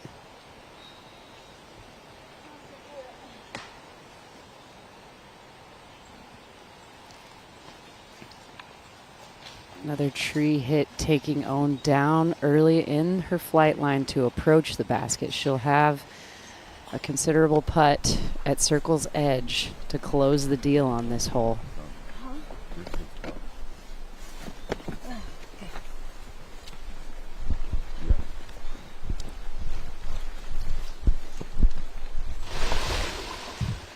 Back to 17. Handley for par. Oh, what a make from Holland Handley. Whoa, she sneaks it just over the cage, and she is in. That was incredible. What a save.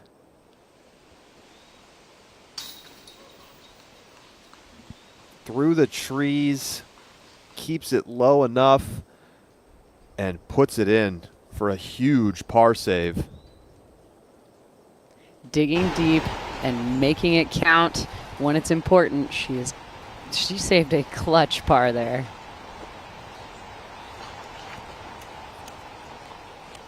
Not close for Missy.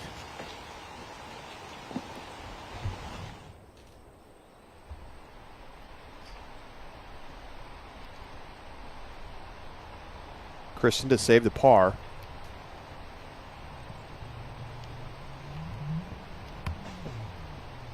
And that putt just had too much angle, Anheuser angle put on it. It never had a chance to come back and fade into the chains, but she'll have just a tap in for her bogey.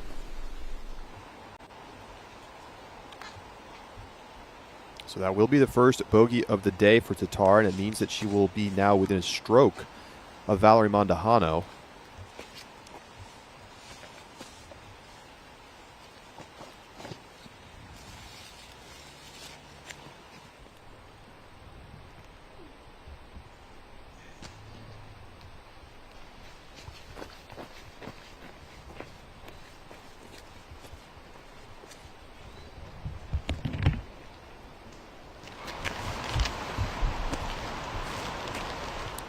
The 18th, Holland Handley just coming off the par save and 3 straight birdies before that. Low skipping shot onto the green. And that's just outside the circle.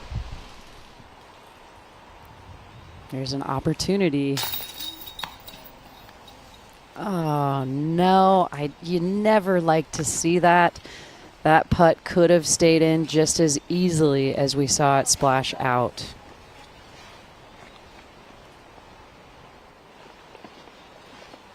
Paige Shue looking at a double bogey.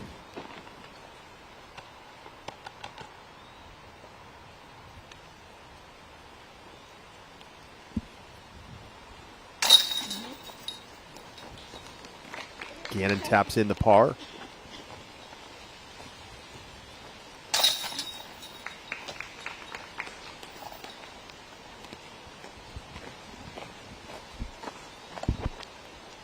So that is a bogey for Tatar.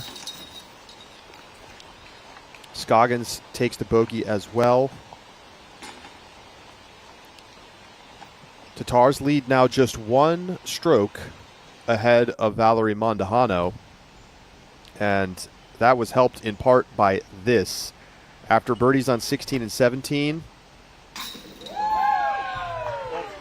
from way downtown on 18. You said it. Again, that one gave me the goosebumps. That to me looked like somebody that is ready to play solid for 4 more rounds, and she's in second place. Surprisingly, Tatar and Mondahano have only played together on an Elite Series or major card 5 times in the last 3 seasons. Tatar had the better score 4 out of those 5 times, but Mondahano won Waco when she did it the one time, beating out Kristen Tatar. So that should be fun tomorrow. Both players very capable on the open course at Fox Run. That's right. I like the chances. Very different styles, but you know, we're going to see some really fantastic golf all throughout this weekend. I just love the difference in the two courses. We saw the wooded and kind of dreary weather round today. I think we're going to see much better weather, like you mentioned, and the big open course in Fox tomorrow. Cap Murch likely to join them on the lead card as well, and also got the distance to attack on a long Fox Run course.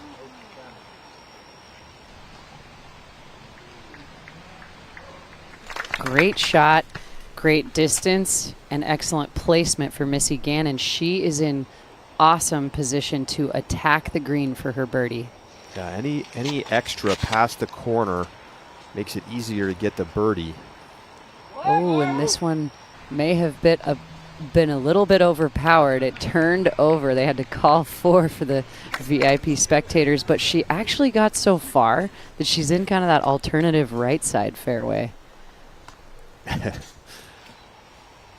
can see she's not completely happy with that shot.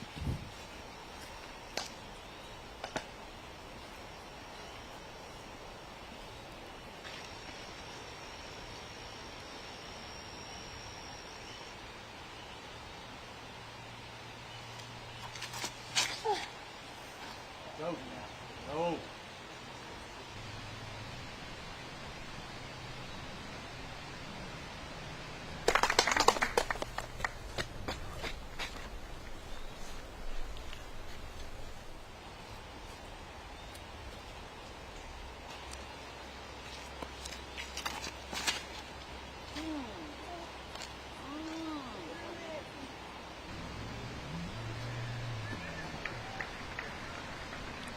All the way up around the corner, and although it leaks just a little bit left off of the fairway, Paige Shue got way up there.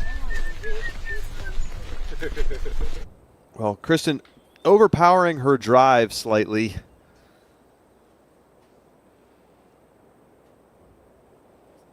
And take a look at the reaction.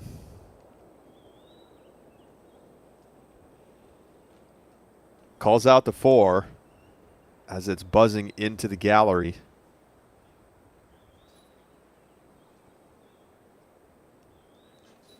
And a little concerned about maybe clipping somebody. A little concerned, but getting lucky. Like we said, she's got mostly open airspace from where her disc is landed.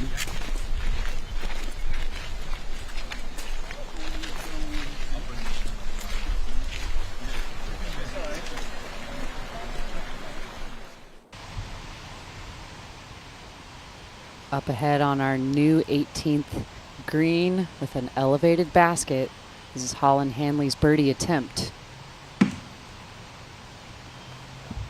I liked the height that she put on it, just a couple more rotations, but she will have the tap in par.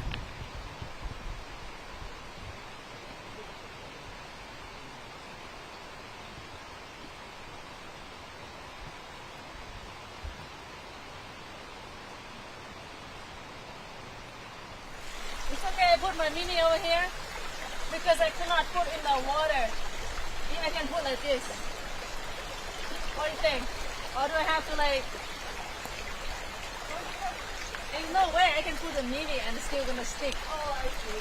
I mean, I can do it like this. Isn't it 17 or some kind of release? Yeah, I mean, you can take a release. Oh, up here? Yeah. Oh, okay. Yeah. All right, I'll take up here. Definitely casual. And the first safe? Because that's not safe. Yeah. I don't know. Out there? Okay. Is that right? Okay.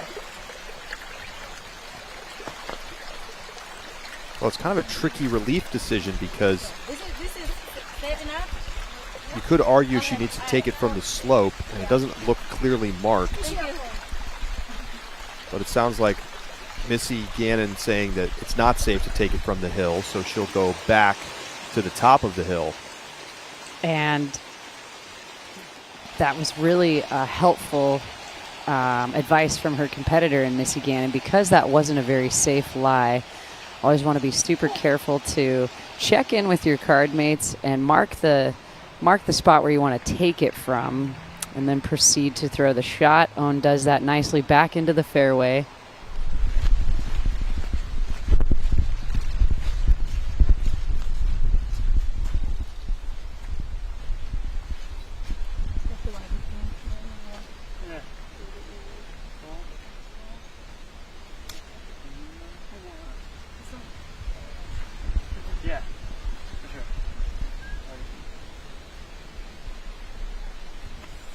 Sounds like a good plan has been constructed. Tom approves. He likes it. Now Missy's chance to step up and execute.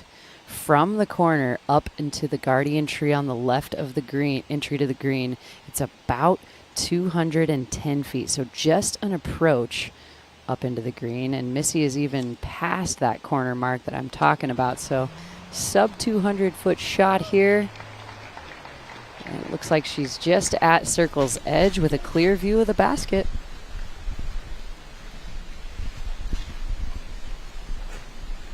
Gannon is 0 for 2 from circle 2 today.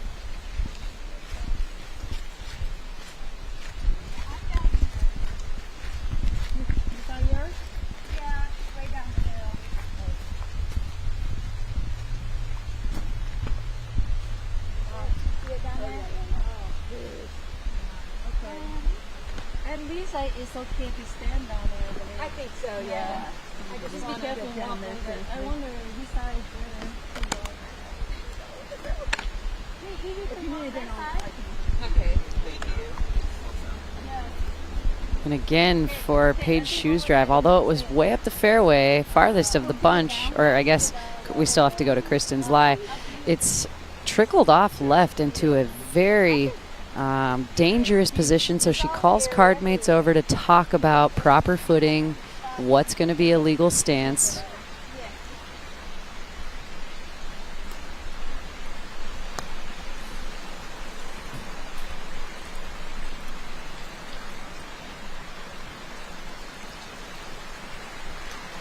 And regardless of the stance, it's going to be quite an obstructed shot out of there.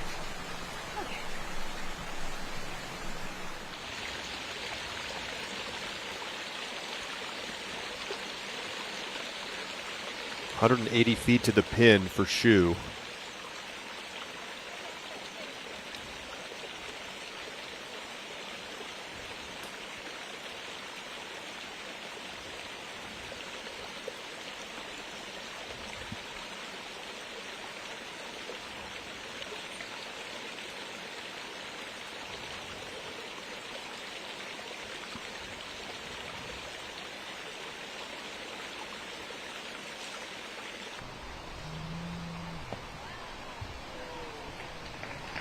Just playing for position. Paige Shue gets it nicely back into the fairway and has a really good view of the basket from that position.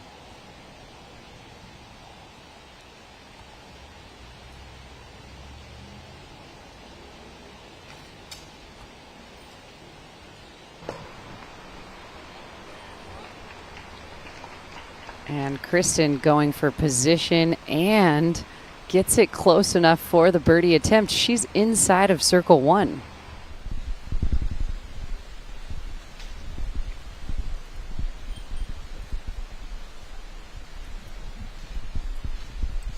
Kristen trying to bounce back after the bogey on 16.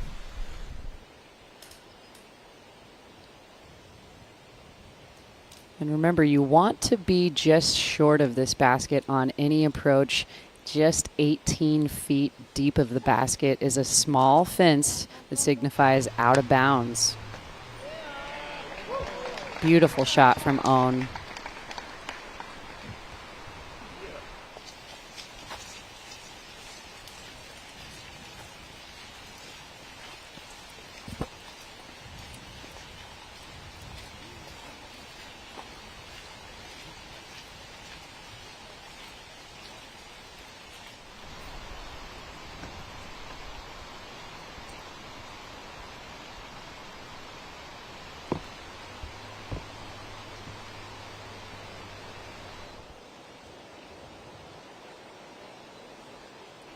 And just laying up for the safe play. And her par attempt, Paige Shue.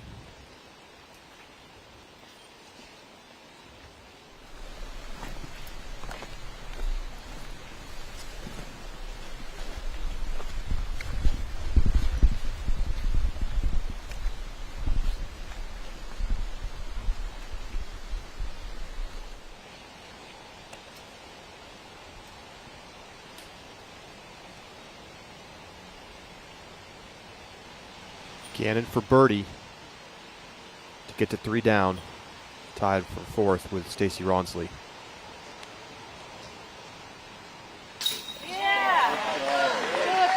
Knocks it in left side. Another birdie on the scorecard for Missy Gannon.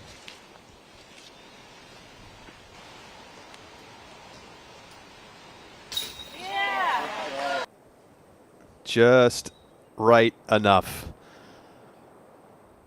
And keeping it low. Great putt from Gannon. Her 6th birdie of the day. She's now 3 shots back of the lead. Tatar can get back to 7 under.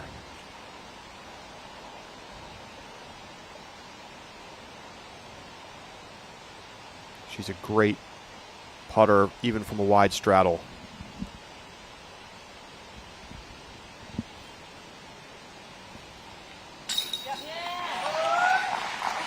And it finds the bottom of the basket. Another birdie for Tatar as well. 8th birdie today.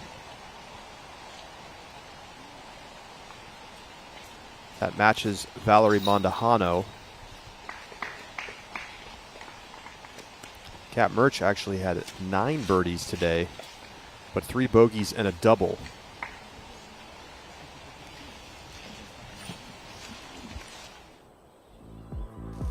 So we head to hole 18 at Brewster Ridge. And you know what? You could win the basket itself. I don't know if you could take the whole entire hole 18 with you, but go to the QR code, just scan that with your phone, and you can join the auction live right now. All proceeds will benefit the Paul Macbeth Foundation.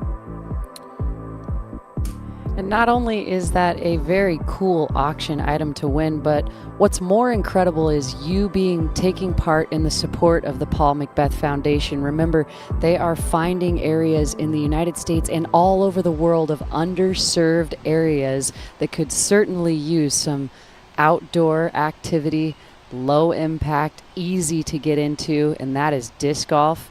PMF is finding those places and building the courses. Get on there and put your auction bid in for that basket.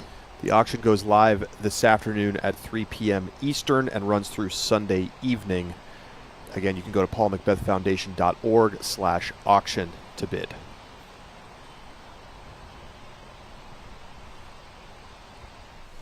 I'm also thinking about what it would be like to have that basket in your backyard, knowing that all of these incredible touring players have putted on it through a bunch of rounds in the World Championships. I know I want that in my backyard. Let's do it another day better. Yeah.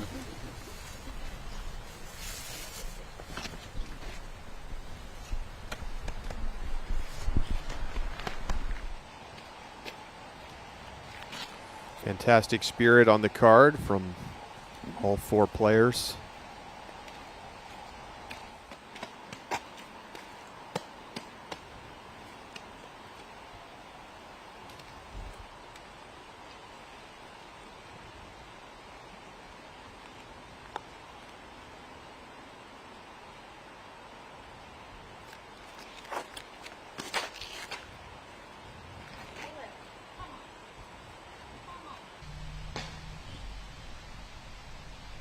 She was asking for this drive to swing left as the basket is deeper and much further left-hand side.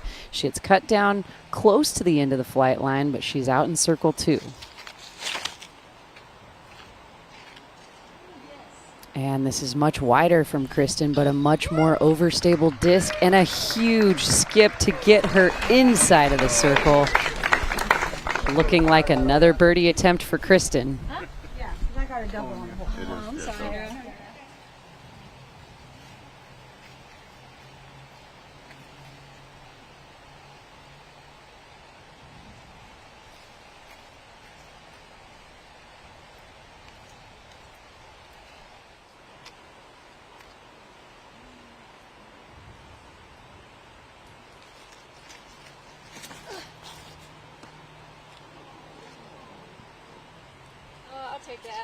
Two tree kicks about halfway through the flight line for Owen's disc. She's still advanced up the fairway, but then it leaks off to the right-hand side. Hopefully she has a clear view to approach the basket.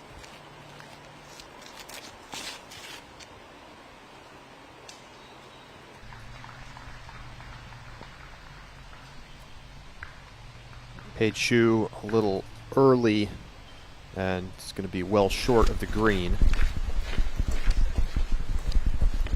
Kristen Tatar trying to chase down an 8 under on day one. Another look at the drive on 18, using the full width. Skipping it into the green, just a perfect shot. And we've got the VIP that's been with the card the entire time. We've got a huge gallery of spectators right there at the green, waiting to embrace the players, get a couple of signatures after this first round. It's been an exciting start. It's going to be yet another 1,000+ rated round for Tatar. Valerie Mondahano's 5 under, currently 1,009 rated.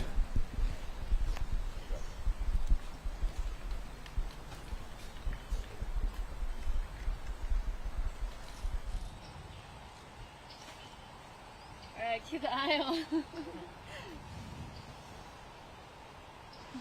And you can see from this camera view, not obstructed. And this is not an OB rope. It is just a spectator rope. Owen's just approaching the basket here, going for placement.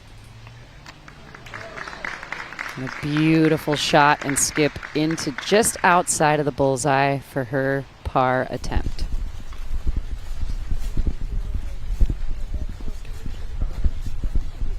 Kristen Tatar looking for her 29th 1,000+ rated round since last year's Worlds, and another tournament round at a major in which she will have the lead.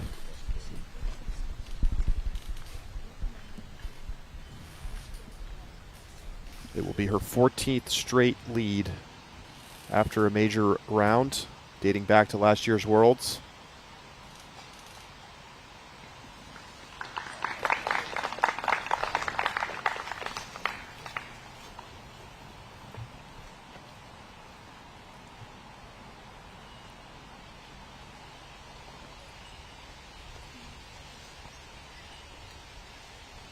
Missy Gannon needs to at least take a par here on 18 to make the lead card tomorrow. Stacey Ronsley is also at 3 under.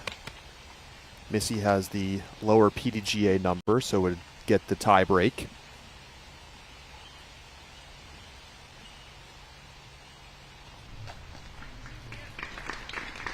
Beautiful approach from Missy. She's inside of the bullseye for a tap-in par.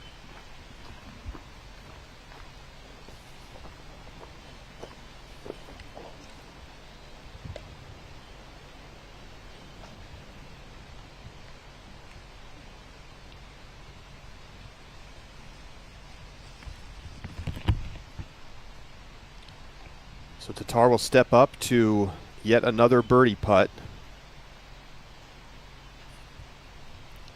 She will have a 3-shot lead going into tomorrow with a make.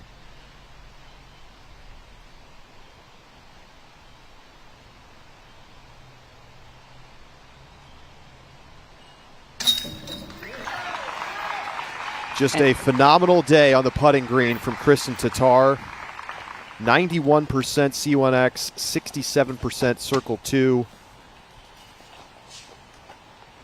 She's never looked more dialed. Yeah, I was just getting ready to say, Charlie, she made that putt look easy.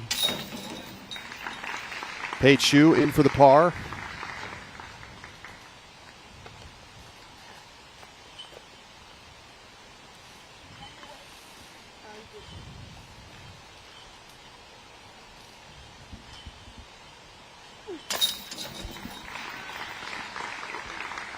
Ona's able to card her par on the 18th, as does Missy. So, as you mentioned moments ago, Missy Gannon has done enough work to stay on the lead card going into round 2.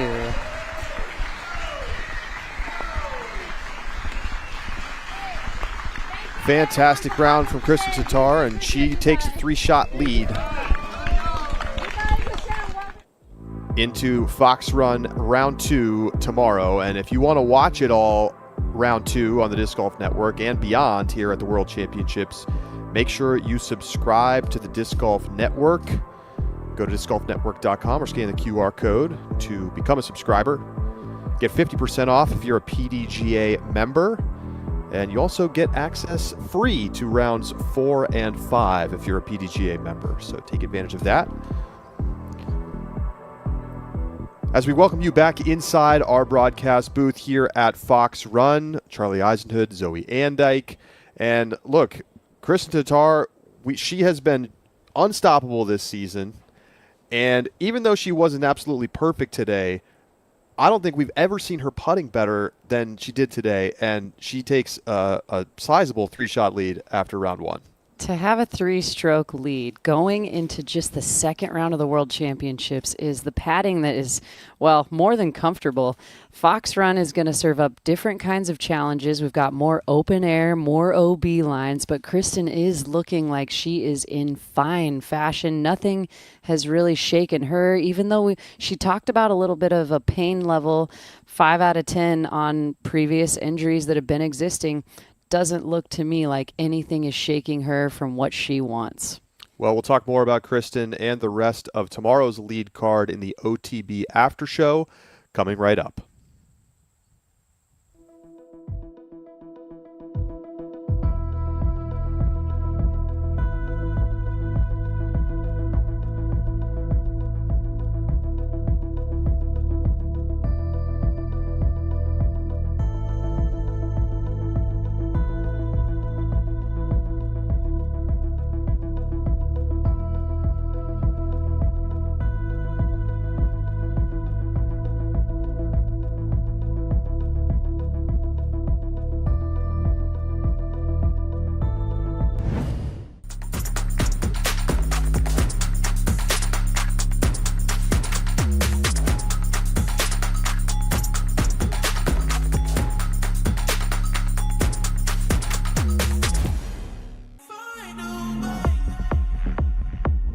Introducing Disc Raptor, the best way to clean and dry your discs on the course. Make short work of mud, moisture, and dust in a quick spin. Made of quality materials that are built to last. Compact revolutionary design with synthetic turf and high surface microfiber cleaning surfaces. Lightweight and easy for travel. It's there when you need it. Welcome to the future of disc golf. When you first sign up for a PDGA membership, you're given a PDGA number. Your PDGA number is a stamp for when you got involved in the sport. It's a badge of pride for players and a part of your disc golf identity. Get your number today. Visit pdga.com/join. Putting is where we get all of our strokes shaved off at the end of the rounds. It's always important to make clutch putts towards the end of tournaments. If you're on the biggest stage, you want to make sure you're confident with what you're playing with. So I start with my putters. I like 300 PA3s. I putt with the PA3. My putters are 300 PA3s. PA3 is perfect for my spin putt. They go straight, dead straight. So having less glide, stiff plastic, the beads, pretty much my ideal putter right here. At Discraft, we don't wait to see what the future holds. We build it.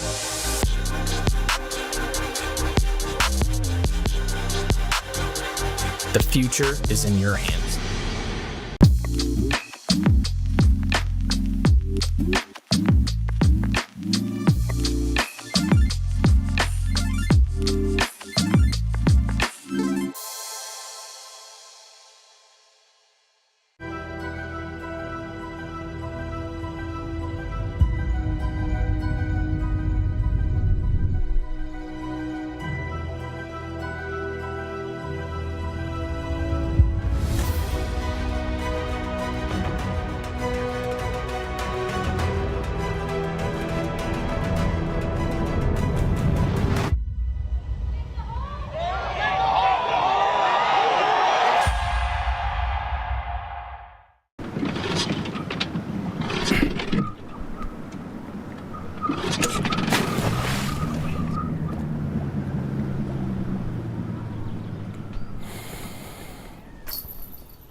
Nice Valley, Montana, with my family. When we were bored, my parents would just be like, go outside. That's where memories are made. It's such a part of childhood that I feel like is being lost today, and I have desperately tried to instill that into my kids. Tatar has going back to a PDGA Professional Disc Golf World Championships. Here's how the forehand was a real weapon today, Zoe. That's right, from the tee, and that bread and butter chip shot or approach shot that we keep talking about continued to find its way inside of the circle and inside of the bullseye. But circle 2 putts, circle 1 putts, high percentage is what really brought it home and padded that 3-stroke lead. You mentioned it earlier, the stroke looks just as good or even better than we've ever seen this season. Just dropping them in from everywhere. Knocking it down from 38 feet there on hole 14. And then closing it out on 18. Just buzzing some branches on its way to the basket. And not a problem tapping it in from there.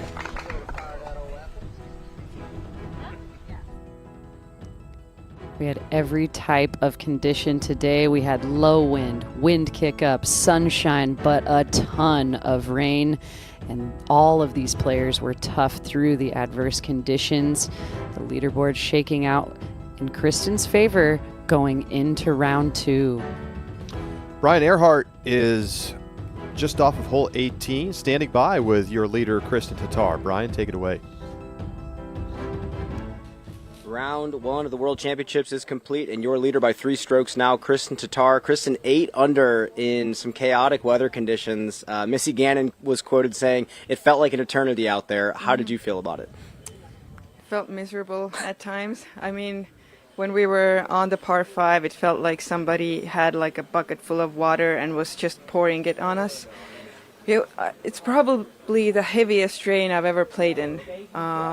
So it was very, very tough. But I was just telling myself the conditions are the same for everyone. I just have to like keep going. Whatever happens, happens, and I will deal with it. And then question about that, because I agree with you. I was also standing out there. It was insane. When the rain is that bad, do you change up your disc selection at all? Do you have any base plastic drivers or anything that you happen to carry in case of emergency? No, I mean, I followed the game plan pretty much. But the grip was really bad, and when the rain stopped, it was too good. It was too grippy. So it was kind of hard to navigate through these conditions. But I mean, we're done. I'm just happy about it. Well, I want to say one more thing. 91% Circle 1X putting, 67% Circle 2 putting today. Oh, wow. Charlie Eisenhood in the booth said it was some of the best putting he's ever seen from you all season. How did you feel about the putting stroke today? It felt good. It felt very good. It also felt good during the doubles. So, I mean, I'm happy I was able to keep it going. I just missed one pretty short putt, but again, like my hand was so sticky and I didn't know what to do. And then I was just telling myself, it's such a short putt, you'll make it.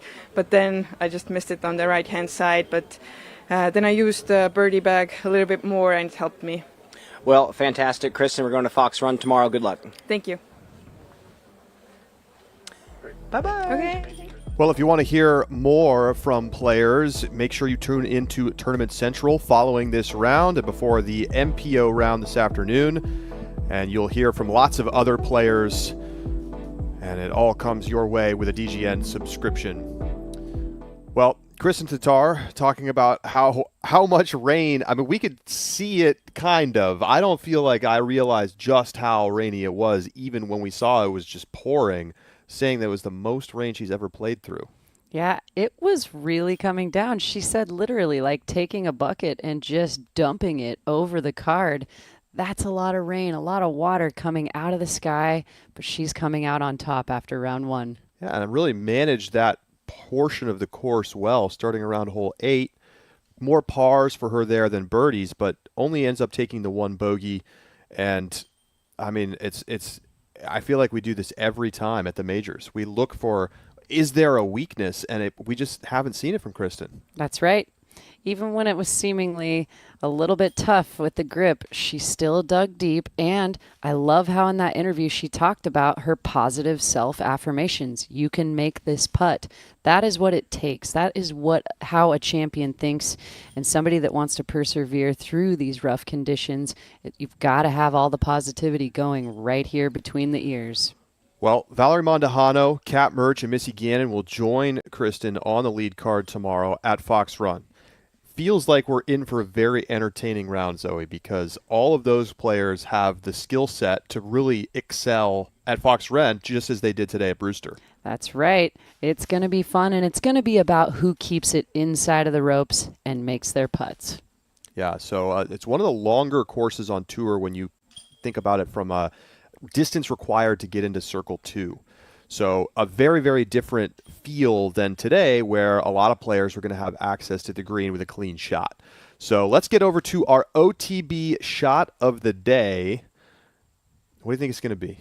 Oh, it's got to be Valerie Mondahano's putt on 18. That is a very good guess. I'm thinking. What will production serve us today?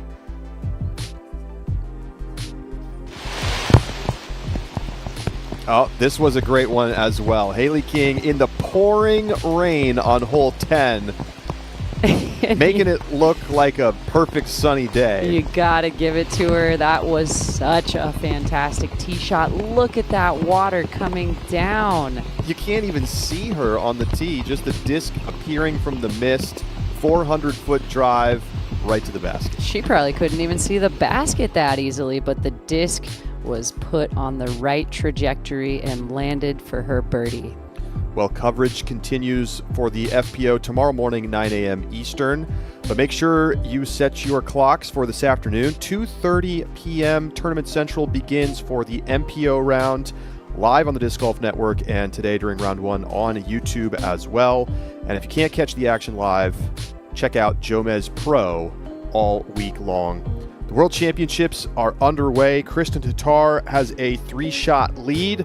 We'll see if Valerie Mondahano, Kat Murch, or Missy Gannon can close the gap tomorrow at Fox Run. For Zoe Andyke, I'm Charlie Eisenhood signing off from the Worlds here at Fox Run. 9 a.m. We'll be back with you tomorrow morning for round number 2.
Hey folks, and welcome back here to Tournament Central on the Disc Golf Network as we bring you some post-round coverage for FPO for our opening day of the PDGA Disc Golf World Championships presented by L.L.Bean. So, of course, we're back out at Smugglers Notch in Jeffersonville, Vermont, the site of our 2018 Worlds and the home of the Green Mountain Championship. Once again, my name is Dustin Murray, and once again, I am joined by Brian Earhart, who is out there following the card. And, well, let's be honest, sir, you were getting poured on as well as the players. Why don't you tell me a little bit about those conditions today and how they were impacting the round? So the rain came pretty early. It started out pretty light, right around hole 5, hole 6. But initially we had nice canopy coverage. I mean, the players weren't really feeling a lot. But then once they got up to hole number 8, it was actually some of the hardest downpour that a lot of these touring players have ever faced. I mean, Missy and Kristen both said this was the hardest downpour that they've ever played in. And the funny part about it is there's no lightning. They have to just play through, and it's just brutal. You know, playing in the rain, you can have your routines, you can have your methods of how you handle things and keep everything dry. But when it's coming down this hard, it does not matter. Players just have to grit their teeth and get through it, and they did. You know what? It wasn't the entire round. There was just a couple stretches of time where the players just had to kind of manage, and there was still plenty of scoring opportunities out there, especially late. Yeah, though it seemed like the weather kind of cleared up there towards the end, and luckily it seems like the forecast for the rest of the week is looking very positive, and hopefully we won't be dealing with this anymore. And as you said, scoring conditions were still great, and Chris Tatar is very much evidence of that as she shot an 8 under par. Of course, she came in as a heavy favorite, being the clear #1 player in the world and has been that way for a couple of years. Last year's world champion, already has 9 wins this year, 7 elite or better wins, and has also already won our 2 majors so far this year, Champions Cup and the European Open. Her 8 under today gives her a 3-stroke lead heading into tomorrow. She, of course, had the hot start, Brian, going 5 down through 7. Felt like she just threw well overall throughout the day. Obviously had a great putting performance as well from both circles. Maybe just tell me a little bit about what you saw out there from Tatar today. I saw a world champion playing out there. I saw someone who's ready to take their second world title. Really, it's not like her tee shots were perfect, but the thing is, her short game is phenomenal. And the fact is, she's hitting circle 2 putts from tough stances, tough footing, muddy conditions. It doesn't matter where she's putting these tee shots. She's able to get up and down and save these ridiculous birdies and pars. I mean, hole 15, she was pinned off against the left side, threw an absolutely gorgeous long panning forehand with a heart, put it right underneath the basket. I mean, this is just par for the course for the rest of the day. She handled the conditions perfectly. It was just spectacular to watch. Her tee shots and her approaches are very disciplined and very regimented. However, the putting is where she kind of gets free-flowy and starts getting aggressive, and it's just amazing to watch. Yeah, again, you got to see an example of the complete game that she is capable of playing today. Like you said, great, drives, great forehand up shots. Again, she went 67%, I believe, from Circle 2, 91% C1X. And some of those Circle 1 putts she was hitting were deep. They were near the edge, and she was still able to find them despite, tough footing at times. She did have that one slip. Luckily, it didn't lead to any type of injury or fall or something like that. So that's certainly good news for her going forward. As on the lead card with her today was Missy Gannon, who also had a pretty solid round. She has actually earned her place on the lead card for tomorrow, and we did get to catch up with her after her round. Welcoming into the booth now, tied for 4th place, lead card tomorrow, Missy Gannon, 3 under today. You just mentioned earlier that it felt like an eternity out there. Yeah. Talk about it. Yeah, I mean, mainly mentally. Like, I feel like the round was still only like 3.5 hours maybe, and that's not that slow, but just mentally through the downpours, I think it just felt like we were out there for a while, and it didn't help that it was the heaviest on one of the longest holes out there. So, that was one of my tougher holes, and it is what it is. The conditions were tough. What do you do when the rain's coming down that hard? Is there anything you can do to keep your disc dry, keep your hands dry? Like, how successful do you feel like you were? Yeah, no, like Kristen said, I think it's the heaviest rain that I remember playing in, at least in a while. And so it kind of was a shock, because usually I'm really good with Tom to like keep things dry and not actually be too affected by it. But when it's coming down that hard, you just, it's impossible to get dry. So it's kind of just trying to manage your emotions mostly in that sense. Like, you can't do anything about it. Just try not to rush and just, see what happens. So then we go into Fox Run tomorrow. I know you said that the Brewster course was playing a lot easier with the changes, making it more scoreable. How satisfied with the 3 down are you? Okay. I'm the double bogey is what it is on when it was downpouring.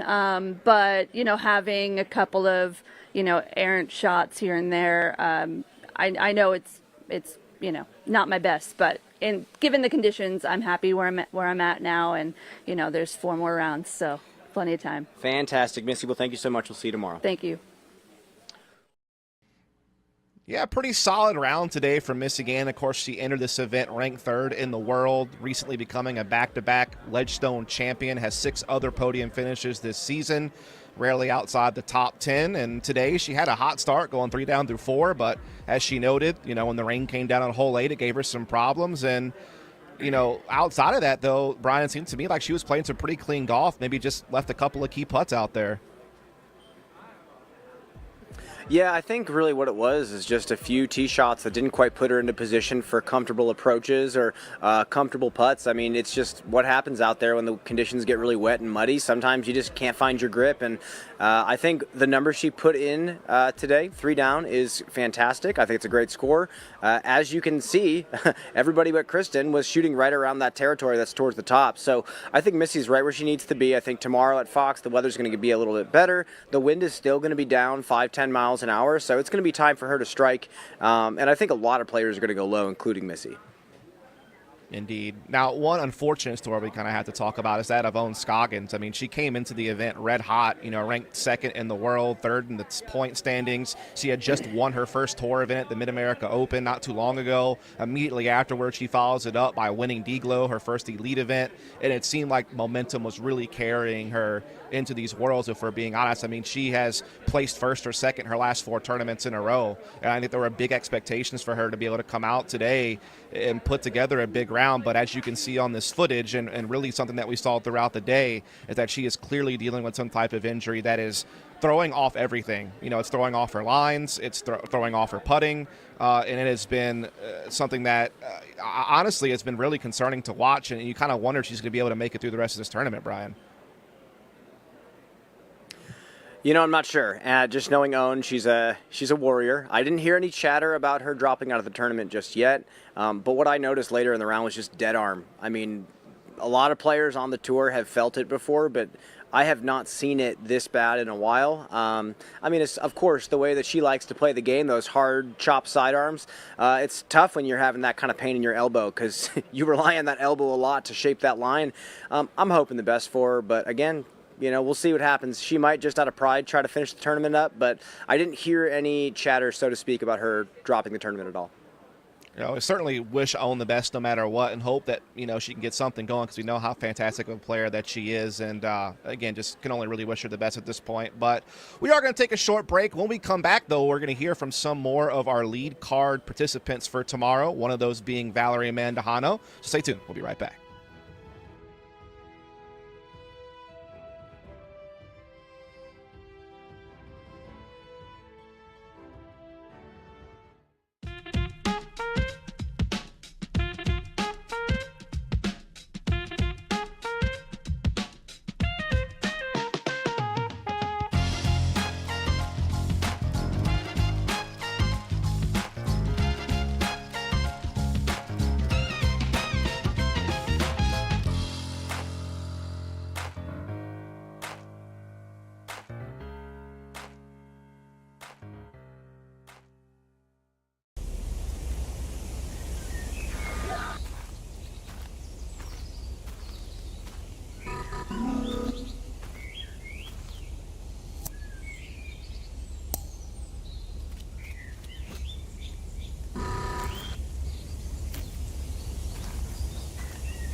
Got it.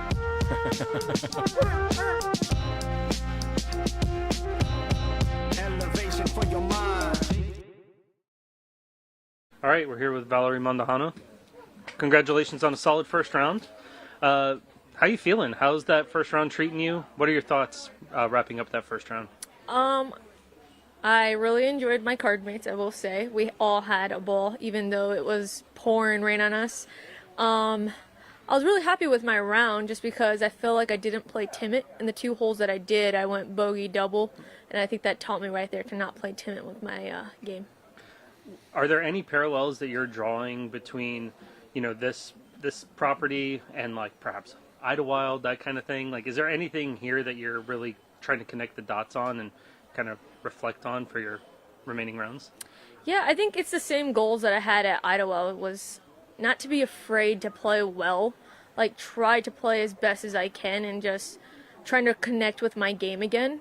I'm just trying to catch those feelings again, what it feels like to play well.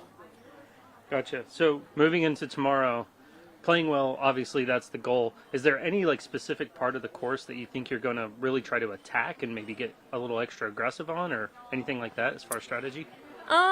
No, I think I'm going to stick to the game plan unless it starts raining on us. I might disc down or disc up. It depends on how I feel during the round, honestly. Great. Well, that's all I got for you. Valerie, thank you for joining us, and good luck tomorrow. Thank you. And those were some words from Valerie Mandahano, who finds herself just 3 strokes behind Kristen Tatar in second place heading into tomorrow. Of course, she had a late start to the season due to injury, but she's already made some pretty big strides since her return. Several top 10 finishes, including a win at Idlewild not that long ago. Of course, she made some big waves last year with wins at Waco and the Portland Open, as well as the Beaver State Fling, and really has shown that she is one of those up-and-coming talents, Brian. She opened up today going 4 down through 7, and after a bit of a rough patch, she finished with the turkey to get to that 5 under par mark that we were talking about.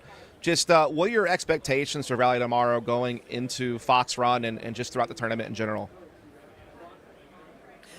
My expectations are probably very similar to hers. She had mentioned that just this comeback for her, she's trying to keep her expectations low. And I think I say that because I think she's kind of the underdog at this point. I think even though she won Idlewild, she still has to kind of prove herself at this major level. 5 under is a fantastic round, especially with the conditions. You can't really attribute any of the mistakes to much. I mean, like you heard other players say, it's some of the worst conditions that they've played in all year at certain spots. The one thing to take note of, though, is the fact that she closed, and that's a big deal. You finish with 3 birdies in a row, you get to rest easy this evening and come back out to much better weather tomorrow ahead of the rest of the field except for one player. So I think Val did exactly what she needed to do today, and the putting stroke looks good, the forehand looks good, the backhand looks good. I think she's ready to put down a pretty solid number tomorrow.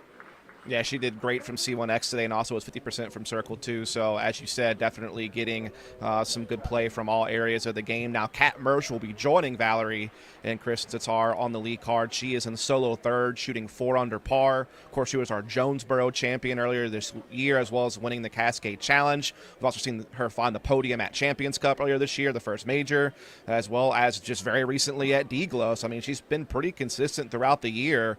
I know she started off the day with the bogey, but bounced back pretty quickly. Had a bit of a rough patch there in the center of the course, but like Valerie Mandujano, she finished very strong to get to Turkey, to get to 4 under par, putting her 4 strokes behind the lead. I guess I'm going to kind of ask you a similar question here, Brian. I mean, what are you expecting to see out of Kat Mersch on the lead card tomorrow? Well, what we saw from her at Brewster today was that she can birdie. I mean, she had 9 birdies the first day, and understandably so. She took some big numbers just like a lot of the rest of the field. So tomorrow, with the good conditions, Kat's going to be able to do whatever she wants out there on the course. I think her distance is top-notch. I think she shapes the disc extremely well. And the fact that the wind is going to be down is great for her, being that kind of hyzer flip style, stretching the distance out like that. She's been great all year. I talked about this in previous weeks. I like how stoic her mentality is becoming. Her saying things like, we'll see. I don't really know what's going to happen. I don't really have any changes I'm going to make, but I'm just going to take it as it comes, which is a fantastic recipe for success. Now, tied up with Missy Gannon in 4th place and being on our chase card because of that tomorrow is actually none other than Stacey Ronsley, who was 15th in our point standings and ranked 23rd in the world. Of course, she was nearly our Rookie of the Year in 2021. This year, she's finished on the podium at Des Moines. She had a 6th place finish at the Zootown Open and a few other top 15 finishes along the way, including recently at D-Glow and Ledgestone. So she was kind of ramping up heading into Worlds. Are you kind of surprised to see Stacey Ronsley way up this far on the leaderboard this early in the tournament, or is she definitely one of those talents you feel has all the capability to do this? Well, again, this happens at the World Championships all the time. Players shoot well in round 1. It just depends on if they can keep it going for 5 rounds. But what I will say is, as much as I think Stacey is a phenomenal thrower, phenomenal player, I think it's a big triumph to shoot so well in the woods. I think her main strength is the big distance that she has, both the forehand and the backhand. But to come out here to Brewster in these conditions and shoot a 3 under par, that is a big deal. So for her to be able to come out here to Fox Run tomorrow and stretch out the distance and show off her big skills, that's a huge advantage for her. She survived the nasty weather today, and then she gets to go back to Brewster when it's much calmer. And I think it's going to be boding very well for her. Yeah, again, great look from Stacey Ronsley today. Again, I feel like she is one of those athletes like a Holland Hanley or an Ella that could be for the future of this division, and cool to see her in a good position going in tomorrow. And Brian, we thank you for coming and helping us, and of course we'll see you again tomorrow for some more FPO coverage, as we're going to take one last look at the scores here. As you can see, it is Kristen Tatar, the favorite, on the top, 3 strokes ahead of the field. It's a pretty tight race, though, all the way down the rest of the board. That's going to do it for our FPO coverage. We'll be back in about half an hour for the MPO pre-show, so definitely make sure you're going to be back for that. But in the meantime, we will leave you with an interview from Holland Hanley, who also sits on our chase card. We're joined here by Holland Hanley. Holland, 7 birdies. Was it 7? Yeah. Okay, I didn't count. What's the takeaway there? I mean, we finished with a -2 here, but what does the 7 birdies takeaway for you after round 1? I mean, I'm throwing really, really well. I feel like a lot of the shots where I didn't end up with a birdie, it was like hitting something really late or actually like throwing well past the hole and not really having a look. So I felt like I was throwing the disc really, really well for the most part. And then I'm making my C1X putts, so just hitting the basics. So is there anything that you're really going to lean on tomorrow, or maybe attack in particular when you get to the other course? I think the other course plays a little bit better to my strengths. Having some distance on more of those open holes lets me kind of either disc down or just throw hyzers for certain holes. So, I mean, I'm going to be attacking pretty much every single hole. I think they're all birdieable. And then just try to keep consistent putting inside the circle. So day 1 of the Worlds is in the books. Mm-hmm. In a word, how do you feel? Good. Not an exciting word, but yeah, really, usually for me, my first round's usually my worst round. So I was really just trying to focus on keeping my head in check and keeping in good attitude all day. And I feel like I did a good job of that. So good. Well, there's a lot of golf left. Congratulations on a solid first round, and we'll see you tomorrow. Right, good luck. Thank you. Hello, we're Kenna. We're a Dutch growing company. We love plants and we want to tell you some cool things about them.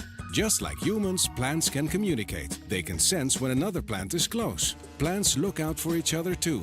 They warn neighbors about nearby threats by secreting substances. And studies have shown that plants love a good tune.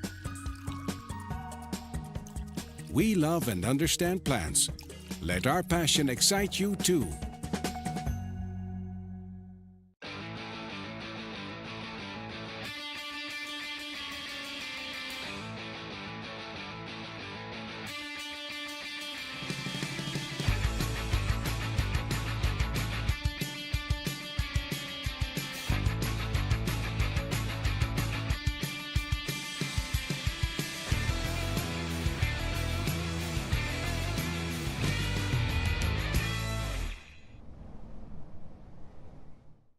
Whether I'm on the course or behind a camera, there's one thing driving me forward: the shot. The shot no one else thinks about or would even dare to try. The shot that people will remember, that tells a story. For me, that's what disc golf is all about. Introducing the time lapse, the first 12-speed featuring gyro overmold technology, and the first disc in the Simon line. Coming soon.